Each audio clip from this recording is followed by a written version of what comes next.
Hey everyone, welcome to episode 28 of Tides of Flame. I'm going to read a quick recap of the last game.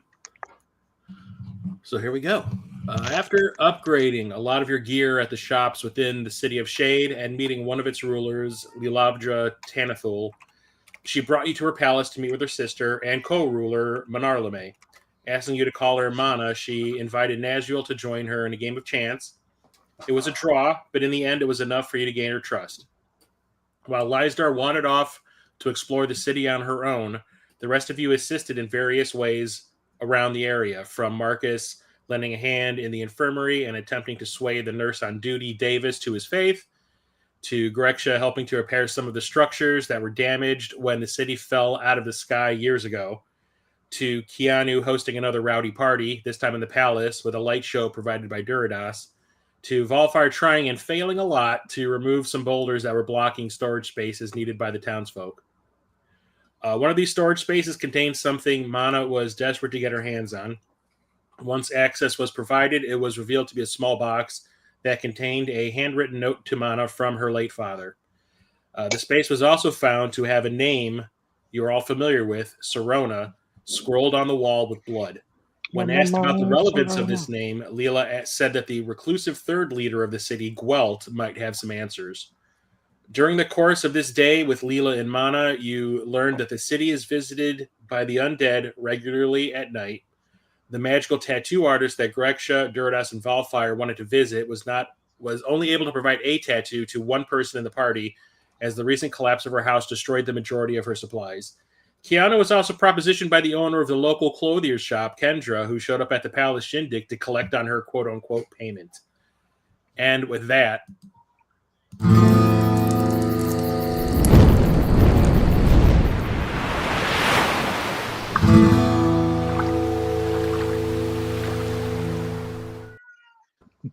Yada, yada, yada. I don't get a long rest. So the last time we ended at the party that Keanu was throwing at the palace. Greksha had sent some fog into the room, and Keanu had come down the big long staircase in the lobby through the fog. Duridas was doing a light show, and everyone was going crazy. And the last thing we saw was Kendra standing off to the side on one of the poles, just eyeballing Keanu. She's making a list. The things I gotta do for my country. So the concert ends. People start to clear out. Mana and Leela are cleaning up the area. Some of the help from the palace, like some of the servants and all that, are cleaning up as well. The big stack of food that was left in one of the corners that I do believe Marcus had created has basically gone. Everyone that was at the party took their fill and brought it back home with them. And yeah, the only thing is Kendra is still standing, leaning up against one of the pillars in the lobby with their arms crossed, just staring at Keanu.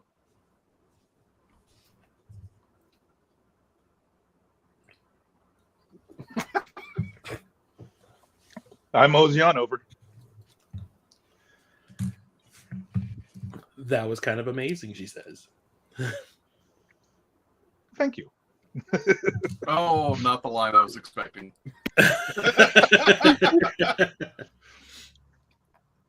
Think I could get a private concert? The best is I think that was the arrangement, wasn't it? Brown chicken, brown cow. No, I think the arrangement has something to do with you removing my clothes. Well, that'll be part of the show. Alrighty then. Yeah. So Leela and Mana see this going down, and I think it's Mana who's the younger of the two. Stands there and watches this happen, and I'm going to roll a Constitution check for her. Yeah. Let me see. I can't really do this because I don't have a character sheet for her, so I'm just going to roll it on my phone. Need that Jim Carrey clip. She rolls a 1, she projectile vomits. Yeah. Yeah, the number. There's On another piano. idea to make for a little meme. There we go, dice. The number of times you've made us roll Constitution saves not to throw up. She's I'm not amazed throwing up. it This hasn't is been this is there to yet. see if she actually like laughs out loud at what she's seeing no. or not, because it's so ridiculous. So that let me roll a d20.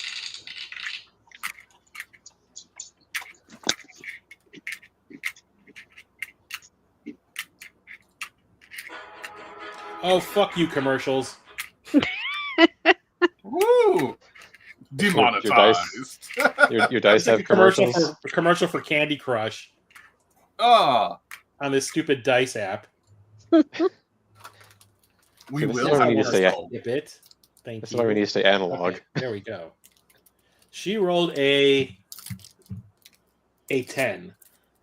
So while she's in the corner working and she overhears what is going on in the other corner, it's kind of like that room. I think it's in the Senate building or whatever, where like the echo, you can hear it clear on the other side of the room, like as if somebody's speaking directly in your ear. Oh no!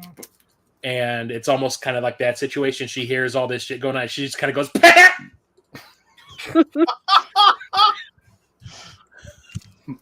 Roll that vicious mockery.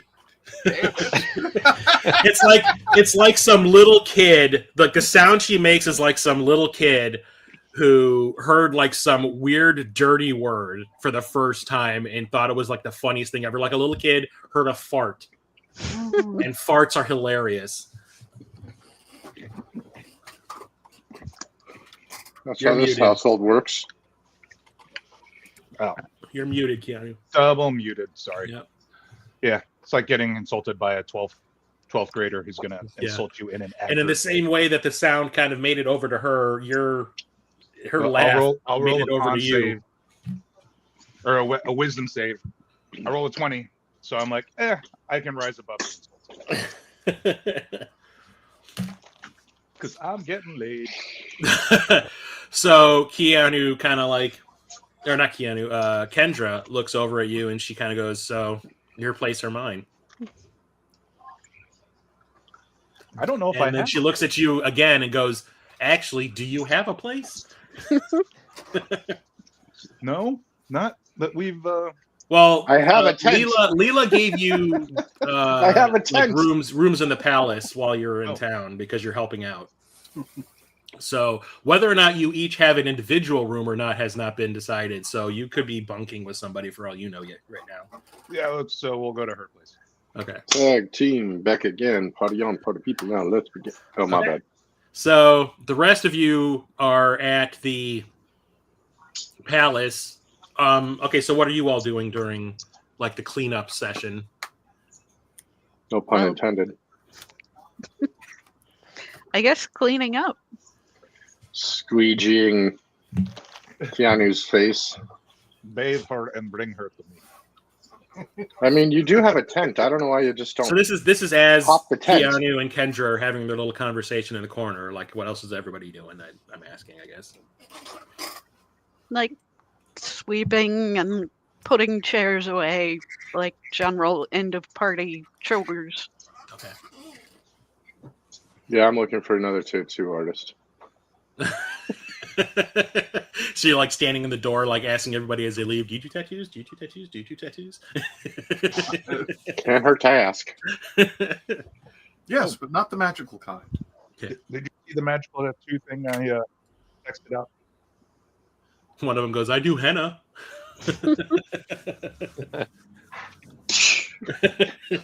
Yeah. I think that'd be hilarious if the Allfire paid a bunch to get like henna done, thinking it's like, yeah, I have strength. Is it magical henna? It'll be like psychosomatic. He's just like, I have the strength of 10 bulls. Yeah, let me find out if it's magical henna. Oh no. Only temporary. I'll drink it. So the person that said henna to you, do you ask them, is it magical? I slap them. Okay. Oh no. because they would have totally said, It can be. "Is you crazy?" more like they would have said this. Huh?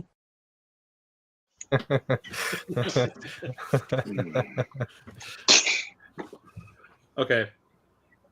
So Lysdar, you all notice as like the cleaning is happening up, Lysdar is actually standing at the top of the stairway that Keanu had descended for his entrance for the concert. And she's just standing up there watching, and she's just kind of like going, "Yeah, you guys can do that. I'm going to head to bed." So you see her kind of like turn around. She watches, she kind of like nod or shakes her head a little bit like, ugh, and walks down the hall through a doorway into where the dorm area is, where your rooms have all been assigned. But like I said, you don't know how many rooms you've been given yet. So Kendra grabs or like slips her arm through the crook of your arm and like leads you out of the palace. And the rest of you see that happen.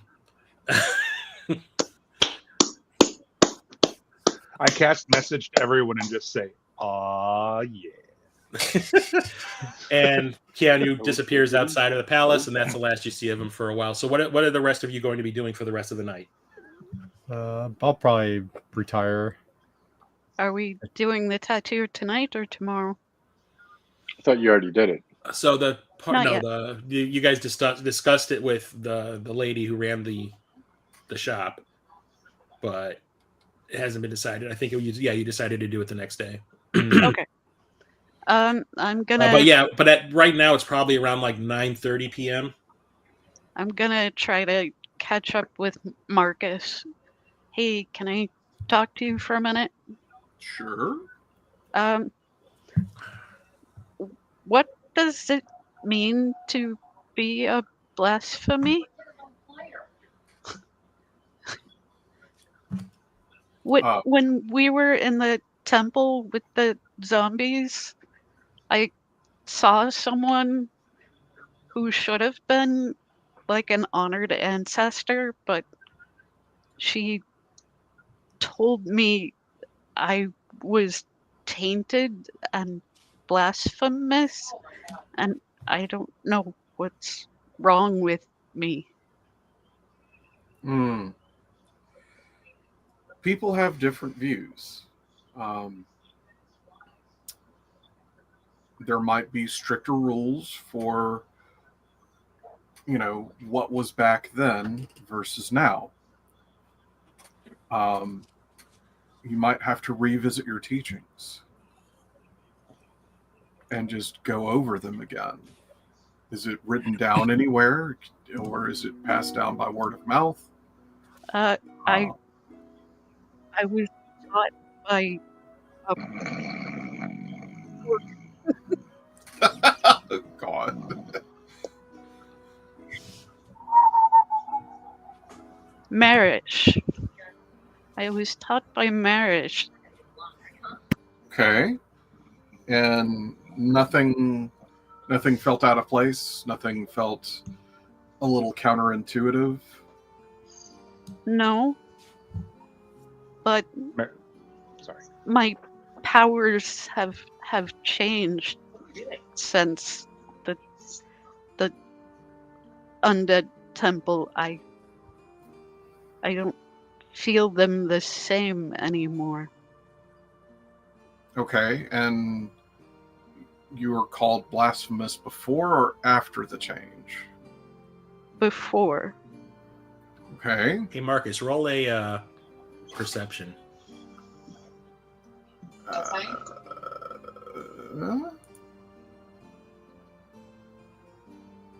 Meh.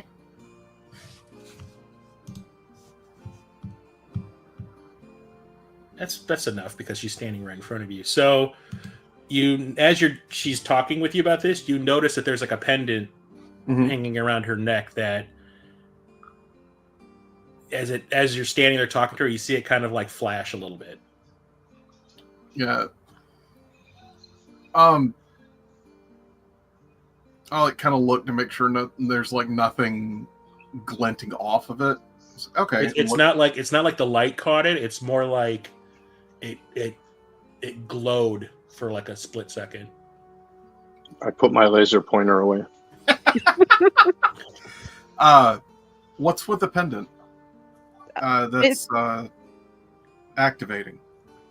It appeared when I returned from wherever I went to meet that ancestor.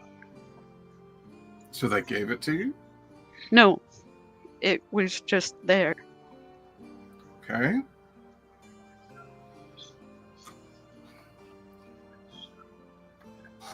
I find it hard to believe that you're blasphemous. I find it hard to believe that anything's wrong with you.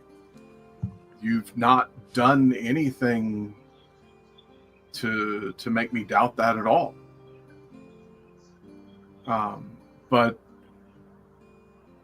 that's me judging you from my upbringing, from my religion, from the way that I do things. I do know that Druids practice differently. I'm not very schooled in that, to be honest. It might have just been a natural drift away from the original teachings because it was handed down from person to person. It might be because of the tainted area that you're worried about, because of all of the things that, all of these items that we're hunting down that our friend Duridas was hunting down and stuff. That might have, caused a taint to happen to you without you actively seeking it out. When I was there, I was angry. I nearly attacked the person, and I don't think that's normal for me. What was your motivation to attack? Rage. Is that a girl? Thanks, Barbarian. Good counsel. We're all ready to be a mentor here. Be that your barbarian. My friend. He's like, should somebody say rage? Yeah, buddy. Something appears in hand It's with like the Kool-Aid Man. Oh yeah, Yeah. Grab him and take him. Great Jones. I make sure to turn off the message. No.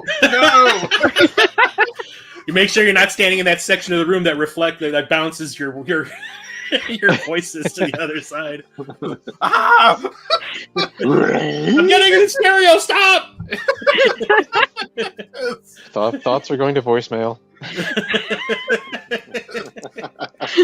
Sorry, I did not need to make comedy out of the seriousness.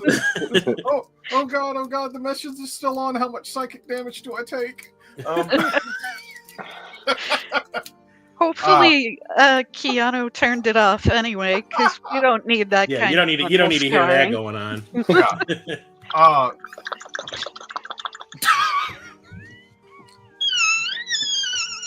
What did I just say about not scarring us? Come on. Oh, God. Everybody roll for psychic damage. How far away is Naz? Yes, Is he banging a puppy? Emotional damage. Resistant to psychic damage. Are we So, in your That's aura? the sound of clapping cheeks. Or hips and cheeks. All right. Anyway. So That's what's actually happening. there's no motivation, no cause for the rage. We need the Mallrats clip of if we were making Whoopi, what sounds would you make?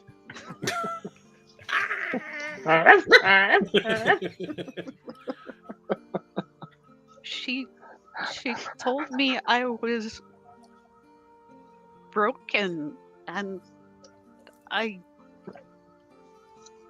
was just so angry that I've been working so hard to fix things, and I'm alone out here, and there's no other druids, and I just felt so misled.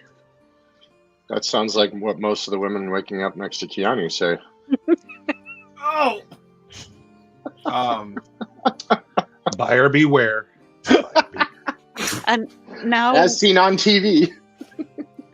Damn. and now when we fight, I don't feel spiritual calm. I feel power, untamed. My girl. There's an idea for another meme. Unlimited power. Yeah, our minds went the same place. Um, Oh yeah. Sorry, continue. it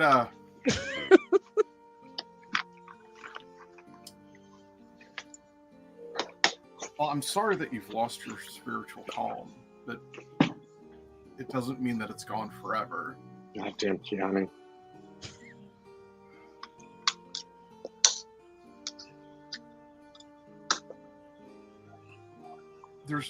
Power's not inherently wrong as long as you wield it correctly. I think you can. I think you will. And you're not alone. Think about how many of us are here. Yes, you're the only druid. But honestly, I think it's because it's the only druid we need. I'm going to take my next class in Druid. God. Literally jack of all trades, master of none. Yeah, no joke. Have fun avoiding that next feat. Right? Desperately avoiding that next feat. I don't want ability. As Marcus revamps into Shadow Monk 6, Thief Rogue 3, Fighter 2, and wait, what? This has gone very bad. Yes, this has gone bad, and we've all turned to murder hobos.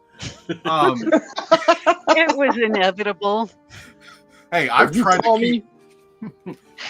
to keep thieves away from us, trying to convince them to walk away instead of rob us in the night. What's that evil campaign you can do in Baldur's Gate 3 called?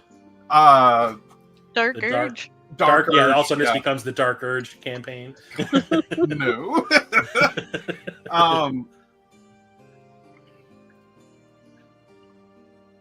Do you need to speak to another druid as soon as possible? Do you need to... I mean, I don't see you as blasphemous. I don't know what I need, but thank you for your counsel. When did Gretchen become William Shatner? Let's see. No. Let's just roll this and see what happens. Ooh, that's not a very good roll. Rub some dirt on it. Because I rolled an 11 on my insight check. Take a sip of Tussin. For an 11, I would say. Okay, so what are you trying to glean?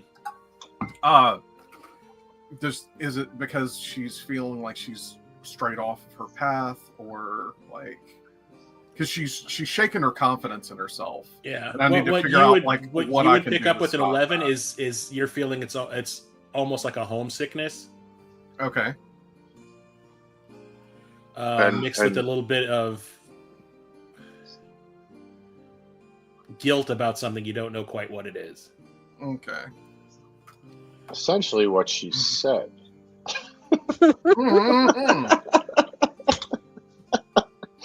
You actively listened Yeah. for an 11. Yeah. Good job, Father. I'm going to bed. It's been Ouch. fun. Let me know if you got that rage thing worked out. If not, I'm happy to hang. Maybe we just need to start at the beginning again, where you can get reconnected back to the forest. Although there's that's going to be difficult way out here In the desert. Yeah, in the desert. Yeah. not really a forest type druid anyway. Okay. I Wait, guess what- I what- need. Yeah. I mean, Go ahead.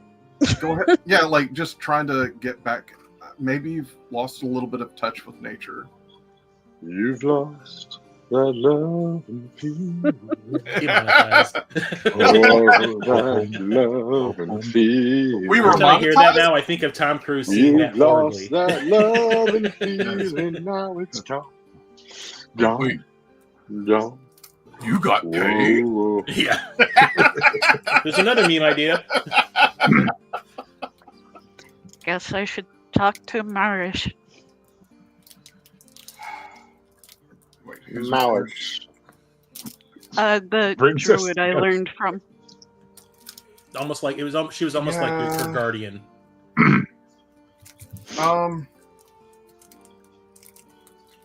Yeah, I think seeking counsel from him would be a Her. or her. Okay, Yeah. From her might be a step in the right direction. Let's see. Don't we have that orb thing that we can use to communicate with over long Oh, the scrying distances? orb. Yeah. That just allows us to see through their eyes, right? Oh, crap. Or at least see them within, see within proximity of them at one or the other. All right. Which one of you guys has got the orb? It's Duradas. It's fucking Oh. Keanu setting it up like, yeah. Oh, yeah. That's what I look like. Would you do me? I'd do me. Oh, I'm sorry. You're still here. You're still here. Whoa! Whoa! Pump the brakes there for a sec. So we need another meme of a train derailing completely. Yeah. From was that what's that J.J. Abrams movie with the kids making the movies?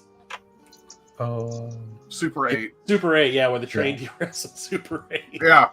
Just like, well, oops, that got bad fast. All right, I did my role play Yeah. thing. I'm going to bed. Do you have sending? That's fucking Keanu right there. Do you have sending as a spell that you can take? Or you can prepare? I don't think so. It's a level 3. Okay, so do you want me to describe what scrying does, just in case? Sure. I got the Fresh would Okay, be good. so you roll a save. Wisdom. Okay, so the target has to make a wisdom saving throw, which is modified by how well you know the target and the sort of physical connection you have to it or them. If the target knows you're casting the spell, it can fail the saving throw voluntarily if it wants to be observed.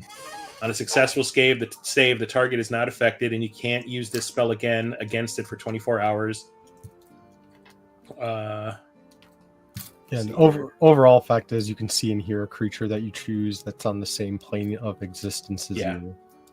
Yeah, So since she's somebody that you know intimately well, it would be pretty easy to do this if you wanted to. I guess it couldn't hurt, but can't really talk to her that way. Sending is Bard, Cleric, Wizard. Our bard Well, is then Marcus- indisposed. Marcus could pick it up after the long rest. Do I have that as one of my learned spells? I thought clerics had just the library of spells and whichever ones you prefer. Oh, I have a ton. Yeah. It's just the ones that are loaded are Well, I mean, yeah. tomorrow I morning like you could. You said third? Yeah, pick up a book and read a little bit about it and be like, ah. Over breakfast. It's like, hey, what do you want me to send her? Let's see. Yeah, I guess I can scry her, see if anything weird's going on at least. Go find Durdas. I am so confused. Give me your ball. Wow. That's what's interesting. Keanu somehow heard that miles away. Yeah, boy. Yeah, boy. I think it'll be hilarious if you scry her and then you just see my face. Giggity. You see him like biting his lip. Never scrying again. Eyes burning. Who's your Yeah. favorite new kid? Call me Donnie. Call me Dominus. Suddenly, Call me Gretchen. Secondus. Ah. Yeah, so I probably would have been in the dorm area, kind of like getting set up. So I will. So, what are our sleeping arrangements? Durdas suddenly freakier than Okay, well, you're not there. Yeah, I know. I'm just curious. but since Lalavdra or Leela saw Lysdar head off to the dorm area, as she's sweeping, she'll be like, "Oh, so we have rooms for the staff of the palace. So some of the rooms are taken up. So the rooms that we still have available, it's basically going to be you're going to have to double up." Marcus, do you want to be Big Spoon or Little Spoon? Yeah, who's the top? Who's the bottom? Well, I'm a little scaly. That's why I ask. So she says there are 2 beds in each room already. So that'd probably be the best option because we are limited space. Yeah, it's a palace. There's never enough rooms. It's not huge or anything like that. It's just big enough for I would say 25 or 30. I'll say from right? the size of it, outside of the giant lobby area, it's you could probably fit like 4 families in this place. Oh, yeah, only. But she has there are a lot of servants and staff for the palace, so a lot of Yeah, those and are why would you make the servants give up their quarters just for honored guests? Yeah, sure. Makes no sense. Emotional damage! Exactly. So I'll leave the sleeping arrangements up to all of you. Who's comfortable bedding down with who?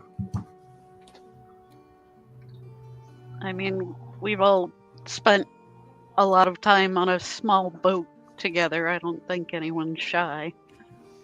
No, I think Yep, if you'd like, we could have a rage room if you want, Grexa. We can start throwing shit around the room. Oh, it's like a bunch of computer monitors and stuff, and you just go around smashing shit all day. We're just, yeah. I mean, it's gonna look like Keanu stayed there afterwards. Rockstar's Just- tearing up rooms. Just do not hit the computer monitor with the crowbar. The difference is there's just not going It to be is smegma conductive. all over the walls. You're not plugged in. They hold a charge for 50 years. Oh shit! What does? Computer monitors, like old school Oh, CRT computer CRT. monitors. Yeah. Yeah, those capacitors will kill you. Yeah, you Good definitely to don't want to be know. Glad Good we're on throwing her. those into the ground. Oh, volts Definitely don't wanna be per a amps front. kill. like. No, I got. Eat- I mean, what's the most volts I got? I got about 25,000 volts out of a Geiger counter when I accidentally. Ooh. We're repairing them, and there's like just a series of capacitors in there, and I forgot to bleed it before I opened up the panel, and Oh, I'm my sure finger to bled bridged it it. back for you. Zap! Oh! And Did Tim, anyone else smell ozone? And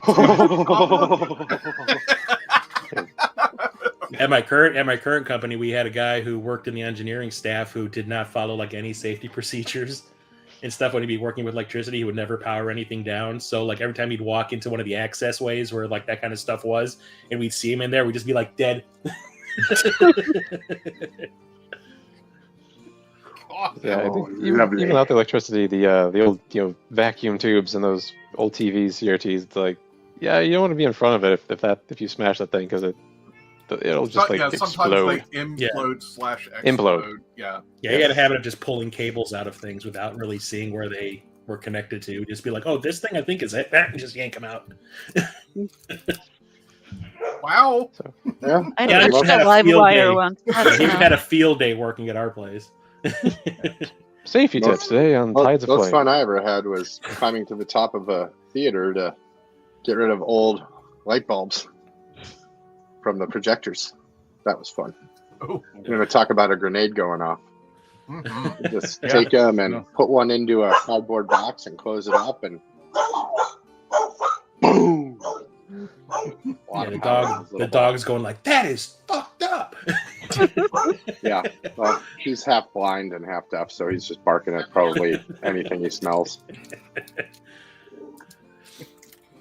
Okay, so yeah, I'll leave the sleeping arrangements to everybody to decide what you want to do. The Holy Rollers room. Move on to the next day. Break things. Come on, Naz, let's go. The Holy Rollers room. They're swapping You're armor. you're on one side. Yeah, right. I'd buy that for $1. You guys are on one side of the hallway. Keanu's on the other. Greksha and I on the other. Dirtass and Lizdar in the last one. Yeah, Lysdar's basically taken up one of the rooms. Yeah, Knock first, I- Dirtass. yeah. I'll tell Lizar. Unless you want to get woken when one of the other members goes to sleep, I'll just join you now. Yeah, she looks at you and she goes, "Yeah, I'm comfortable with you being in here." And then I'm assuming, Not in that kind of a way. yeah, I'm assuming Greksha would As, be. Hail to yourself, as sir. a fellow Hexblood, she feels comfortable around you. Team Warlock. And Be like Rex Chocobos, just shows leave them in up the room while- together. Suddenly we have a third one. while we're getting set up, I'm assuming Greksha shows up and asks for the Yeah. scrying. So I'll just hand it over. Okay. Good luck.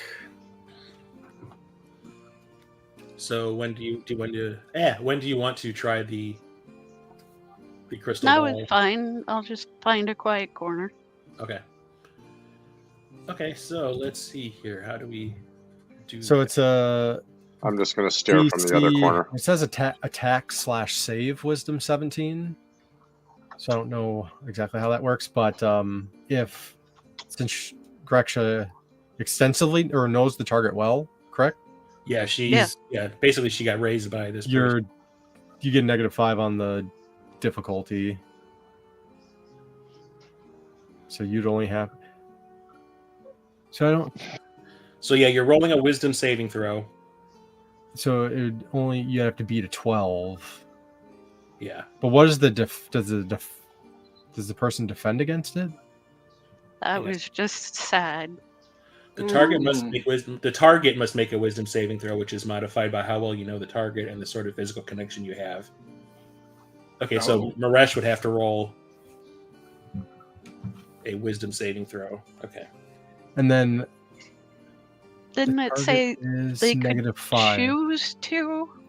Yeah, but that's only if they know it's coming. Yeah, if you were to basically say like, oh, by the way, I might scry on you sometime in the future, just be prepared. They might be like, okay, whatever. You know, that's Yeah, so I guess the target then She's, gets a continent away.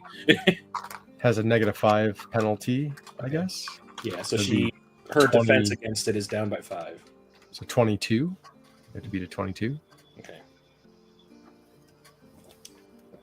Let's see here. I know I have a page for Maresh. You didn't have any possessions of the targets, right? I probably do. Yeah, I would say A tooth. not a tooth, but like you Possibly. don't have like a piece you don't of have like a garb. weapon on you, do you? I have a giant slayer scimitar and A sickle and a yew wand. I would say the wand probably came from her. Yeah. So then that would be another -4 to her penalty. Put him up to 26. As you see him, as you see her sacrificing a baby.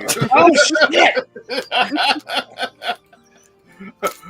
Fuck! I knew something was wrong. Yeah, I never made one for her. I thought I did. Wrong channel. Wrong channel. Okay, so I'll just roll a d20. Hey, So Keanu, back. Go back. Go back. So basically it's a -9. Yeah. Okay, so she has to roll a 12. 26. No, 17, but a -9, right? Which has to beat a 17, and then the modifier would be. It's phrased weird. I'm pretty sure. Yeah, that's what's throwing me off.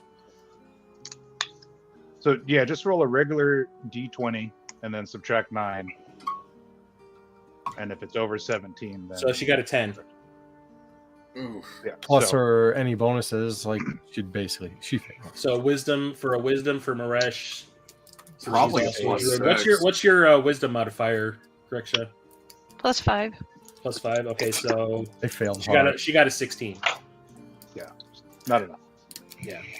So it happens. Okay, what do I see? So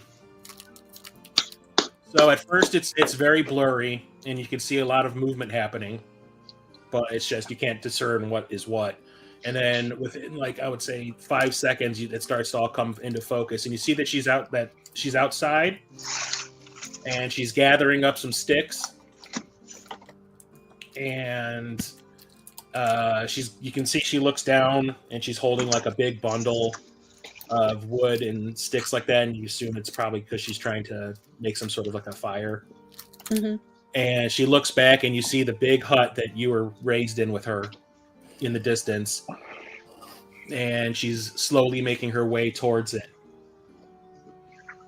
And when she gets to about 20 feet away, you see her drop all the sticks, and she starts to set up like a little triangular shape. She's making like a little pyramid out of them. In this little barrier area that is like surrounded by rocks, which you recognize also.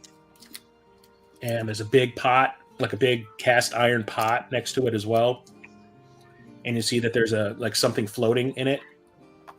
And the only thing is you can't tell if it's soup or something that she's trying to make that she's going to heat over this fire she's making, or if it's some sort of like a concoction, like a alchemical concoction.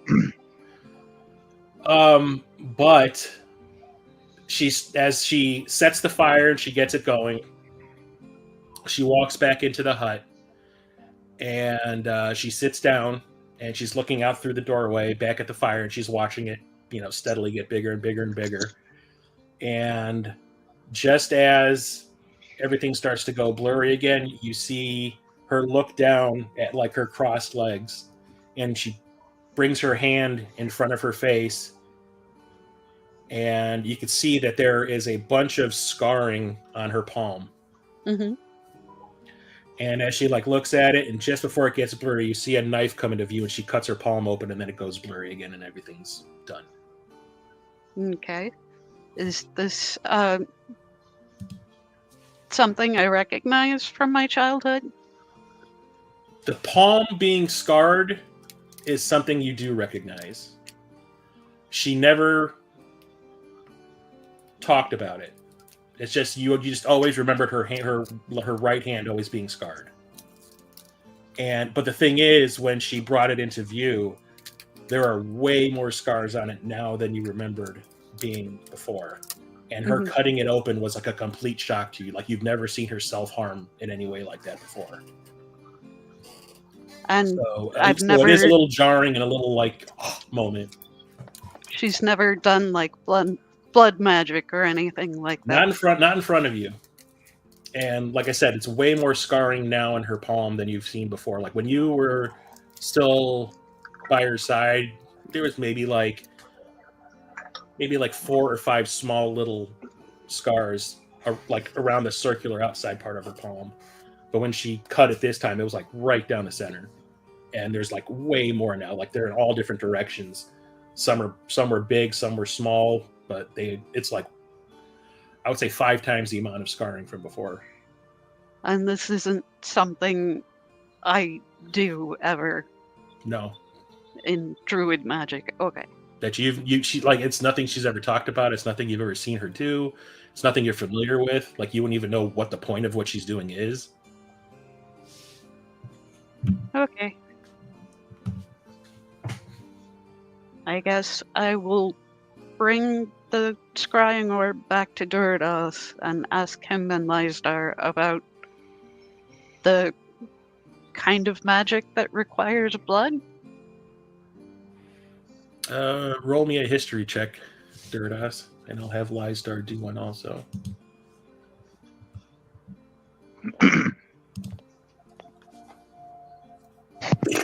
All I know of blood magic is it requires blood, and it's usually not for good things. Yeah, Lysdar is the same way. She's like, I don't remember a whole lot from before being this, but I do remember since her. I think the only person she had talked to this about was Durdas, so she wouldn't really say anything to Greksha about it. But she's like, the only thing I really know about it is that it's usually not good. Okay, Yeah, thank you. You guys are supposed to be the blood nerds. Wait, Valfire used to cut himself. Huh? What? That's true. I just Yeah, had a, that was a phase. I'm over it. so Wow. when Greksha gives the crystal ball back, I like suddenly have a thought. There's 2 other hexbloods, right? There are the 2 that you know about because of Lysdar being teamed up with them. Yep. And one. what's his name said to you earlier? Hoser Monk said about it. But Okay. those are the 2 that he knew about. But Lysdar. Don't forget, you also met one in the forest randomly. Yeah, and that was So Not there's good. Yeah, so you only know like there's oh Jesus, there's only 2 that you physically or actually know about. and the other one's dead. Yeah, you guys killed him, So and he got his nuts eaten by a fox. that's right. That's right. Happens So to I the best of us. guess I just want to, as I guess I secondhand knowledge of these other ones. I just want to test out the crystal ball to see if maybe I can see a location where they are. Okay. So it's going to be a +5 for them. Okay, since you don't know them, this is secondhand, Yep. and They you get don't a, own anything from them. they get a straight +5. Yeah. Yeah, I was wondering about if we should look in on the guy in the tower the first time we faced what comes out of the portal. Oh, you're talking about the mayor of Mayor. Elturel. Yeah. Didn't we kill him? No, he No. bamfed out of there. Oh. Yeah. Used a ring to disappear. Much as we tried. I need to get a new office chair. This sucks. That's why you bamped. Because he needs a new office chair? Yeah. God damn it! Chris is gonna die. Yeah. That chair I'm gonna is crack telling my you that- skull on this frickin' Mortal Kombat arcade 1-up behind me. Hang on, I'll be right back. I'm gonna go grab the other one. Woo! Oh wait, what the fuck is this? I'm pretty sure you could just get up and walk over. Yeah. I'm trying to pause God the damn it. video on your end. kind of like get rid of my video. Look at this bullshit. As a participant, there's just like a mic and camera button. I just tap Oh, the there it is. camera. It'll pause my video like so. There we Yeah, go. Oh, Taco Cat. Talk amongst yourselves. Talk amongst yourselves. I'll give you a topic. The Industrial Revolution was neither industrial nor revolutional. Discuss. Peanuts are neither a pea nor a nut. Yeah, we could do a lot of scrying, checking on some people, possibly. Scry me. Scry me. No, no thanks. Why is he Hey, licking his fingers? Oh, Who did we scry on before that we saw the undead army? Cironna, Okay, the because we should name. have Marcus's sister. Yay! Yeah. Add him to the list. Let's go. I'm just saying. yeah. Like Maybe my I old needed a man, too. refresher. I was gonna This ask for like a refresher. Like, what about your sister Marcus?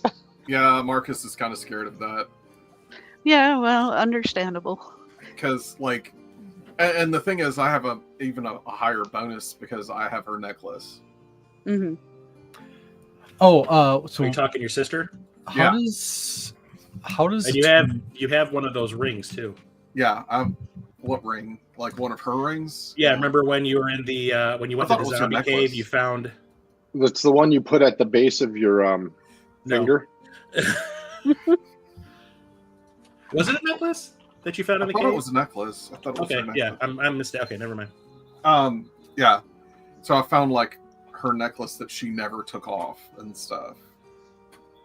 And of course, It's your sister. You know her. it's my intimately. sister. I know her quite well. Like, yes, I know where she got that scar, and I know where she got that scar, and I remember when she lied about Okay, take it easy, Marcus. you know, stealing Why the she pie. snuck We don't up want to on know that. exactly how well. Okay. Okay, Just so saying, he gets a plus 20. You get a scrying, and you get a scrying. I How many times can we use this thing? orb? Yeah, I thought the orb was limited on charges per day. I think it's We had this conversation last time. It's at will. Yeah. Oh my god! the only thing it's limited to is the person you can scry on. You can't like do multiple ones. You can only do one person per 24 hours. Yeah. So Okay. since Greksha used it on Maresh, it's like she can't. If she wanted to do it again, she has to wait a whole day. Yeah, so let's do a quick peek see at the two other hex bloods. Okay. So They're you have both to roll a 20, 22. No, it'd be lower for them because I only know of them secondhand, so they only got to do a 12. Who says you have to be casting the scry? Why not Lizdar casting it? Well, is She it grappled with them. is it firsthand. attuned? That's a good. Is that Oh, something yeah, that's attuned to you? Oh yes, attunement is short Oh, rest requirement.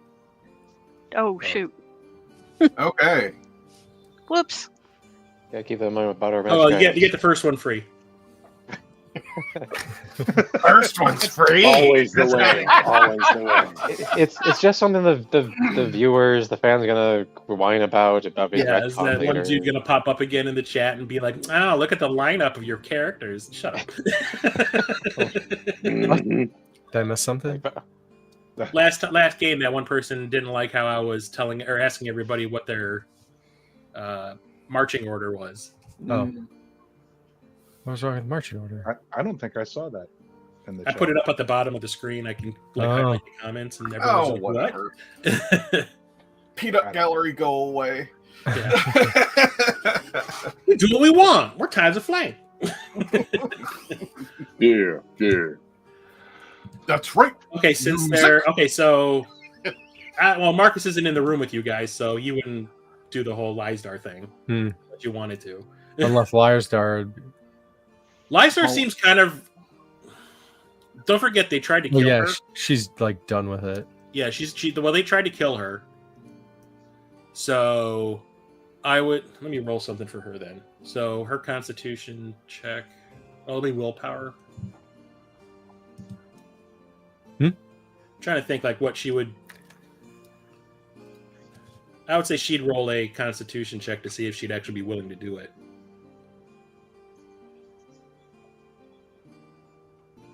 She rolled a 13, so I would say she's open to it, but she doesn't want to. Well, actually, you know what? Hang on a second. Let me just do it here. You could no. I think it'd be more of a wisdom save. Yeah, I just did. Almost persuasion. Okay, so she rolled a 22. So she's like, I don't want to do it, but if you think it'll help, I'll do it. And it would be valuable for us to potentially have an idea of maybe a location where they might be, as we need to find them. Or give us hints. So she like gets up, she starts pacing a little bit. You know, she's like mulling it over. I'll do the good old, come on. She just like puts her hand out and she's like, give it to me. Hand it over. Okay, so she grabs it and she sits back on the other bed. And she like starts to stare into it. So now that she's doing it, she is very familiar with them. She does not have anything of theirs, but she has a likeness. She knows their likeness. This so was they have a Ryogon and Makad, right? Ryogon and Makad, yeah. So I would say the one that she was the most familiar with of the two. I'll roll a d4 for that.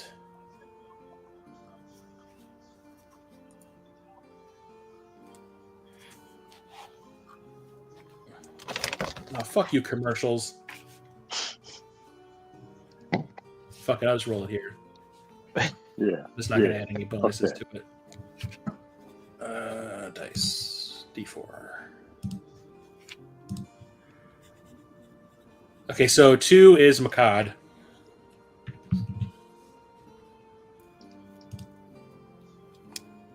Oh, screw you. Can I please just roll my die? Thank you. Okay, so what does she need to get for this? So she's familiar, and all she has is like his likeness. So that's a -7 to his roll. I don't think she'd get anything from the second category. Right? Well, she knows their likeness. She's hung out with them.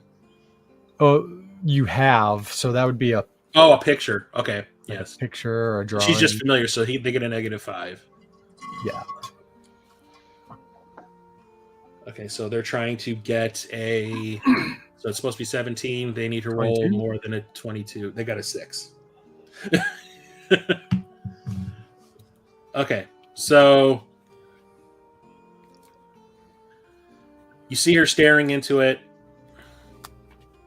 and it's like a good 45 seconds, and then she like blinks a couple times and looks back at you and says, all I saw was desert. They were walking in a desert. The two of them are still together.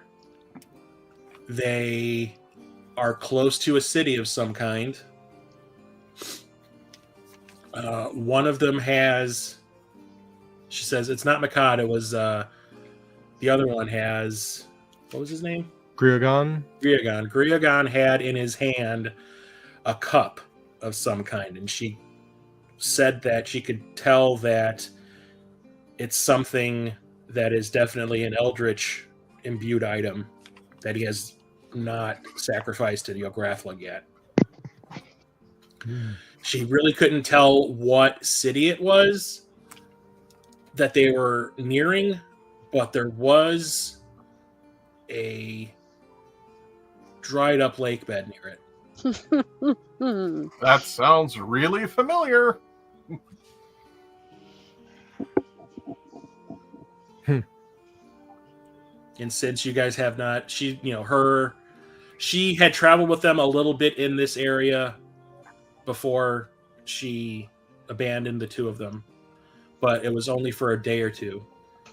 And since she has not seen all of Anauroch and she does not know the topography or anything like that, she has no real knowledge of the area. She could not tell you if any of it looked familiar from what she has seen since she has been with you guys, with this party. Didn't we passed there's dried up lake bed right outside the city, isn't it? Like I said, since it didn't look familiar since she'd been with you guys, so it didn't really resemble the one that you guys passed. So there's Yeah, another they're dried still up- ahead of us. I'm pretty sure. And we can ask people. But it is nighttime there, so she couldn't also get a lot of, great detail from what she could see. She just knew that the two of them were together. So one of them, or Griagon, was holding onto an eldritch item, and they're near some sort of a populated area.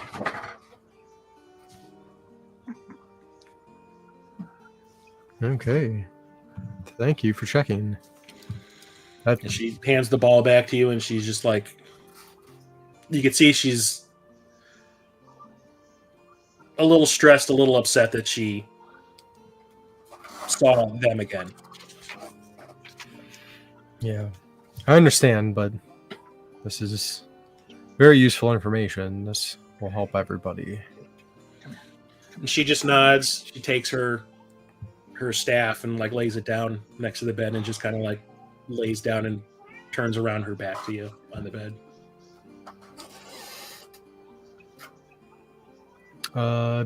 Guess I'll put things away and do the same. Okay. Anyone else doing anything? If Marcus is still awake, I will ask him about the blood magic.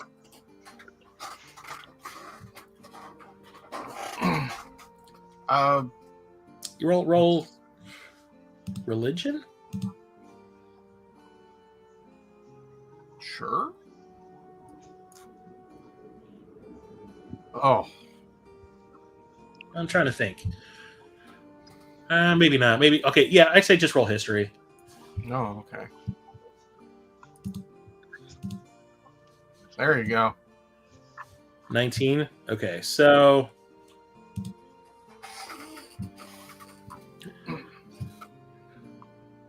I would say in your travels you have come across it a few times, and it is never used for any sort of positive acts. But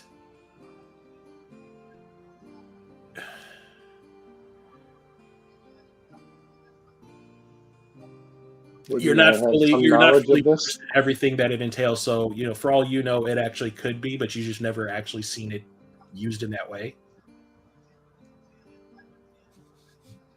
Yeah. Wouldn't I have a little bit of background in this? But you're not in the room. Yeah. I thought I was sharing the room with Grexia. So are you? Okay, Yeah, so we are, but I went to Marcus's room. Okay. Oh, okay. Yeah, I explained that. Hey, it's not exactly the most wholesome of magic. It is never usually in good intent.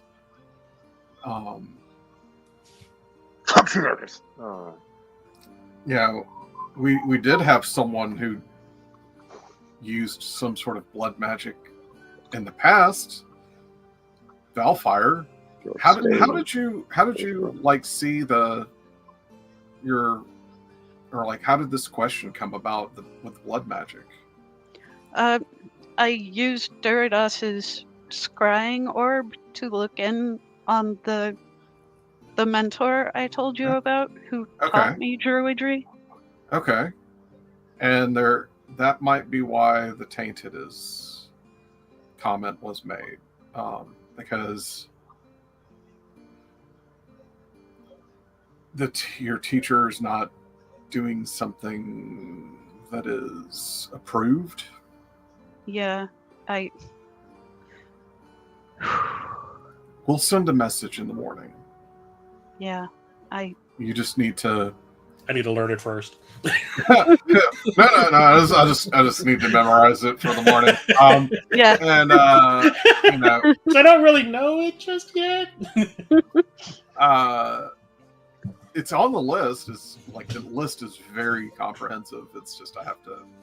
yeah, my spells are the same way. Yeah, it's like I've got to figure out am I gonna lose out on mass healing word, or am I gonna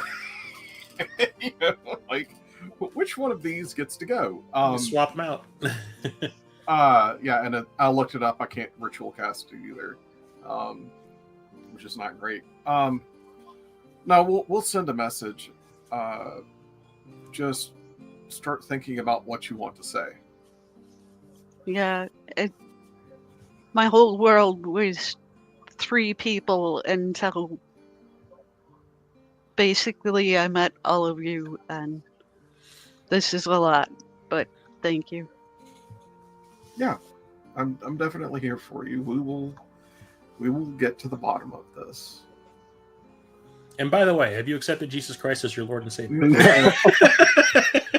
Marcus knows better than to try to convert the druid. There's the backswing.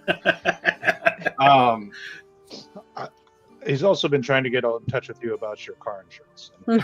Yeah. And he has like an offshore account that he doesn't have access to, and he would like to know if you'd be willing to send him some money. Do not redeem it. Oh God. I am under Dark Prince. Please send funds. Yeah. Send funds in Amazon gift cards. I think I'm gonna go find Duradas and get my chance at the orb now. I guess I will go to my room and, hey Valfire, did you cut yourself for Dark Jesus? Have you been hanging out with Marcus again? Huh?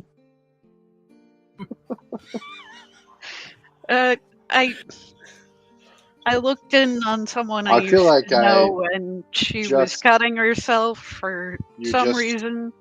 started in the middle of a conversation that I wasn't party to the first half of. Yes, I was a blood hunter at one point, going for bad people and using my own blood as power against bad people. And This is the short answer. yeah, and using your own blood was fine? It wasn't pleasant, and ultimately I got put through the grinder because I was veering away from what my patron wanted me to do. So, not to point the finger, but it's because of all y'all. So, it is rarely, it's kind of like a 60-40 in that outside of the random scars and loss of scales, we'll say, it's something that is should not be taken lightly, and I would be very wary of anyone who is a regular practicer of it, that they are not going to end up in a bad place eventually.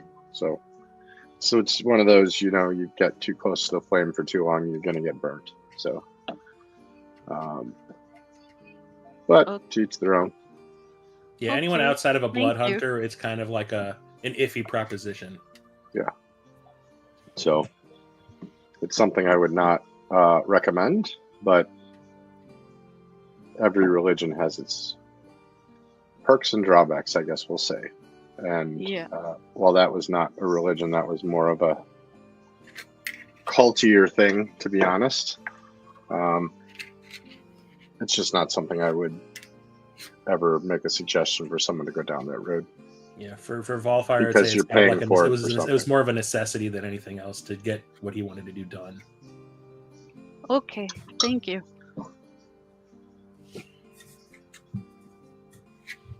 How was your time with Marcus? I feel bad about myself. No, I'm kidding. Did he touch you in your bathing suit area? He is a What's priest a after all. bathing suit? It's that loincloth. chill. Covers all your Hair. naughty bits. You know what Keanu's been trying to look up this whole time? Every time you climb into a tree to take a nap. I was haven't- tempted when we were in the red light district to be like, Keanu, what does blowjob mean? I was kind of like hoping that like you'd be like seeing all this weird shit going on. You'd be like, explain. Keanu, someone called you a linguist. I didn't know you spoke. Like you guys more than had one language. had your little escort with you, and he'd have probably been more than willing to They said describe what's up. You were a cunning linguist. I didn't understand what that meant. Oh, no. You really are the most devious bastard in New York City. Well,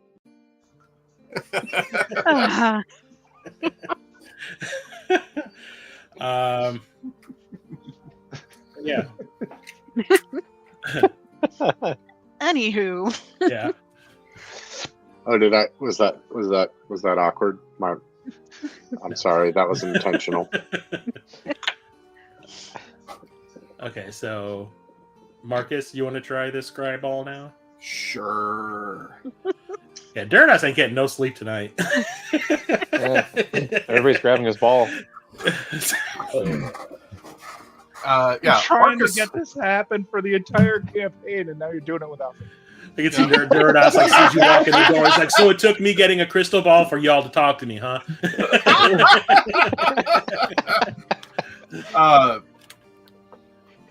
Well, we're trying to improve everyone slowly, so yes. yeah, Marcus actually like takes the ball and goes off somewhere private. Okay. Oh no, I'm not going next after you.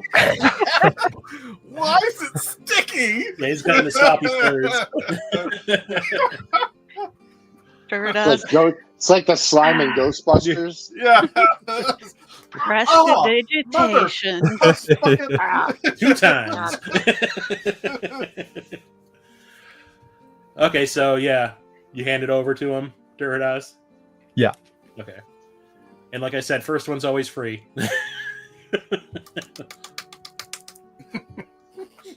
All right, so you are scrying on Yasista. Yep. I have her necklace. Is it the pearl one? Oof. Okay, so since you're familiar with her, it's a -5 penalty, and you have a possession of hers, and that is a -4. Yep. Okay, so she has to roll a Incest 17. Incest is best when you put your sister to the test. Gross. Do we have to roll 26? Yeah. What are the benefits of this?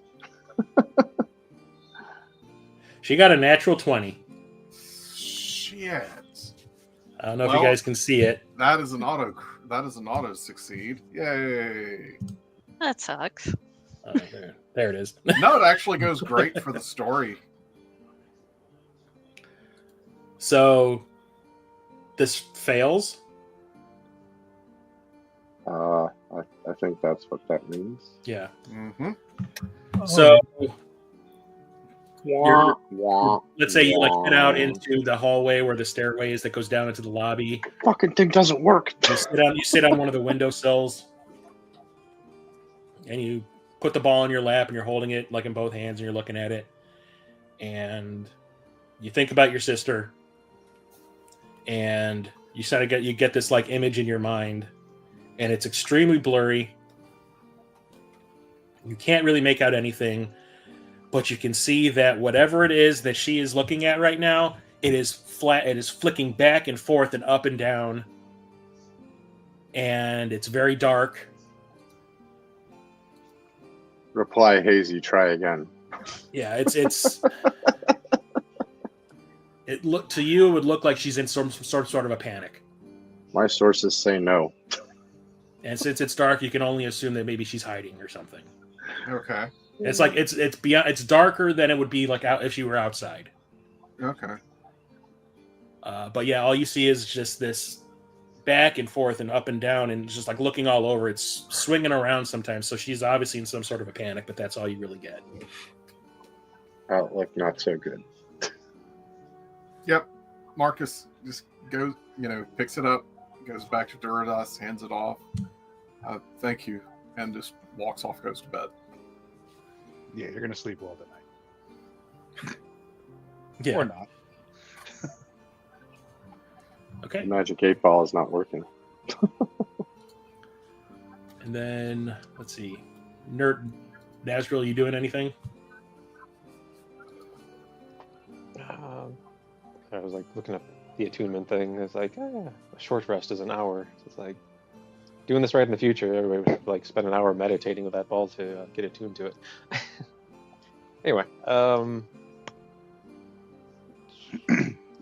didn't have anything special after a very long and exhausting day.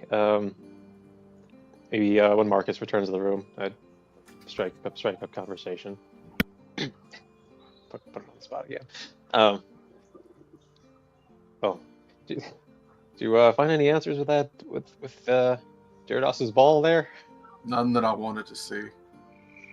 Ah. I'm sorry.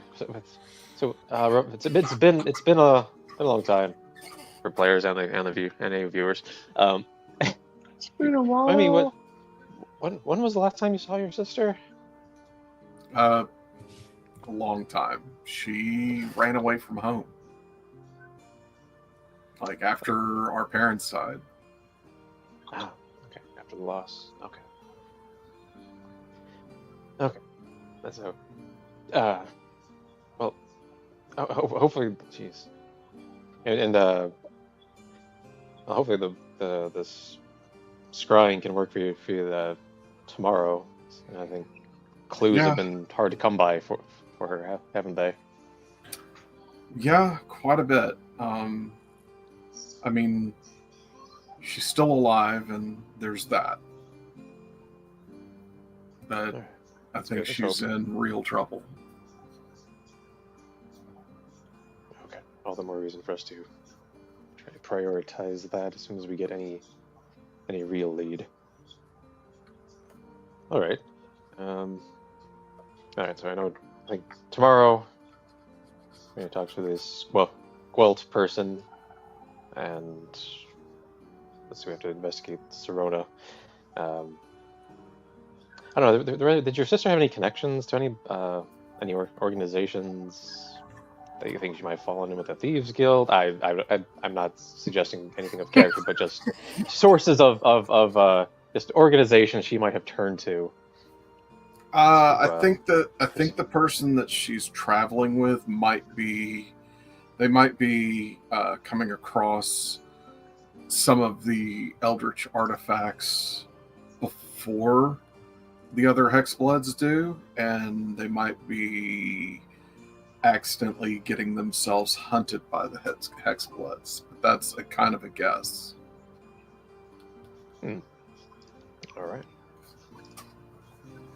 All right. Well, yeah, he knows. You know from Hoser Monk, who told you about where she might have been, that she was traveling with somebody named Denise Kreuxler. Yeah. Denise Kreuxler. Wait. And that you found out. You found out when you were in the cave. You found her map. Oh, we found a map? Remember the one that had all the circled areas on it? Oh, yeah. That you found that in Denise's backpack. But not Denise. Not Denise. No. Hey, my text file from a long time ago. Yes, employed by archaeologist Denise Kreutzler. Yep. So we might there might be some convergence going on where the who knows, maybe two birds with one stone. Maybe. No, I would not be surprised if we have to fight the other Hexbloods to save her.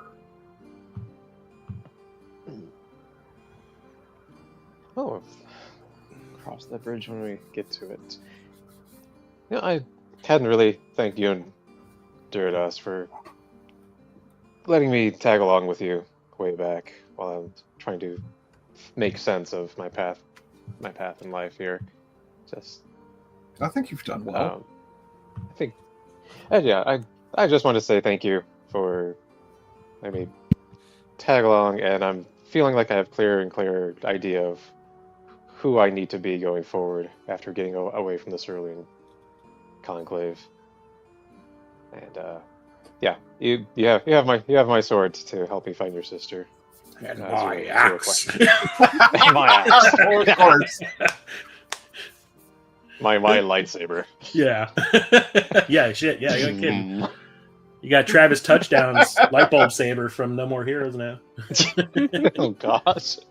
Yeah, to activate it, the action, since it takes like an action to. Why does everybody turn into coins when I hit them? We in fucking Scott Pilgrim land. It takes 6 seconds of shaking to turn it on. Yeah. Here, Keanu, charge this for me. Yeah, you're more resistant to the contracting exhaustion with this motion. All right, I think I'm good for my character there. Scene. All right. And as we all know, the big boom boom's going on with Keanu. Make that Constitution save. My back! My back! Yeah, my neck and my back. Oh, no. No. My neck and my back and my crack. Yeah, Keanu, roll me a performance roll. Oh, no. Uh-oh, he pulls a hammy. Performance? Oh. I'd say that's a fail. 14. So this is what the morning after. This is what the morning after looks like for Keanu. Getting to the point now where I'm with you. I know the love is why I have something stuck in my eye. Your mother, my mother, she never looked as good as Henderson.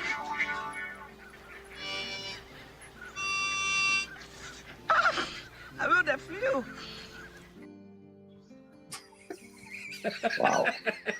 Ooh! Turn into Bob. That is a lot.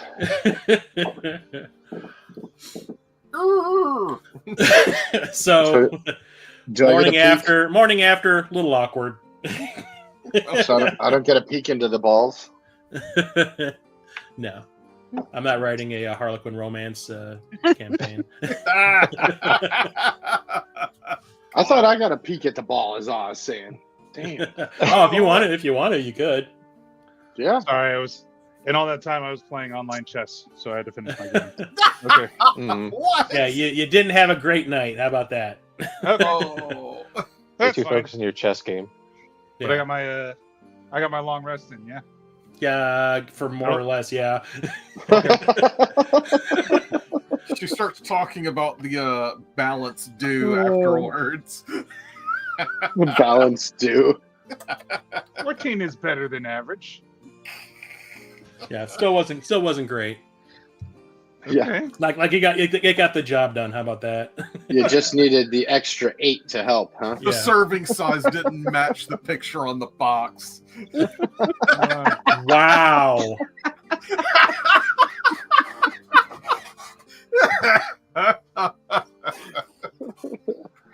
I got my long rest in. I'm good. Yeah, you did. There's my good I zinger was for out this of spell session. slots, I was at everything. Can I inspire Anyway. I should be able to. What do I inspire see? What do I myself, right? see? Oh. Okay, so let's say we do this in the morning. Okay. What am I Okay, doing? so everybody's up and about. You want to talk to Duridas about using the ball? Duridas. Can I play with your ball? Everybody else is. Might as well join in. Clean it first. That's, Press Just give it a wipe down. I'm gonna. I think that's Okay, how we ended up so, here. Who are you planning on scrying on? Dear old dad. Dad. Okay. So you're definitely familiar with the person. You do have. Would you say you have a possession of theirs? He has Uh, his genes. Yeah, like DNA. I mean, Outside of that, I do. Well, no, actually, I don't anymore. I used to have a scroll of pedigree, but that is. Well, you had the ring. Well, you have the rings, don't you? I do have the one ring. Yeah. Okay, I would say that was probably something you could use. Rings. Bring out your rings. He would have a -9. Which I think everybody has at this point, right? Yeah. That's 26. So let's see. No, he rolled a 2, and that would bring his wisdom save up to a 7. So yeah, he failed. Sweet. Okay. So you're spying on your dad. So you get this image in your mind. That's Mom! God damn it! Yeah. What are you doing? Oh God, that's not Mom. Volfire comes away blind. No, so you get this. Yeah, it starts off as this blurry image. It's very bright in the room that he's in, and when it comes into focus, you definitely recognize that he is in the throne room of your kingdom. He is sitting on the throne, and he is deep in conversation with somebody that you recognize as your sister. Right. Okay, so hang on one second here. Let me bring this up.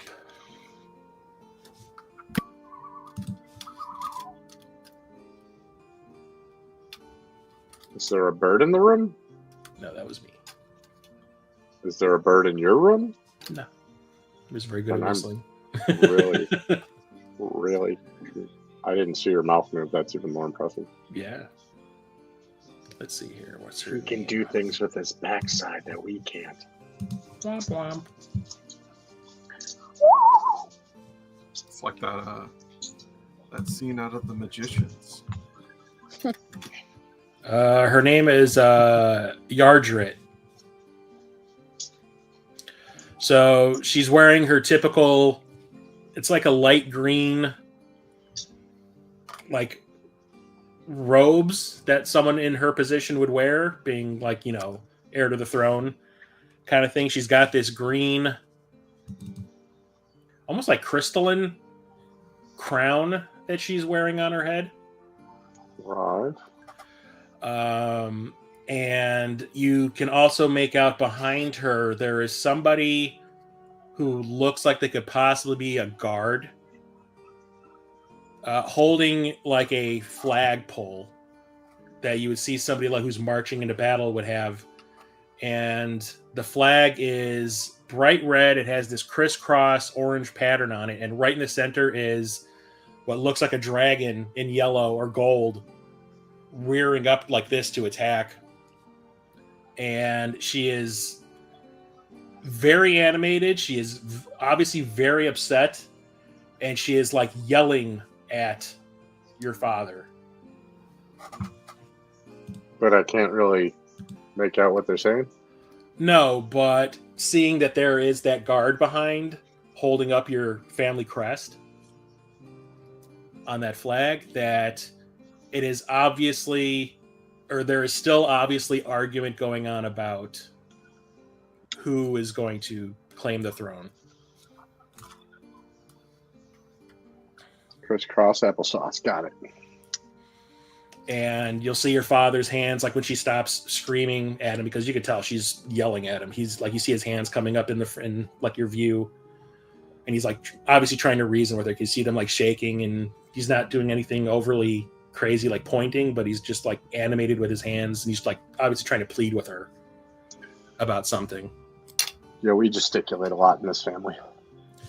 And then just as everything starts to fade out and get blurry again, you see in the background, where is it? Emotional damage. You see a very large dragonborn come in wearing a very ornate suit of armor, and he's got a copper handled warhammer like slung over his shoulder, And the helmet that he's wearing has these two long horns that kind of curve over and make like almost like a football, like mouth guard thing in front of his face. And you recognize that as your brother Ulvaresh.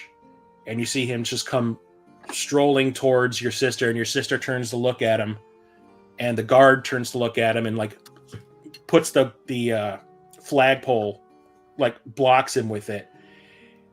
And you see him slap it away, and then everything goes blurry. People getting balls. Another day in paradise. We call that a Sunday in our family. It was All right. a Tuesday. So now it's morning. Here's your ball. Hand it back to Durados. So what's everybody doing now? Breakfast. Try not to be bored thinking about family. Okay, so I get back to the palace and I get breakfast. you come back into the palace, all disheveled. Yeah. you got your coffee. loot like over your shoulder. He's got his rally cap on. Hero kid needs eggs.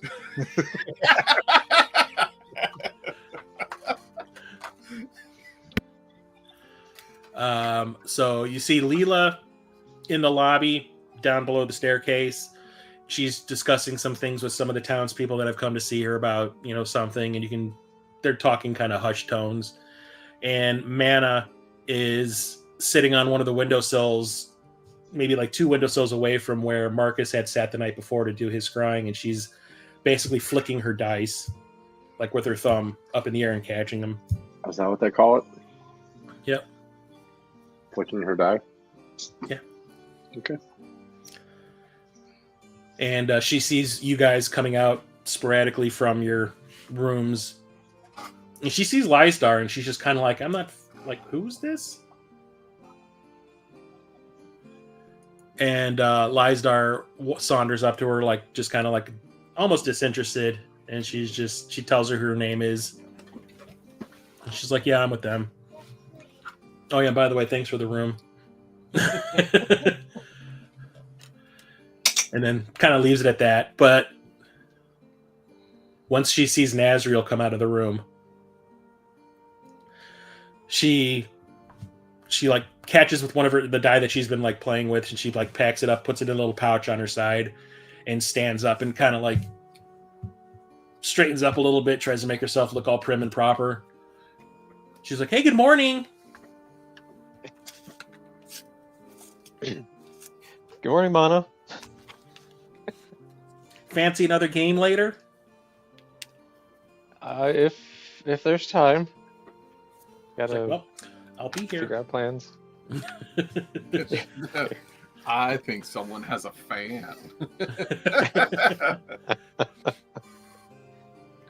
And down below, Leela finishes talking to the townsfolk who kind of walk out, and when Leela turns around, she starts to head back up the stairs, and she sees Mana standing there all like prim and proper in front of Nazriel.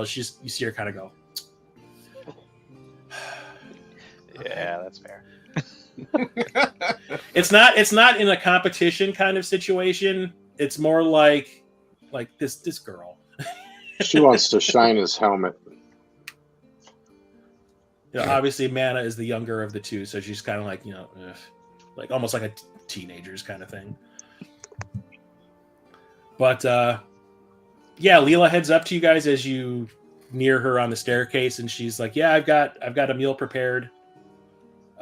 Most of it's thanks to Marcus, giving us all those provisions last night. Some of them are still, out and about. They haven't reached that. Was it the 24-hour period that they're available? Yeah. Okay. So she's like, yeah, I had some of the staff, whip up a really decent, like buffet style breakfast for everybody. And I've invited some of my townsfolk friends to come and join us too. So she's like, if you want to meet me in the dining room, which is like off to the side of the lobby, she's like, you're welcome to do so whenever you feel like it. The food will still be there. Sweet. All right, I go straight for the grab a food. buffet plate. I go to The buffet plate is $12.16. I'm going right to the omelet table. First I in walk line over there. to Leela and I want to ask her. I was like, "Hey, so do you know of any other cities around with dry lake beds like this one?" Your lake bed. Oh, she's like, you know the one you mean that's out past the town? Let me bring up that map real quick. Ooh, maps. Okay, so when it comes to this area, Mm-hmm.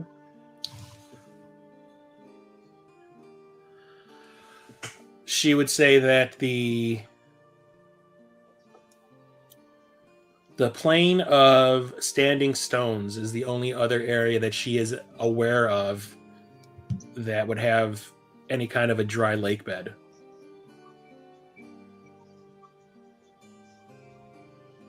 That's northwest of us. More north than west. Is there a settlement there?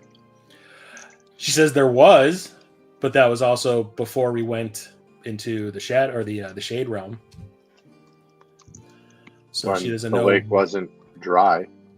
Well, back then it was still a desert. But it was known to be one of the few places in Anauroch that she was aware of that would get any kind of storm activity. Like they would occasionally get rain. It was one of the only places that would happen. So it did get a lot of visitors from other neighboring areas that would try to go there and at least get some water before it would dry back up whenever a storm would happen. Okay. So it was kind of like a commerce hub. You know, whenever it would rain, you damn sure for the next 3 days that place would just be jam-packed with people trying to get their fill of water before it disappeared. How long is the journey on foot? From here, it is... Well, if you want to look at the map, it's probably a day and a half.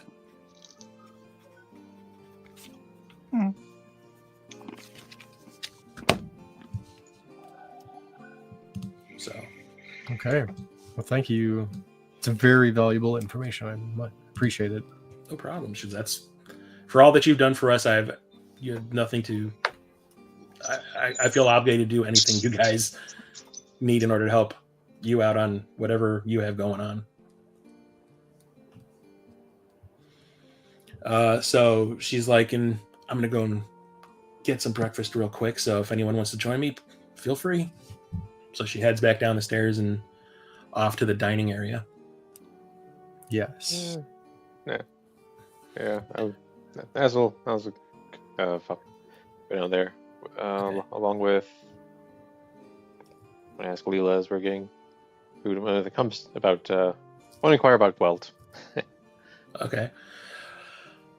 So she says that Gwelt lives on the mountainside behind the palace. He has like it's almost like a guest house that he had built for himself. I guess she says she doesn't remember her father or anyone from her lineage before him talking about that there being like this guest housey thing that's been carved into the side of the mountain that he lives in.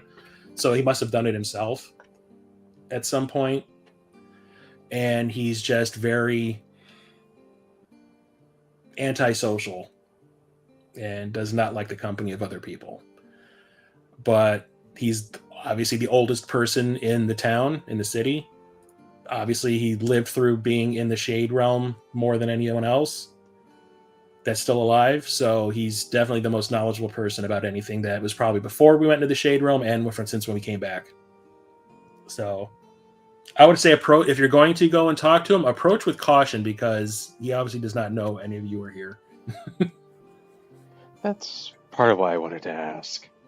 If there's Kind of twitchy. any topics that you'd suggest staying away from, anything that might help might be seen as helping me welcome or showing Well, we mean no harm. Before we came back from the Shade Realm, he was pretty open to discuss anything. Like she knows that he's very knowledgeable. But ever since coming back, he's kind of become like a hermit. But yeah, she says for what you want to know, he's the only person that you have any option of talking to get any answers about what you're looking for. All right. Yeah. But don't forget, he is also one of the people that shaped this town to make it is what it is. So you said we should approach with caution. Is there any way you can send a letter of introduction or let him know that we're coming so he doesn't zap us or kill us when we walk up on him? No, he's basically cut off ties with everybody. And before he decided to move into that guest house, he pretty much made it clear that he doesn't want to be bothered. At least from us. For all we know, the fact that somebody new that he's not familiar with is coming to talk to him might be something he's into. But he basically told us, like, leave me alone when it came to the town. Like, he doesn't really want to have anything to do with lording over anything. Rexha, can you turn into a raven? Yeah. You could tie a note to your ankle.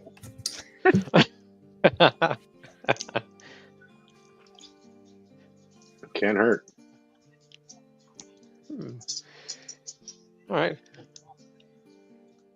Oh well. Anyway, Leela, what did you think of that show last night? Does the tattoo lady know him? That was the tattoo. The tattoo lady is probably one of the only other elders in the town. And yeah, they were familiar with each other. Gwelt is a magic user. And she says she does recall at some point that he did get one of those magical tattoos that you guys have been talking about. So yeah, they are familiar with each other. Maybe bring her along. or at least talk to her. Yeah, I can chat with her while What if they're exes?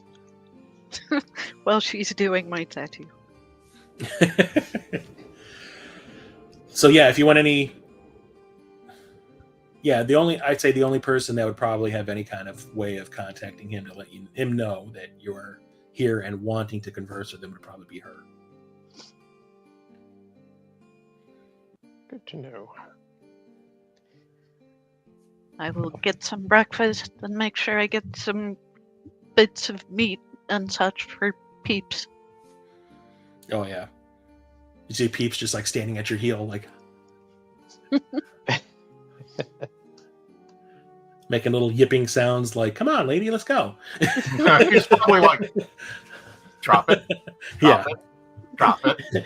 Drop As he's watching you eat, and you keep on hearing that little chirping sound that he makes, and he's just kind of like, I'm hungry too, lady. I don't exactly have wildlife to chase in this town. Yeah, so you give him a couple of scraps, and he grabs them in his mouth and like runs off to the corner, and you can see him like just eagerly chomping down on it. Rats here taste funny. It's like, replicated food. Yeah.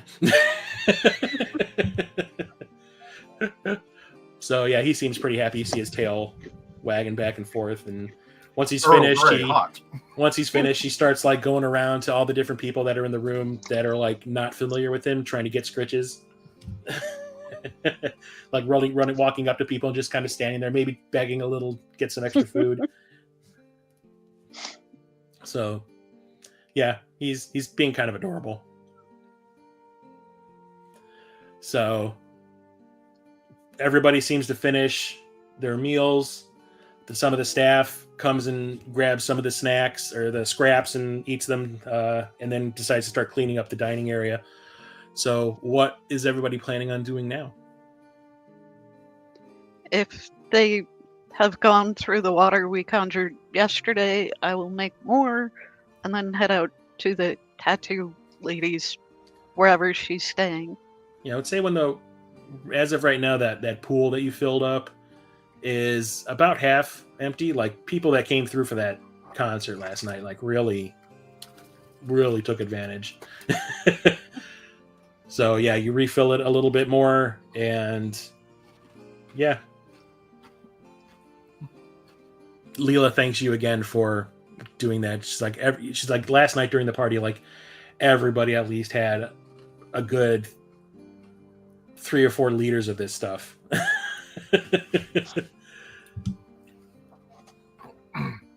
So yeah, this is doing good for everybody. Everybody's getting their daily hydration. This is a desert town that's been in another dimension for however long. Of course, they're messed up. Yeah. So it seems to, once everybody that came for the concert last night realized that it was here, like, it definitely lifted everybody's spirits since we've kind of been in a little bit of a drought. So yeah, she thanks you for that. So you want to head out to Tattoo Lady's place? Mm-hmm. Okay. Anybody going with her? Wildfire?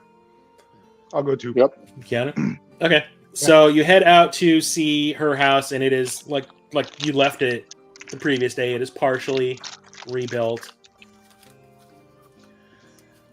She is inside trying to scavenge whatever she can from what got destroyed when it collapsed. But you can tell that she had a feeling that you guys would be coming back. So she's got like a little, you get there and there's a small little wooden table set outside the front of the house of her little area. And she's got all of her tattooing tools laid out on it. Like she knew you were coming back today. And when she sees you walk up, she grabs Grex's hand and says, "Thank you once again for helping at least attempt to save my house." She's like, it's deeply appreciated. So she also like motions you over to where the tattooing stuff is. And she's like, "So I knew you wanted to get one of my tattoos. Are you the one that's going to be receiving it?" Yes. Did you have any ideas of what you wanted? Yeah. Previously, I had asked for parchment and quill, so Grexia would have sketched out like a symbol that her mother had worn on a necklace when she was a kid, and integrated like some orcish runes of protection or something like that. Okay, so you're looking for a protection self-tattoo. She's like, "Okay, I can do that." Did you happen to find any more ink? She's like, "No, I did not, and it would probably take me more than a week in order to gather up enough material in order to make more. And plus, there's like the fermentation process, so I would say I wouldn't have enough to do another tattoo for at least a month." Excuses. Yep, no problem. Got it. She looks at Grexia and she's just like, "He's not very pleasant, is he?" Valfire, just get on the list. Yeah. Well, somebody's getting on my list, I'll tell you that. Moving on. So you show her the parchment with your drawing on it, and she like looks at it, and she like rubs her hand up against it like she's trying to feel it. And she starts to grab some of her dyes and everything, and she like lays it out in a specific way. And she goes back into her house, pulls out a chair, or 2 chairs, one for you, one for her. And she's like, "Sit down and we can get started." Mm-hmm. So I'm going to do a series of rolls to see if she is completely successful. Oh, she could screw it up. Nice. So I'm going to roll. No regrets. I'm going to roll a percentile. Yeah, she spelled mutter, M-U-D-D-E-R. So there's 3 stages of the tattoo. So there's the etching, or like drawing out the pattern. Mm-hmm. That's like applying it so that she knows what she's going to do. So making like the the initial drawing, then there's doing the actual etching of it, and then there's the coloring. Mm-hmm. So she's going to run 3 percentages. Whoops, no, I don't want to do 3 of them. At the end of the ball, you'll have a nice little Tasmanian devil tattoo. Right. So the initial stenciling is an 84, which means she is definitely more than successful in making it look exactly like your drawing that you gave to her. Where are you getting this, Tramp Stamp? What? Yeah, where are you doing this? The item list for the magical tattoo made it sound like it depends how much protection it offers, depends on how much it covers. Okay. Like one limb is, I don't know, 2 AC versus a torso is more. I didn't know if you wanted to roll for that. Or... So she probably has enough material to do either a half sleeve or go Mike Tyson. Go Mike Tyson. Like, let's say if you wanted it on your back, it would be maybe about a foot diameter. Yeah, let's go with the half sleeve. Okay. So she stencils it successfully all around. Which arm did you want, right or left? Left. Left, okay. So she manages to get it all stenciled out exactly the way that you had showed her, and she gets started on the tattooing of the outline.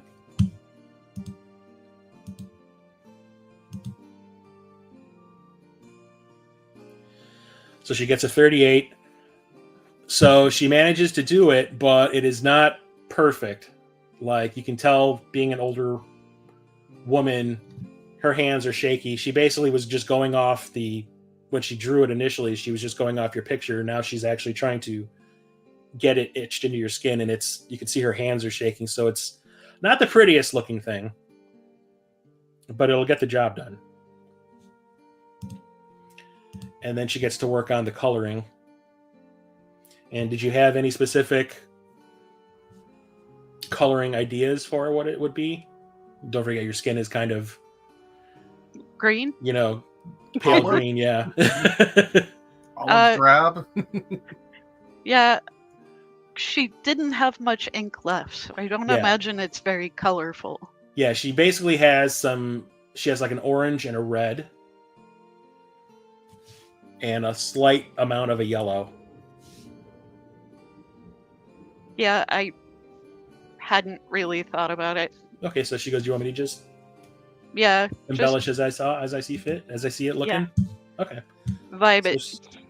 So I would say that gives her a bonus because now you're allowing her to control some of it. Mm-hmm. So whatever percentage she rolls, she'll get an extra 15%. She basically gets a 100. Nice. She crits it. So when she's done, you see that pretty much all of her pigment that she had on hand is now gone.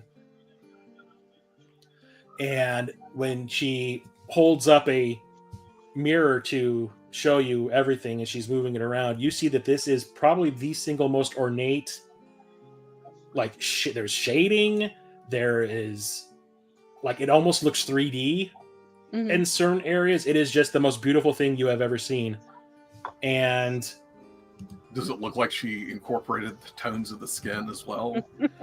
Honestly, there's like, she grabs your arm and she like pulls it up so you can see the underneath, and underneath you actually, it looks like it grows out from your green and slowly fades into the colors, and on the top of your arm is where it's the most vibrant.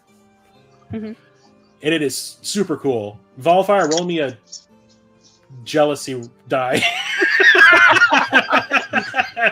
I'm kidding, don't. That's so bad. It's only a one-sided die. Yeah. And as she shows it off to you, she like closes her eyes and takes both of her hands and touches your arm. She's basically holding it like this. And she mutters something under her breath, and you suddenly feel this warmth spread through your body. Oh, you pee-peed yourself. Oh. There's the jealousy. There was some obvious pain going on with the tattooing, and it was aching once she was finished. But like, there is nothing now. Like, you can't even feel that it's there. And yeah, you get a plus. What was it? 2? I think so. A +2 to your. Which one was it? AC. Your AC. Okay, yeah. So yeah, add 2 to your AC. Cool. Just don't lose that arm. Yeah. I will try to hang on to it. So now I'm going to roll a percentage to see if your body accepts it.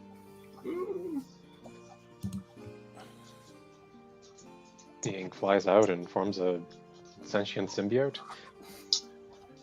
Well, being a druid, I would say there's a possible reaction. And with a 63, okay, so she doesn't accept any pain from you. And once she puts her hands on you and you feel that warmth spread through you, all of a sudden you kind of get this jolt in your bicep. And you start to see these little strands, almost like veins, start to come out of the top and bottom of the tattoo. One starts to go down your arm and reaches your back of your hand, and you see it start to spread out. And then you see also the one coming out of the top starts to come out and starts to reach up your neck and up the side of your face. And it's the same coloring as the tattoo. And she looks at it happening, the old lady, and she looks at it and she just kind of like, oh. Whoopsies. No, like, I've heard of this happening, but I've never actually seen it, like that kind of a reaction to one of my tattoos. But it's like your body is not only accepting of it, but it's almost like it's become part of you. Like, not just because it's tattooed on your arm, it's actually like become part of your being. Well, those are the signs cool. that, like connecting to you because of your druid craft. So now not only do you have this really ornate looking tattoo on your arm, but now you see it kind of growing down your forearm to your hand and up your neck to your face. So now you have this kind of golden orange, like almost like a little streak of fire going up your neck and off to the side of your face, and kind of ends right above your eyebrow. Huh. Mike Tyson tattoo. Yeah. Oh, no. It's if somebody didn't know you, they would think it makes you look extremely intimidating. Ooh, That bonus is to is- intimidate? Yeah. That is incredible. Thank you very much. She's like, my pleasure. And she's still kind of in awe of what just happened. She's like, this has never happened. Like, she looks at Volfire and she like walks up. She goes like, this has never happened before. Great. And Volfire's Thanks. Sweet.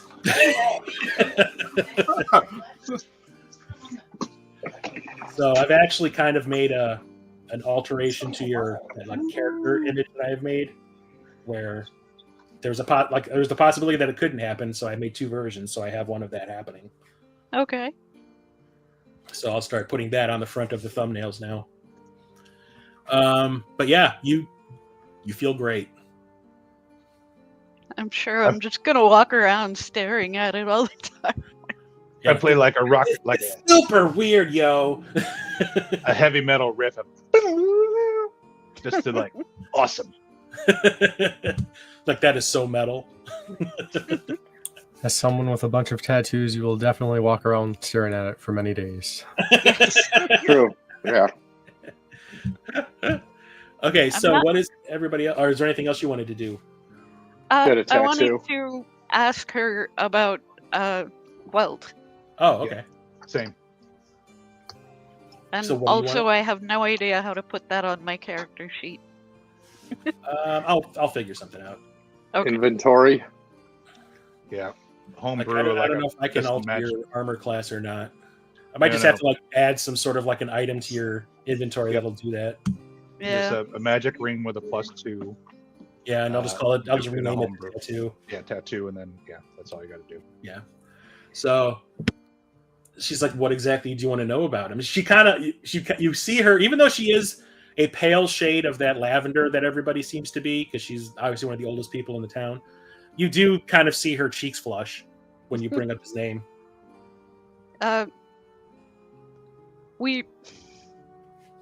It's a long, complicated story, but we saw a flash of someone leading an undead army, and we thought that he might have information about this someone, and we wanted to ask him, but Mana and Leela say he is not personable.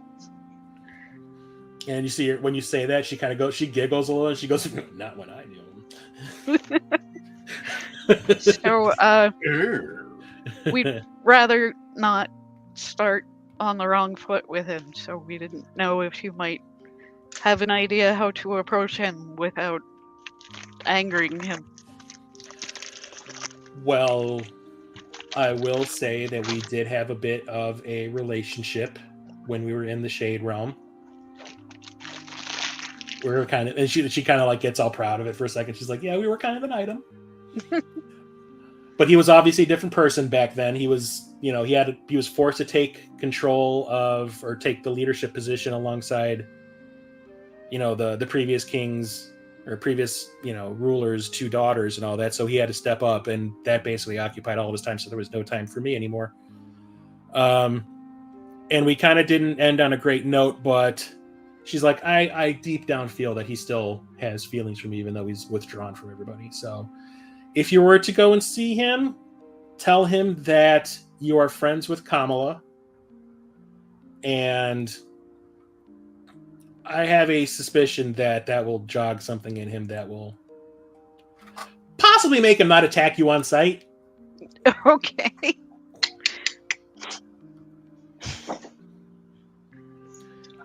Possibly. What did she say about the branding? What about it? Wasn't there someone that somebody had mentioned that or asked about it? Didn't you? Branding?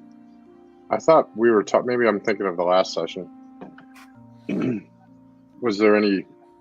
Do you know of anybody that can do any branding similar to the tattooing? But I do not remember that at all. No.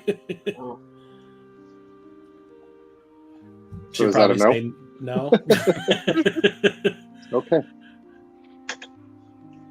Whoever said that to you is a goddamn liar. Well, aren't you like immune to heat damage? So how are you going to get branded? It doesn't hurt. There's magic. Doesn't mean it's not going to burn. Just doesn't hurt. I guess That's why it's called magic. I will stop by Kendra's shop on my way back to the palace and see if I can trade my leather armor in for just a shirt that suits me in the desert. Okay. All right, so what's everybody else doing at this point? So you said it was Greksha, Duridas, and Valfire that went with? Or was it Keanu? Keanu, I think. Okay, it was Keanu, Valfire, and Greksha. What's everybody else doing? While they're out, I'm going to be essentially teaching my student more about helping and healing people and stuff, and seeing like having him read verses. If he's interested, like, if we can get like a level 0 cleric out of this, like taking him to Sunday school. Yep. Just so that, like, and I'm trying to explain it to him. It's like, listen, I'm really trying to get you to a point where you don't have to depend on someone like me coming back. You guys need to be able to take care of yourselves, and that's why we're going through all of this. This is why I'm taking all of this time. Okay, so I do believe last time when you were talking to him, you did get him to a point where he had a cantrip, that you had enabled a cantrip Yeah. with him that gives him some healing. I think it was like stabilize or something. Yeah. So let's do some rolls. Okay. Okay, so I will roll for his. Hang on a second. Let me bring back up Lysdar. Okay, so for him. Okay, so you're going to be rolling some.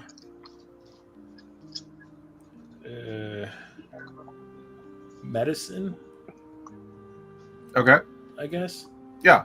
Oh, yeah, I mean, roll some medicine rolls. Give me 3. And he's going to roll some wisdom. Well, there's a 14. To see if he is able to pick up on it.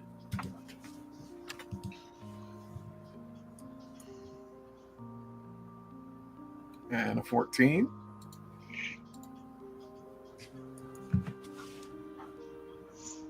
And a 12. Ugh. Okay. Need new dice. Oh well. So you got an average of a 13. I'll go one higher, so go 14. So round it up. And he will roll 3.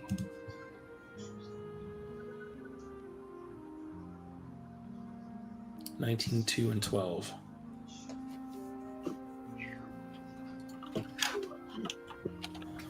So he got an 11 average. So once again, I would say he isn't completely successful in picking up what you're trying to pass off to him. Yeah. He is, like I said last time, he is kind of dopey. Yeah. So I would say you would not give him another level. You wouldn't give him a cleric level, but he would be able to pick up another cantrip that you could teach him. Okay. Let's see.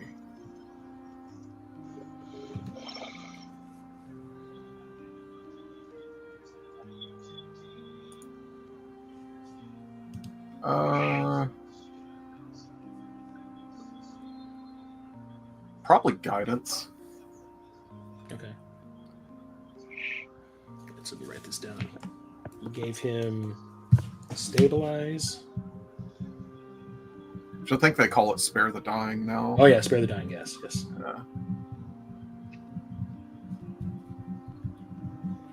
And guidance. Yeah, guidance will be good because it'll be like anyone who's doing like Constitution saves or something get an additional D4 to like help make the save. He can cast guidance on himself too if he needs to. Yeah, exactly. Okay, so you teach him this new technique, and you get the feeling as you're doing it that's basically as far as you're going to get with this guy. Like you're never going to be you're getting discouraged that you're never going to be able to get him up to that cleric level. Yeah. That he's not completely suited to this. He just wants to help. Yeah, which is good. I mean, it's not everyone can be a cleric. But he does thank you for teaching him these things because he is definitely better off than he was before you came. Yep. And that probably takes up all of my time while they're gone. And by the time they come back, I'm ready to head on to the Hermit. Okay. Duridas and Azrael, you guys doing anything? Yeah, I was just waiting for people to be ready to go see Gwelt. So you're still at the palace? No, I guess I would have went with a group. Okay. I'd say you went with Marcus, just like standing outside the tent. Looking menacing.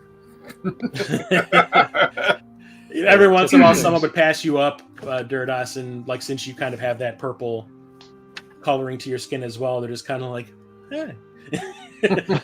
don't remember running into this guy, but then again, he does have horns and we don't. So what the hell? And Lysdar is kind of like, I don't know, like none of you really know what's up with her right now. She is just very disassociated with everything that's going on. She just could give two shits. So she is just wandering around. Like she kind of followed you, Duridas, to the tent that Mercus is in with Davis, and like she was there for 30 seconds and just stood around, and then she was like, "Yo, fuck this," and just started wandering around and just staring at people, kind of like just completely not interested. Like she's almost like just staring off into space a lot of the time. She's not here.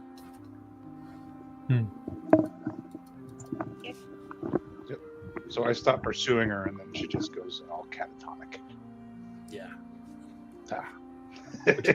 Did. How dare you? Are you doing anything, Nazriel? If they're all doing that, probably would have felt like there's no excuse not to. But probably would have taken up Mana's offer to play another game and such. Yeah, I felt like, all right, I'm not sure what else to do. Like, okay, before we go, sure, we'll play the dice game again. Okay, you want to actually do that? We don't have to actually play it out again. I would just say roll a 20, and I'll roll a 20, and we'll see who won. All right. Let the girl win.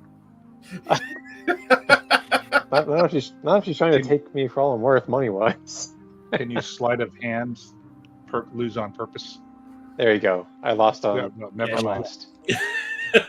I rolled an 8. He rolled a 1. That was going to be a 19, but then it hit the corner of D&D Beyond. Yeah. It's like, nope, 1. Cheating website. Yeah, she won, and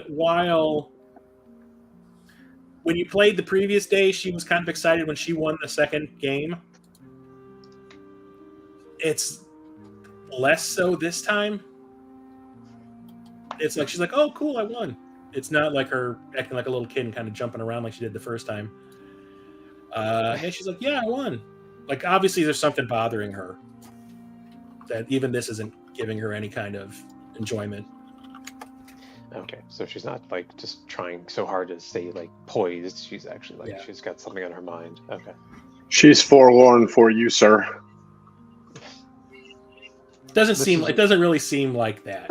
Like if she was really kind of like into you, she'd probably be putting on some kind of like a fake performance thing. This is an interaction where you can get a side quest, or we could ignore it and we can keep going. I like the way you think, sir. I gotta fill up the quest log with to-dos here. We'll have to come back and finish this one afterwards. That's Keanu's go-to move, anyways. Come back and finish it afterwards. That is pretty good with insight and stuff in general. So, Mana, what's going on today? You definitely seem subdued compared to yesterday. Something on your mind? So you were both down kind of like on your knees on the ground rolling the dice. So she stands up and she goes and sits on one of those windowsills again, and you can see she's kind of hesitant to discuss things. So roll me a persuasion. Persuasion. Stat-wise, that's where I'm a Viking. Yeah. Ash?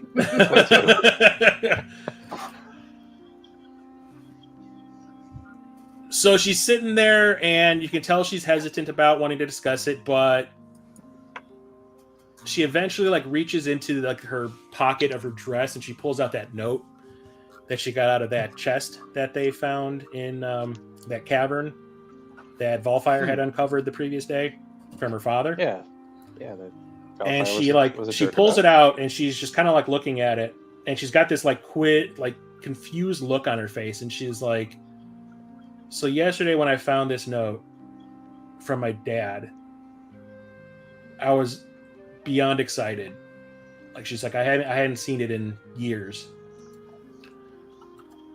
But now that I'm older and I have been rereading it over and over. She's like, there's just something about it that does not make sense. Oh, so wording? Yeah, she's like, when I was a kid and my dad had given me this note before he passed, it felt comforting, but now I read it and it feels like there's a different kind of a motive behind it, I guess. Okay.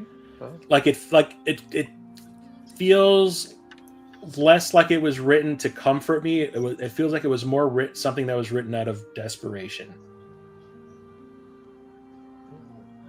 Dear. All right. Well, that was having read it. Well, with age comes. And like wisdom, without any context, like she hands it over to you to read, and without any context, it seems like some sort of a letter that a father would have written to his daughter to let her know that things are still going to be okay, even though things look like they're heading toward a rough patch for them. But he's trying to comfort her. But now that she's said that it feels like it's coming from a place of desperation, roll me an insight roll.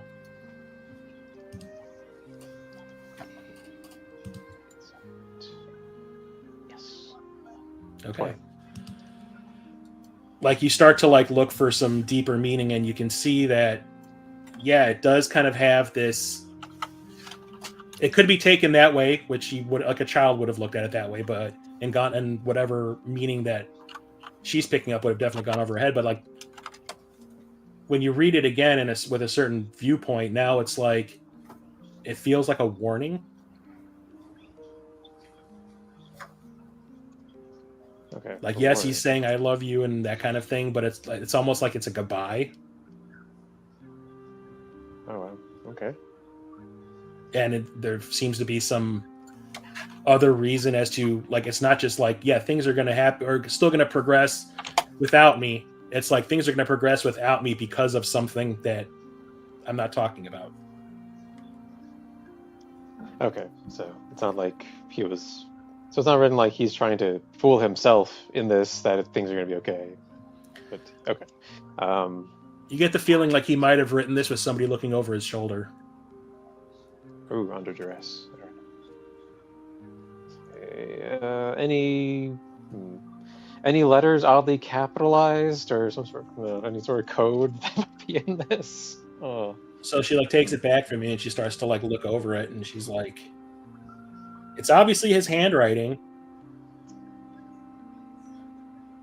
but but she does like kind of like cock her head to the side as she's like looking it over again, and she's like, for what he's trying to say, or what I thought he was trying to say, he's very like my dad. She goes, my dad was a very verbose person.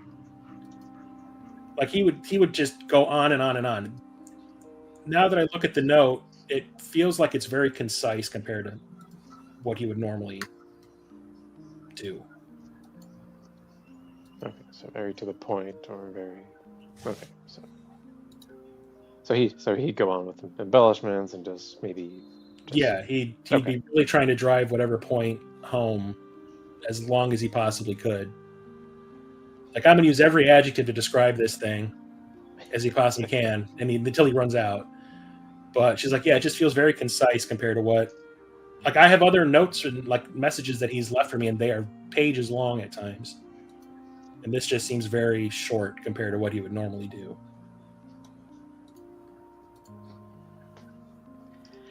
Do you think there's any message hidden within this at all, or?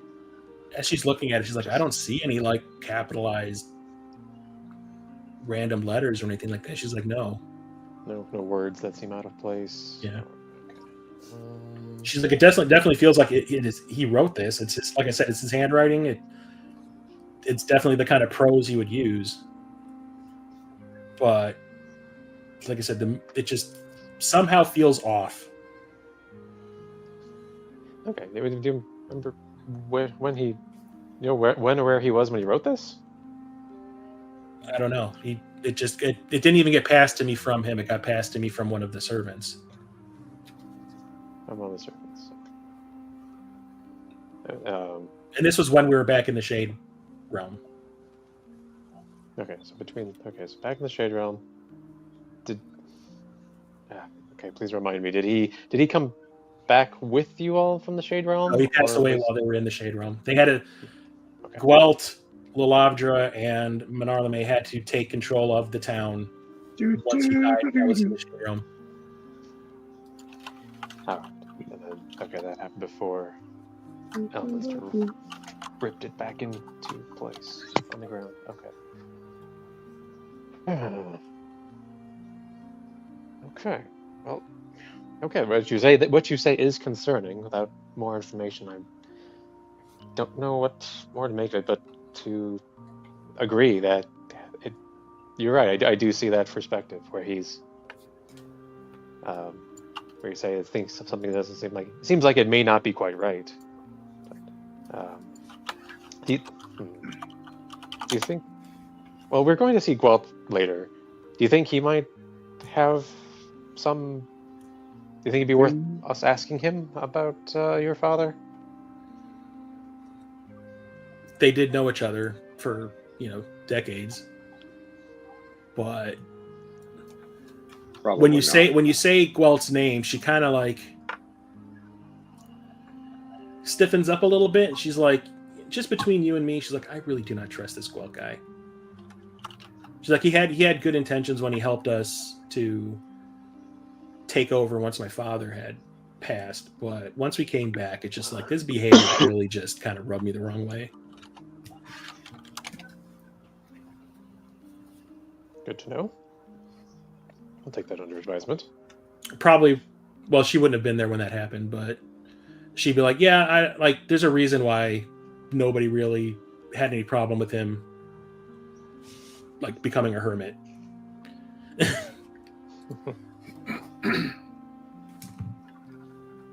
Okay. Well, okay. I will keep that all in mind when we visit him. Okay. I'm not sure what to say. I'm sorry the letter has lost its comfort that it offered you. But flavor. If there's something to learn from this, we'll make an attempt at seeing if we can find anything else to help explain what may have happened here. Okay. And which is I appreciate. The quest appears in our quest log now. Yeah, your subquest, yes. Talk to Gwelt. We now have we now have multiple quests that are saying talk to Gwelt. Talk to Gwelt, and there's a little sub one underneath it. Discover the hidden meaning of the note. Little down arrow that you hit. Yeah. Expands out to 12 things. I've got multiple mission markers pointing in Gwelt's direction. Well, yeah, she's like, "Well, thank you for looking into this." She's like, "I appreciate it, but she's like, I have some things I need to take care of." So, that are ungwelt related. Yeah, ungwelt related, non-Gwelt related. Yeah. Universe doesn't revolve around Gwelt. But she goes, "Don't worry, I'll keep trying to look for something that I can pick out from here that might be a clue, if there are any." You can detect magic or see if there's invisible ink. Those are other thoughts. Hold it up to the light. Yes. Just trying to All right. That's okay. I think that's from there. I think Nazareth's probably good to rejoin, meet up with the others unless other things are happening in the interim. Okay. So Duridas and Marcus, anything else or? Join the group. Okay. Yep. Okay, so eventually everybody kind of comes back together. Keanu, are you doing anything? Well, you're with Greksha and Valfire.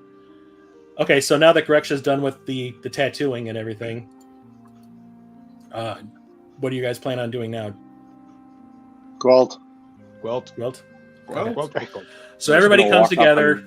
Bang on the door. I would say within the space of a half an hour, you all meet back up at the palace. And Leela's standing there. And she's like, You all ready to do this? Wow. Y'all ready for this?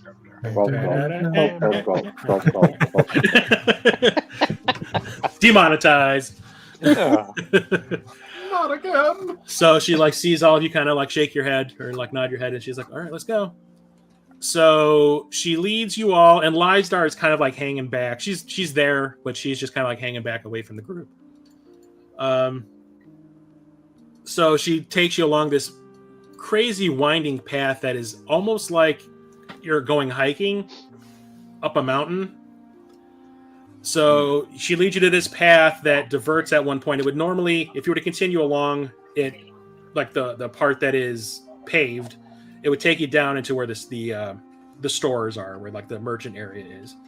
But you can see that there's this vague looking, it's like very faint path that heads off to the left that is like this winding path that takes you like up the mountain.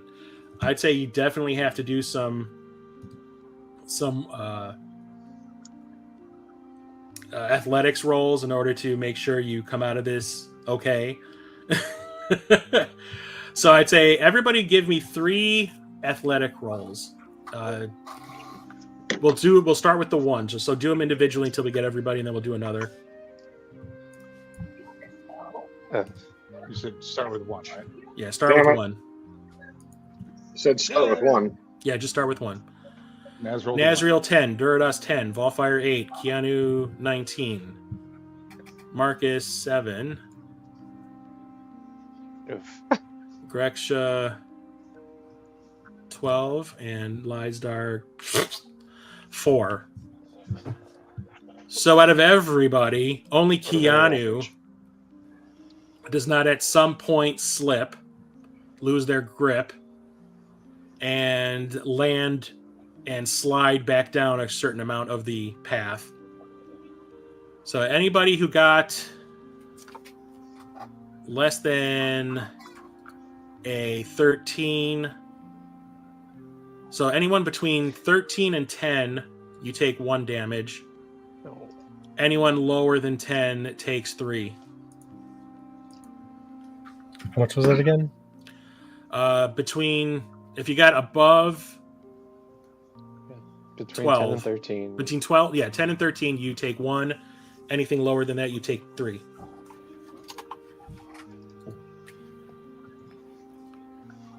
Okay, and everybody roll another. Aha! Volfire 26, Nazriel 24, Durados 3, Keanu 18, Marcus 12, Grexia 20.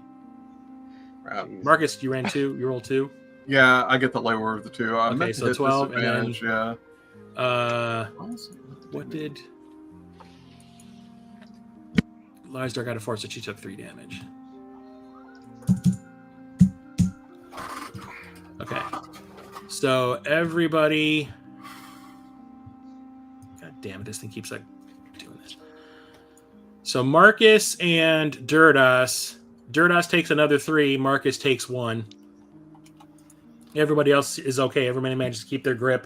And if they did slip a little bit, you managed to catch back on with your hands and stand back up without losing anything. And then everyone give me 1 more. Oh wait, I didn't roll for Lysdar. Oh shoot! Lysdar got 8, so Lysdar takes another 3. Is there a reason why I'm not flying? Because you didn't say you were flying? Yeah, I'd say that. Oh well. You can do that for My hamstring. 5 minutes. Lysdar passes this time. I failed all 3. Welcome. Yeah. No. I'm doing backflips with my 24. So Grexia takes 1. In armor. In armor. I'm flipping like Keanu takes 1. I had a 14. Oh, 14. You're okay. Yeah. Lysdar and Marcus take 3, and Durados takes 3. And I take 1. Grexia takes 1. She was I lie on the Volfire takes ground. 1. As I lie on the ground groaning, I need somebody to carry me. Okay. There's a lot of little damage, so this would be a good opportunity. Yeah, for Lysdar lay took on 10. hands. Oh no, Lay Liza on took hands 9. She took 9. Only 92 more points to go. Okay. So it's kind of a perilous climb, which is probably another reason why nobody comes to visit this guy, because they don't want the risk of getting hurt. But after about a good half an hour, 45 minutes of climbing, like I said, hike climbing through this weird winding path, you get to a section of the mountain that is similar to the way the palace looks and the way it's been carved into the side of the mountain. Definitely a lot less fancy looking. Doesn't look like it's had any damage because it was built after the city crashed down back to the ground. But it looks like a little hut that's been carved into the side of it. There's a small doorway that looks like somebody like Volfire would have to duck down in order to get through the doorway. And outside there's like a chair that's been whittled out of some really old wood. And you can see that there's like some wood shavings just kind of been strewn about the area. There's a little area for a fire. So there's like a little stone circle. And you can see there's like a bunch of burnt like charcoal left behind. Some of it's still smoking. Some of it's still embery. But you don't see anybody around. But you do see that in like outside this little area that's right outside the doorway, you can see around this border area, there's like these dark spots where it looks like little bombs had gone off. So there's little charred areas, almost like there was a landmine there that had gone off. Perception. Yeah, I'm gonna pick up a rock or something and just chuck it over the threshold of where those little charred areas are. Okay. Yeah, there's like 5 of them you can see. The little dark spots, like little crevices. Let me roll to see if anything happens. Boom! Damn it! Don't you know how expensive those things are? Okay, so the rock hits the ground between 2 of the dark spots and nothing happens. Once ourselves instead of risking. The Valfire Express is ready to go. Pop my wings out. Break out the wings. So Leela gets to the top, eventually. She like fell behind a little while because I didn't realize she was coming with us. Yeah, no, she was coming. It's just that she did not think ahead and decided to wear heels. So she's kind of wearing these like heeled sandals, and she was just like, "Yeah, I did not roll or do an intelligence save before I woke up this morning." So yeah, you can see that her toes that are exposed in her sandals are like filthy now, and you can see that part of her dress has a little tear in it on the side where she obviously slipped because there's this big dirt spot, and she's a little disheveled. Normally nice hair, like there's little strands of hair coming out of it, and she's just like, "I'm a dumbass." The stone, huh? Yeah. So she gets up there behind you and she sees all what you're trying to do. She sees Greksha throw the rock and she sees that there's all these dark spots, and she's just kind of like, "Yeah, those are from some of the previous times I've come to visit this dude." Hello, we're friends of Camilla. So Hello. you definitely said it loud enough that he would have heard, but there's no response. Greksha, you want to shape Earth or mold Earth so that just part the parting of the Red Sea, essentially. Turn it into a big fireball. Well, either do a pressure plate and explode all the mines, or just like do a shell that we can walk over that won't actually trip them, unless they're. I have this really nifty little gift. I can spit fire and things. So maybe I'll just.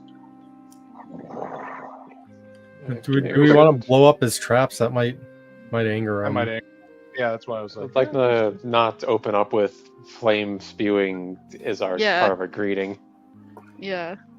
Just for the looks, the optics of that. So While you're All also right, cool. out here, you say while you're deciding what you're going to do, Leela kind of goes like, "Gwelt, Gwelt," and there's still no answer. Is he dead or deaf? Little Sure. column A, Hold little column on. B. How What far exactly are we- happened previously that left these scorch marks? So basically, he has cast some kind of a spell on certain points of his like front yard that if somebody crosses it, it won't do any like real damage, but it'll definitely knock you on your ass and potentially ruin your day. It's mostly to scare people away. But I don't know if he actually intends to hurt people, because she goes, trust me, he's a pretty powerful magic user. He could do that with a snap of his fingers if he really wanted to. So we need someone with great. This guy's saving wearing the brown throws to pants go today. forward. That's Nazriel. Yeah, pretty much. I could check to see if he's home, maybe. Hold up the crystal ball. Oh yeah, I mean, at that point, may as well just walk forward and trigger them. Trigger whatever's I going am to be triggered. going to not stand directly behind Nazriel as he does that. I'm gonna cast minor illusion to make it look like there's a bridge over it and say Valfire is good. Do you really do that? No. Or This is Valfire could fine. just fly up to the door and knock. The door's This is open. fine. There's no actual door. It's just like a carved. How far are we from the door? Probably about 15 feet. Oh, You're muted. I am. Who? Valfire. Yeah, I was talking to the lady that was wandering around in the background there. Yeah, we all heard that too. Hello. So yeah, I'm more of a fire opens the door type of guy, but I guess I could How just far can we fly jump? over and That's a good question. how far is it to the door? Is it 15 Isn't feet? flying the same as just regular movement speed? You're about 15 feet away from like the front of the house. 15 feet? Yeah. I feel like some of us with the higher athletics should be able to pull this one off. Jump? Yeah. I'm If trying to see any- how far jump- If any. And I could maybe put on those stinking boots that we're carrying with us and add a little extra. Wasn't there the boots of pigeon leaping or something like that? So you can, I think it's you can jump horizontally Inventory. with start Ring of jumping. the number. Oh, there you go. You can cast jump from it, but can only target yourself when you do so. So I guess I'm carrying it with us. So, and the ring of warmth, which I don't want to tell you where that's attached. Your strength determines how far you can jump. Yeah. You got wings though, don't you? I do have those to catch my ass too if I roll a 1. You want to do like a long jump, like you're going for distance. He's going the You distance. cover a number of feet up to your strength score if you move at least 10 feet on foot immediately before the jump. When you make a standing long jump, you can only leap half of that distance. Either way, each foot you clear on the jump costs a foot of movement. Oh, okay. So I can move in a jump half as far as my strength. So if you're walking 10 feet and then you jump, Yeah, a running start. it's like a running start. You make a long jump, you cover the number of feet up to your strength score. If you move at least 10 feet on foot immediately before the jump. If you make a standing long jump, you can Okay. leap only half of that distance. Okay, so without the ring of jumping, I've got a strength of 19. So with a little bit of walking distance, I think I can more than clear the You can 15 probably cover feet it. to You the can front probably door. cover it with just standing. Probably, Again, I'm going to not go with. gonna be in a straight line behind him. Yeah. That's fair. Like from what you can see of like the how far the holes are from the opening of like the front entrance of the house. If you were to do a standing jump, I think you could probably do it. I'm gonna help him. Unless you want to take like 10 feet, step back, and then do a run jump. Yeah, I'm gonna do the run jump. Okay. So you take Either way, step back about 10 feet, get a running long jump, do your jump. 19 feet. Yeah, you land like basically 5 feet away from the front door. Sweet. Nice. Knock, knock, knock, knock. On the door frame, I guess. Give it a few Dominoes. Land shark. Pizza's free if it's a half an hour later. no, I want pizza. Yeah, you give it a few seconds after you knock and everything, and there's no answer. Okay, now I do the cop knock, so I go like this. Bang, bang, bang. Still no answer.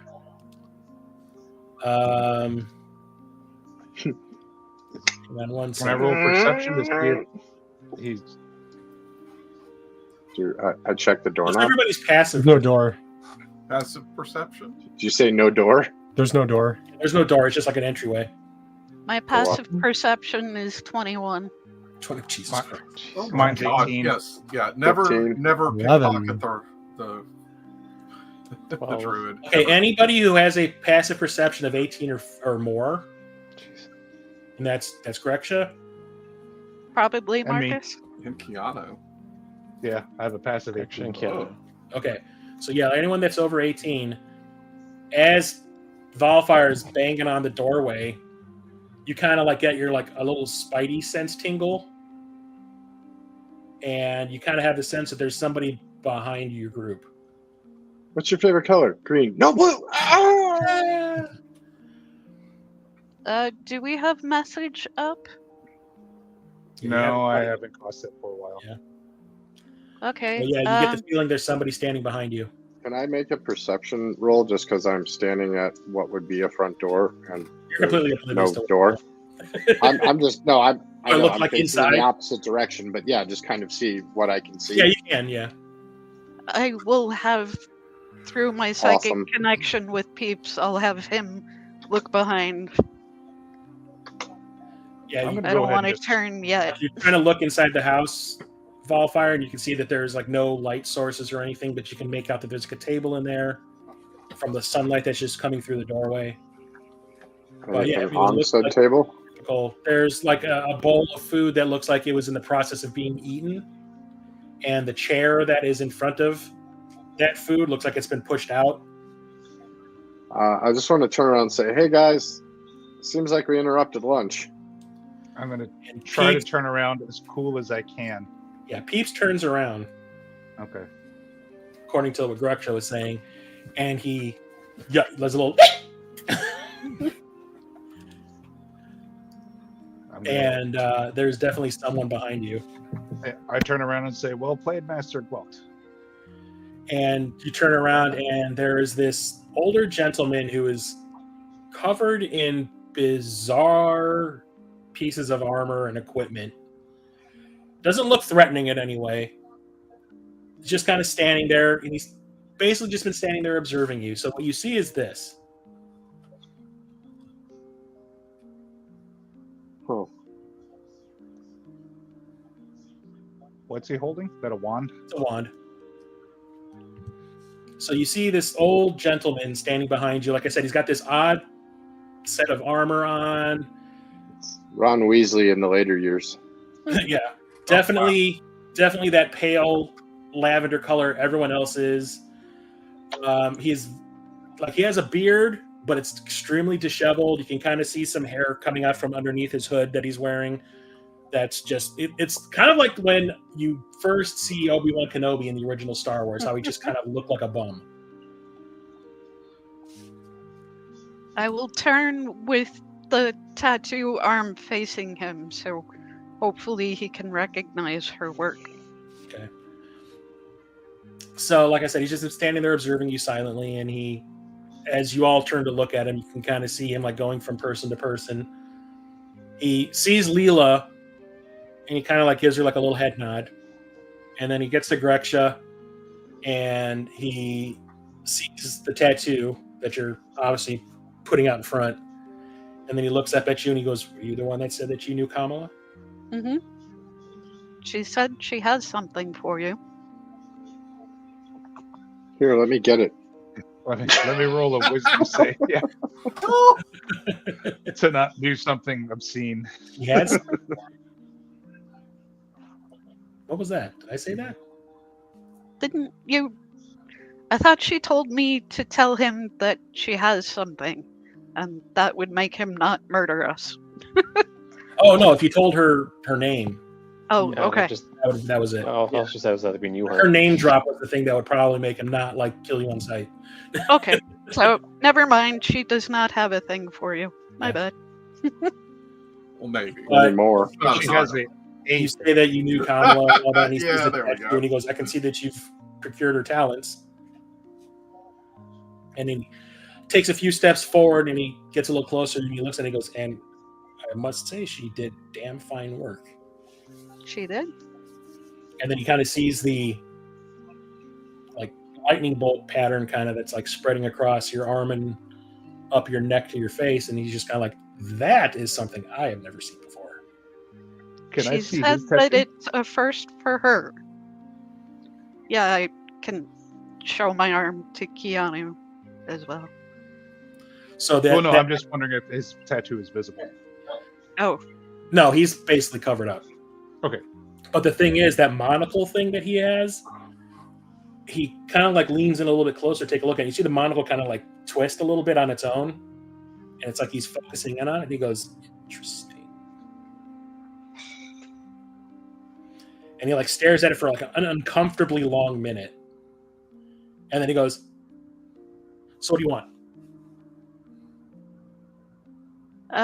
we Burger and fries. And And then, then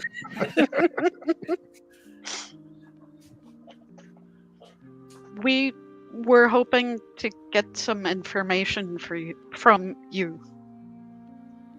and he like goes across. He like looks across the whole crew.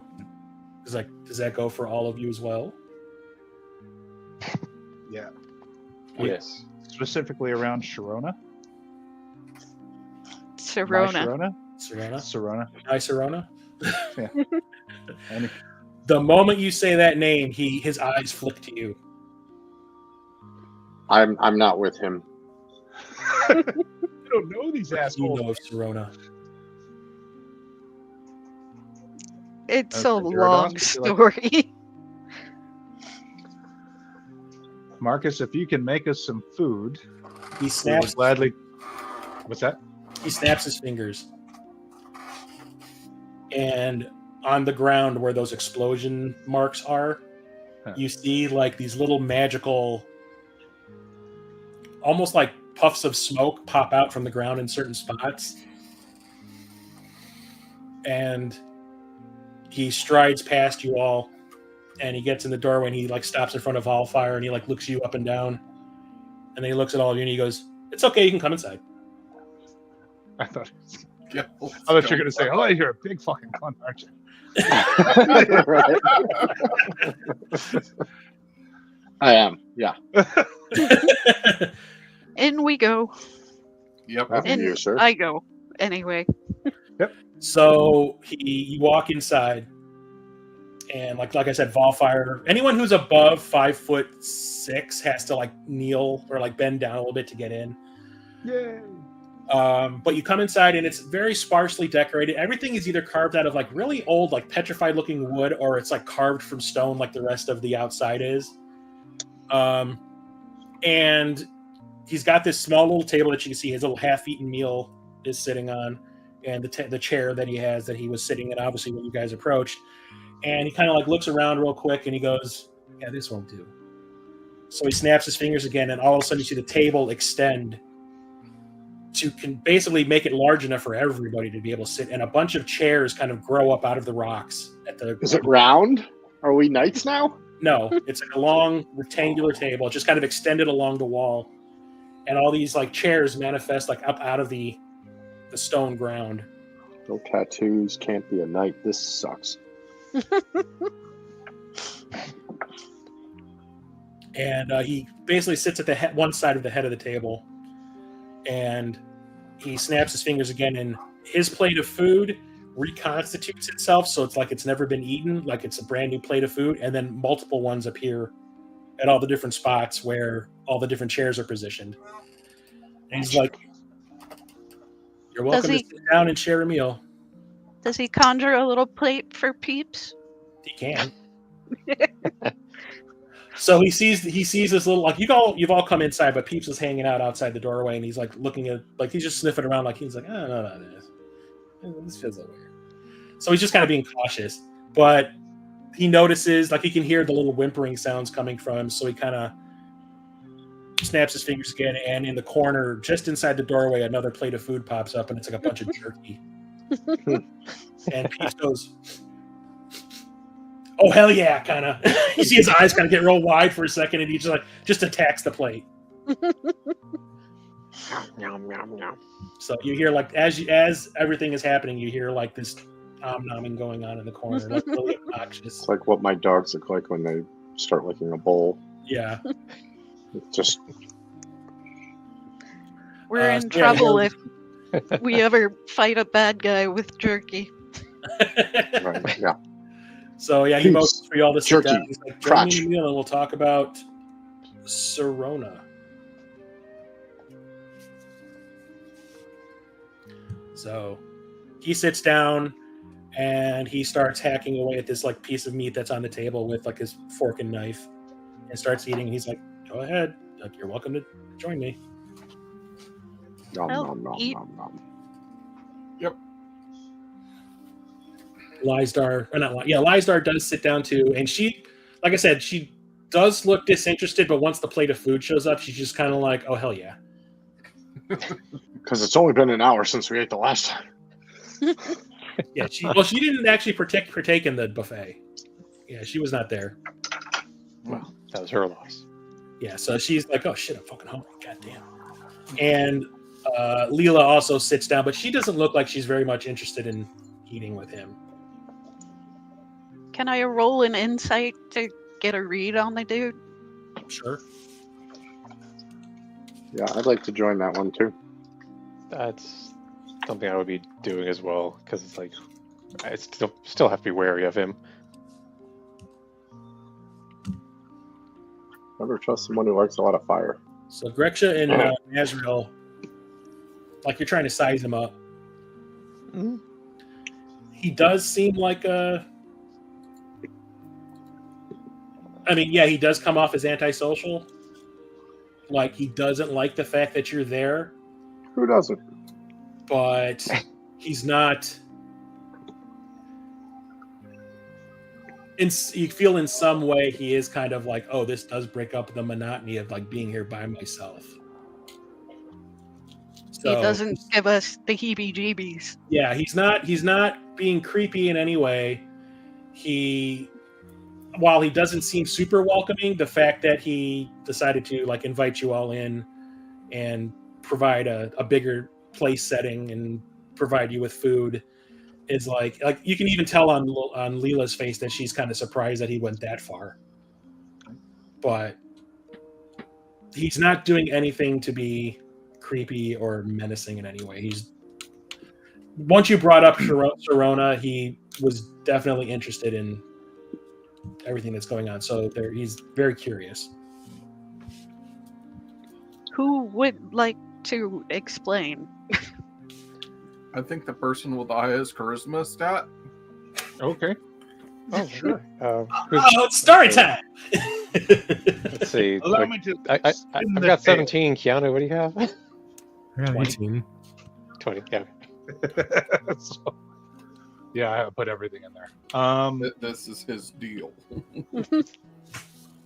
So yeah, rather than regale the entire history of our last 4 sessions, I tell the story as best I can in a performative manner. Wow. With a natural 20? Yeah, with a +8. Jesus. This is the best story he has ever heard. He's gonna do cosplay. And He's doing shadow puppets. he's on AO3 already with like 10,000 pages. It cuts away to like PowerPoint animation. presentation. Yeah. So you tell them all about how in the cave system that you were looking through, you found that mural in that The one hidden zombies, room that had the Cirronna's dragon. name written across it in blood with like a skull's face, or it's like a face of a skull, all drawn in blood. How you found that Cironna shrine-looking thing in that little room that you uncovered where you found Leela or Mana's box. I'll tell them about the vision I saw Mhm. of what? the zombies. Oh yeah. The And the skeleton ring. with the ring on the hand, ruby ring. Mhm. He is completely entranced by what you're saying. I have that effect. Yeah. So he finishes his little steak thing that he was eating, and he takes a napkin that's on his lap and he like wipes the corners of his mouth, and he stands up and he goes into like he heads back behind the kitchen area and the dining area, and you hear him rustling around in another room, and he comes back and he's got like this book. It's like Did you sign this for me? you can tell that he has made this himself. It looks like it's been bound by like twine, and he tanned the leather himself. It looks very homemade. It's very thick. I want to say it's like a good 3 inches thick, and the pages are all worn and everything, and they're yellowed. And he puts it down on the table where he was sitting. He kind of pushes his plate aside, puts the book down, opens it up, and pages through he moves through a couple of the pages, like licks his fingers a couple times to get to where he wants to get. And he finally gets to a page, and he picks the book up and he spins it towards you, and he holds it out in front of you, and there's like a picture of a skull on it. And he goes, "Is this the skull you saw in the cave?" Do you know how people tanned leather back in the day? I'm And not touching that book. all of you look at it, and it is almost exactly the same skull that you saw in the cave. Yeah, that's it. And he goes, "I thought so." And then he puts the book back down, and he like leafs through a few more pages, licks his finger again, gets to another page, and he says, "Did you see this?" And he turns the book again close, like towards you, and there's a drawing of a pedestal that looks like if you would have seen it, it would probably be made out of wood. And on top of it is like a display where a necklace would be.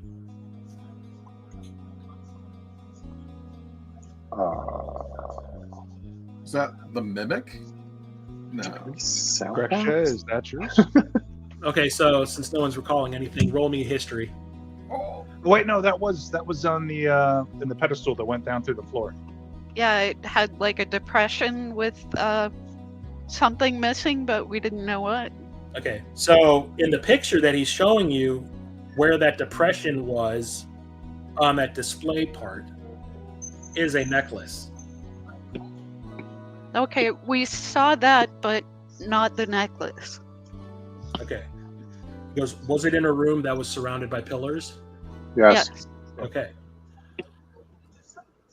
This is Cirronna's necklace. And if you're in the cave system I think you're talking about, that is one of her many temples. Was there a room? Okay, so you tell her about you told him about the dragon and everything. So he goes, that room where the Draco Lich is one of her many like treasure collections, and all of them are strewn throughout the Anauroch desert. Do we have the map with us? Yeah. Can we show him? Sure. Yep. If you could just put some X's on that, that'd be great. Like these circled areas? Are those Cirronna's temples? 2 of them are.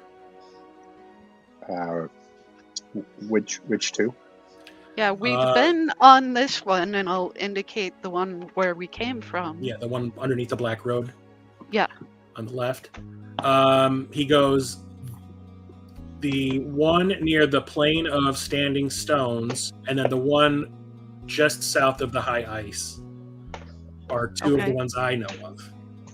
He's like, there is another one that is to the west,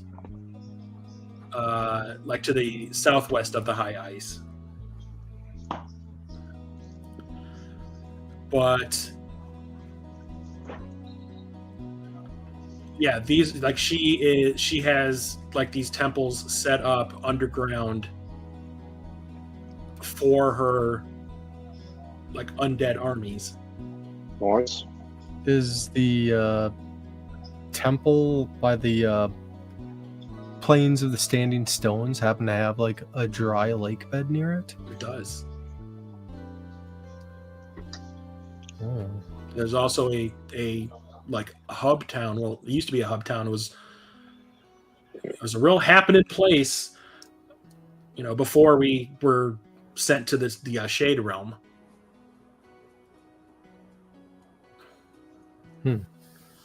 Whether or not it's still standing, I can't be sure. Why would the undead armies be coming here? Is there something Cironna wants here in this town? Yeah. She wants her necklace back. Do you have it? No. Do you How long know has where it it been is? lost? I do not know where it is. It's these. I suspect that the moment the zombies or the undead started to show up around the town is probably around the same time that the necklace went missing, because she has an unholy need for it. And then he like stops. It's so precious. He stops and he it's like something's coming to him, and he goes, "Do you even know who Cironna is?" We gathered from the temple. She's an Underdark goddess. Do you even lift, bro? So he goes, "I'll fill you in." So he like leafs through some more pages of the book, and he gets to like this thing, and he starts reading this entry that he obviously wrote. And he says, "I've been doing research on the desert for decades. It started even long before we were sent to the Shade Realm. But this is something I've learned about a little more recently. And it also, too, coincided with the undead showing up in town. So, hang on one second here.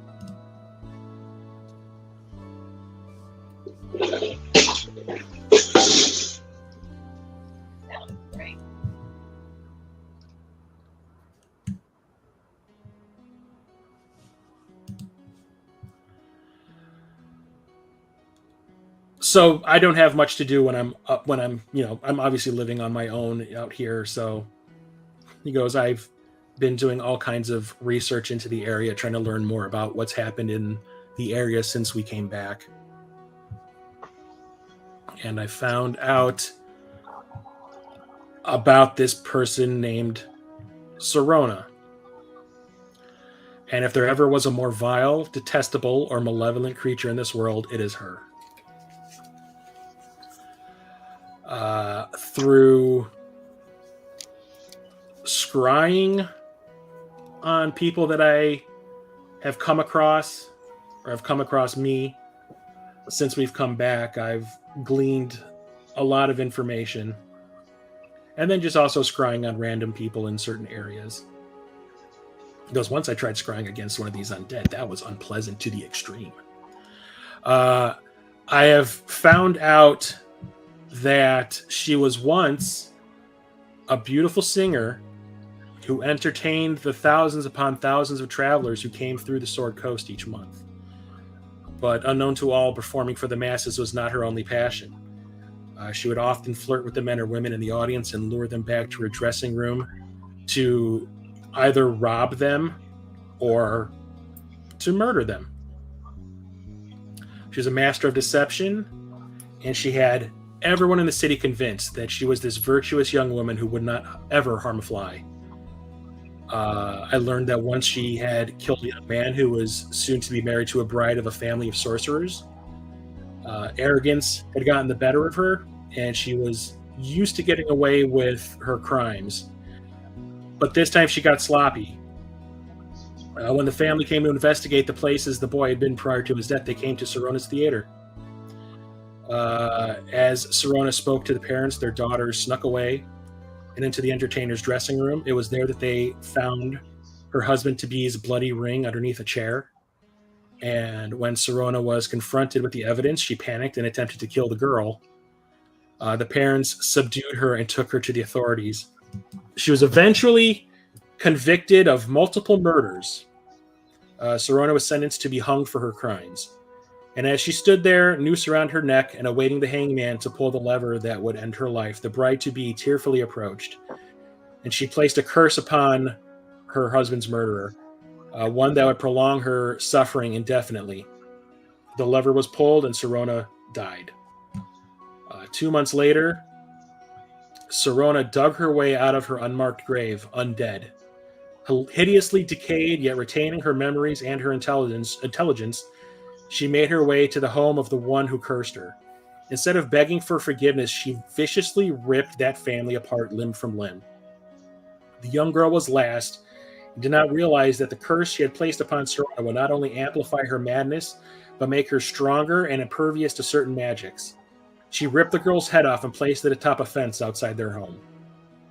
As her madness grew, so did her bloodlust, and she murdered anyone who crossed her path. One such victim was in possession of a beautiful ruby amulet that she now wears. She used to wear. Her no longer needing the food or drink. I cannot read. Maybe if I put my glasses on. There you go. There's a solution to every problem. I'm just not intelligent enough to realize it. And for some reason, it's because I have my earphones on. Derpity derp derp. There we go. No longer needing food or drink, she wandered into the wastelands as she could survive for an eternity out there. Taking refuge in a gigantic cave she now claims as hers, she began to learn a great many things about her new abilities granted by the curse. She imbued this amulet with a spell that would draw victims to her so she wouldn't have to venture away from her home. Instead, it called to her previous victims, as those she had killed eventually returned from the grave as she did.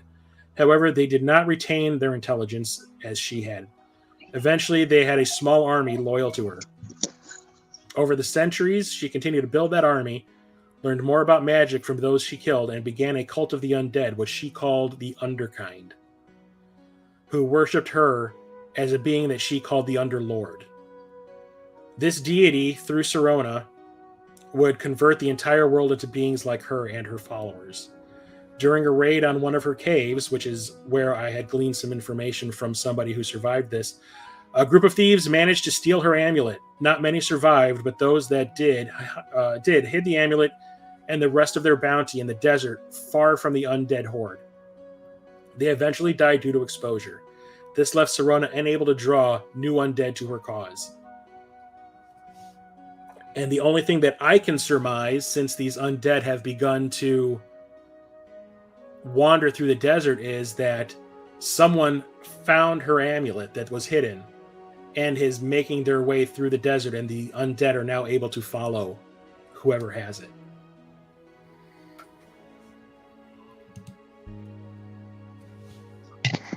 Does anybody have an amulet? Actually, yeah. What's that amulet around your neck look like?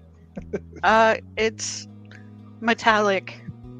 It has not. It looks nothing like the one in the picture. Yeah. And my education as a druid has taught me to be able to find objects like this, but I have to be really close, within 1,000 feet. So if it's here in town, I may be able to find it tomorrow, but again, it has to be real close. Like the drawing of the necklace, what is it? Does it give us a good look of what it looks like? Yeah, let me.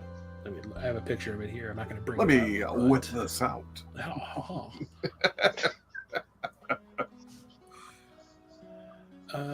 Where is it? So I can describe it.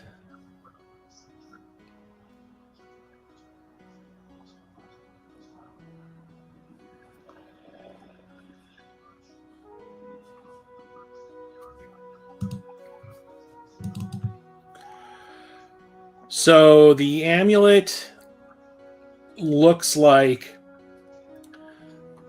it's like a metal band that's in the picture. It looks like it's made out of metal.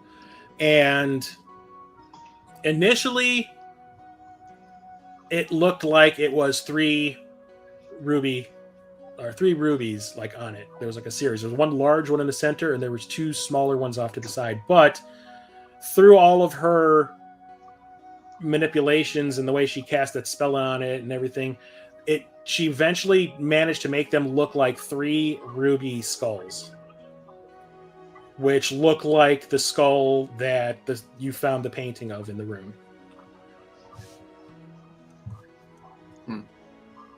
Duridas, have you shared with us your encounter with the other Hexbloods?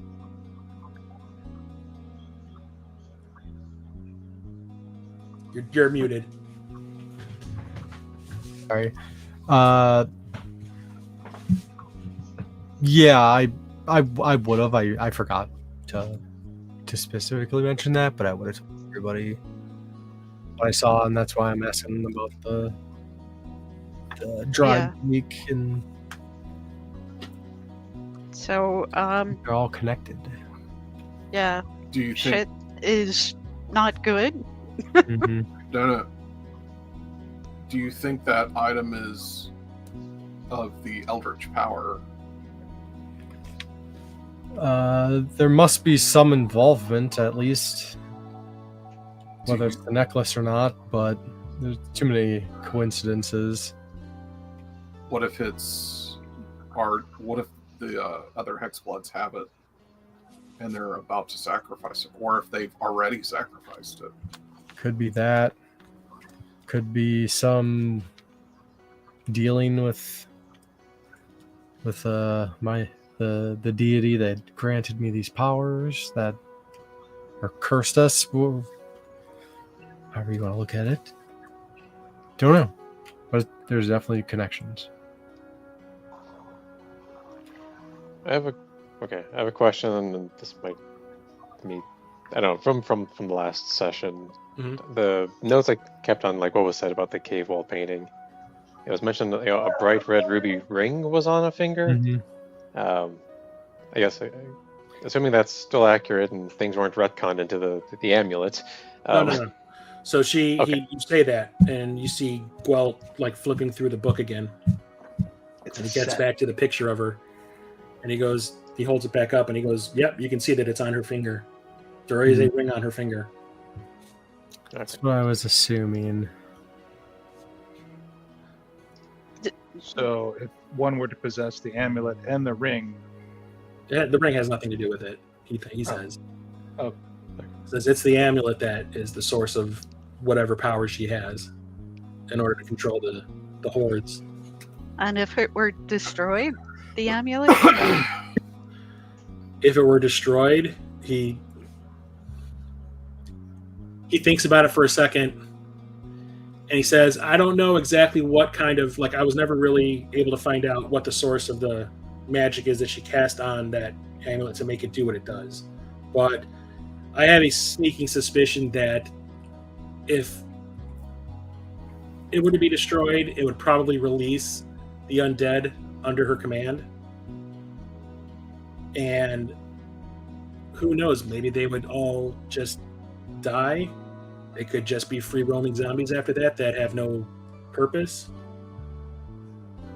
But since she manages to use them to control them, I can imagine that if it were to be destroyed, she would no longer have any control over them at all." Yeah. So from one perspective, it wouldn't be so bad if the Hexbloods sacrificed it, but also that's a whole lot of power to be given to your warlock deity creature thing. Yeah.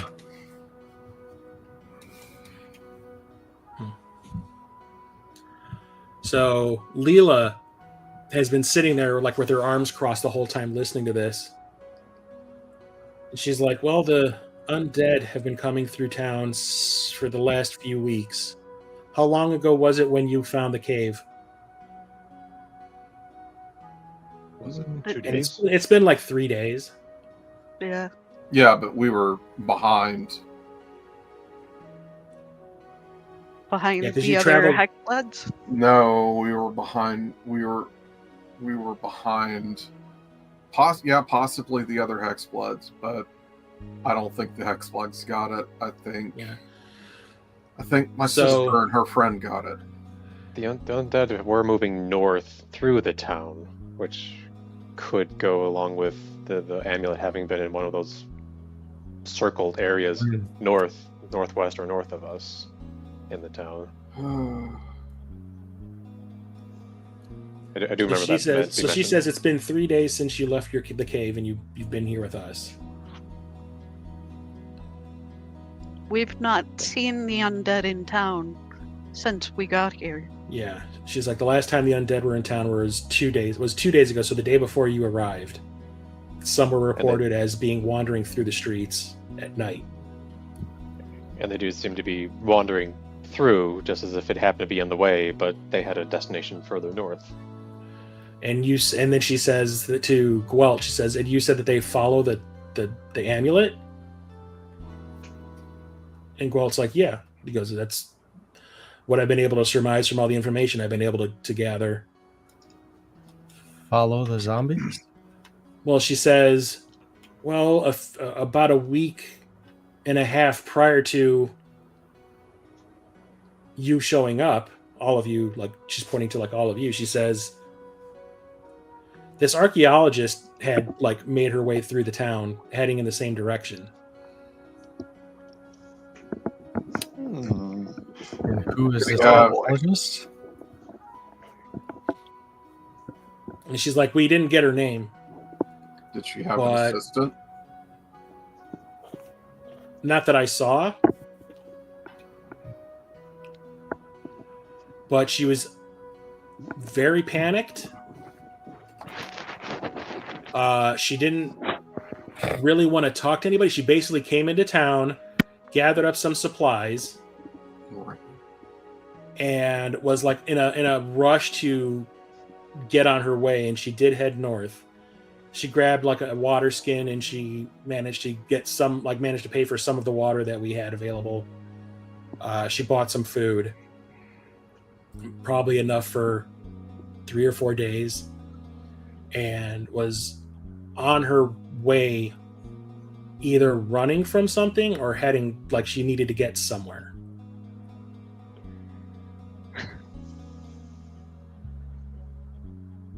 Can you describe And then not too long after, the undead started to show up in town. Can you describe her? So she describes the woman. Hang on one second.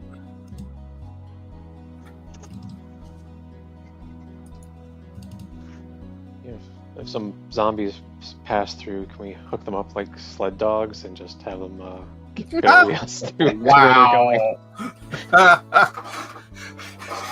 Have Peeps on the end of a little stick. This is not what I signed up for. Jesus. To draw us a picture of her likeness.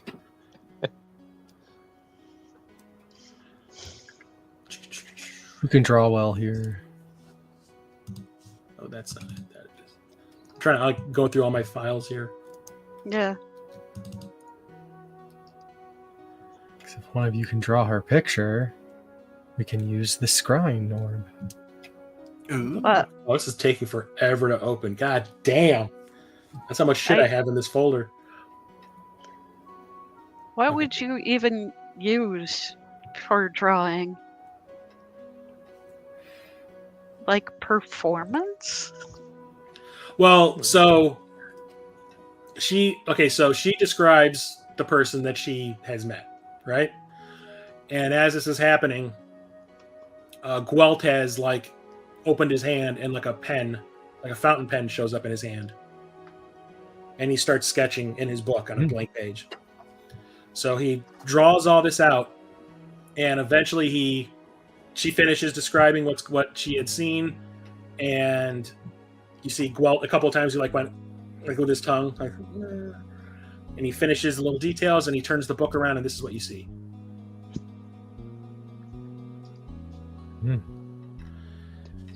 And if I am correct, Greksha would know who this is. Okay. If you check your connections. Yeah, I'm looking. Yeah, I do not have her. Oh, right. You do? Right. Yeah. Okay. So this was somebody that you came across while you were on your way to Baldur's Gate. Yeah, okay.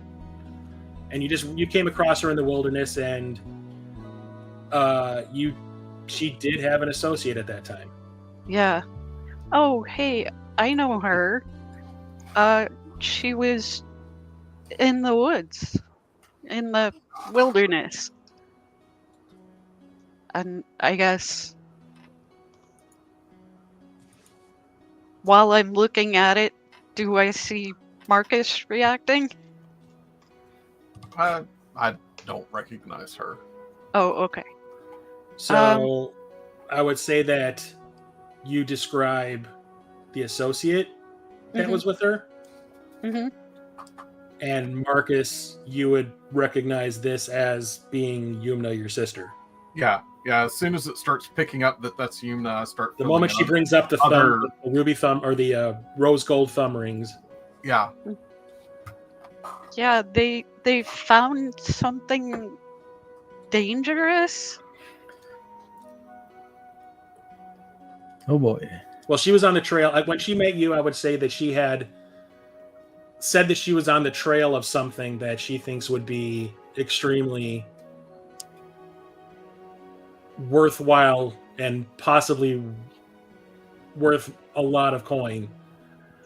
But they kind of had gone cold in their research of it, like trying to figure out where it would be. But she had a hunch that it would be in the Anauroch desert somewhere. Okay. Yeah. They were on the trail of something exciting. They mentioned coming this way.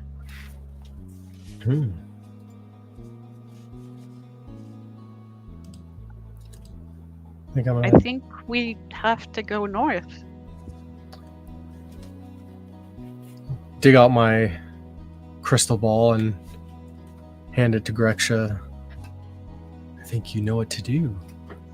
That was what, a wisdom save? It's a wisdom save for whoever you want to scry on. Right, but what am I rolling? Okay, so, like, was it Nazriel that said you have to attune to it? Yeah. It'd be a short rest. Yeah. I would say it's going to take some time to be able to do it this time. But who are you planning on scrying on? I guess Danichi, since she's the one I've met. Okay, so let's see here. So now there's a picture, and she knows the target. Mm-hmm. So it'd be -7 to their roll.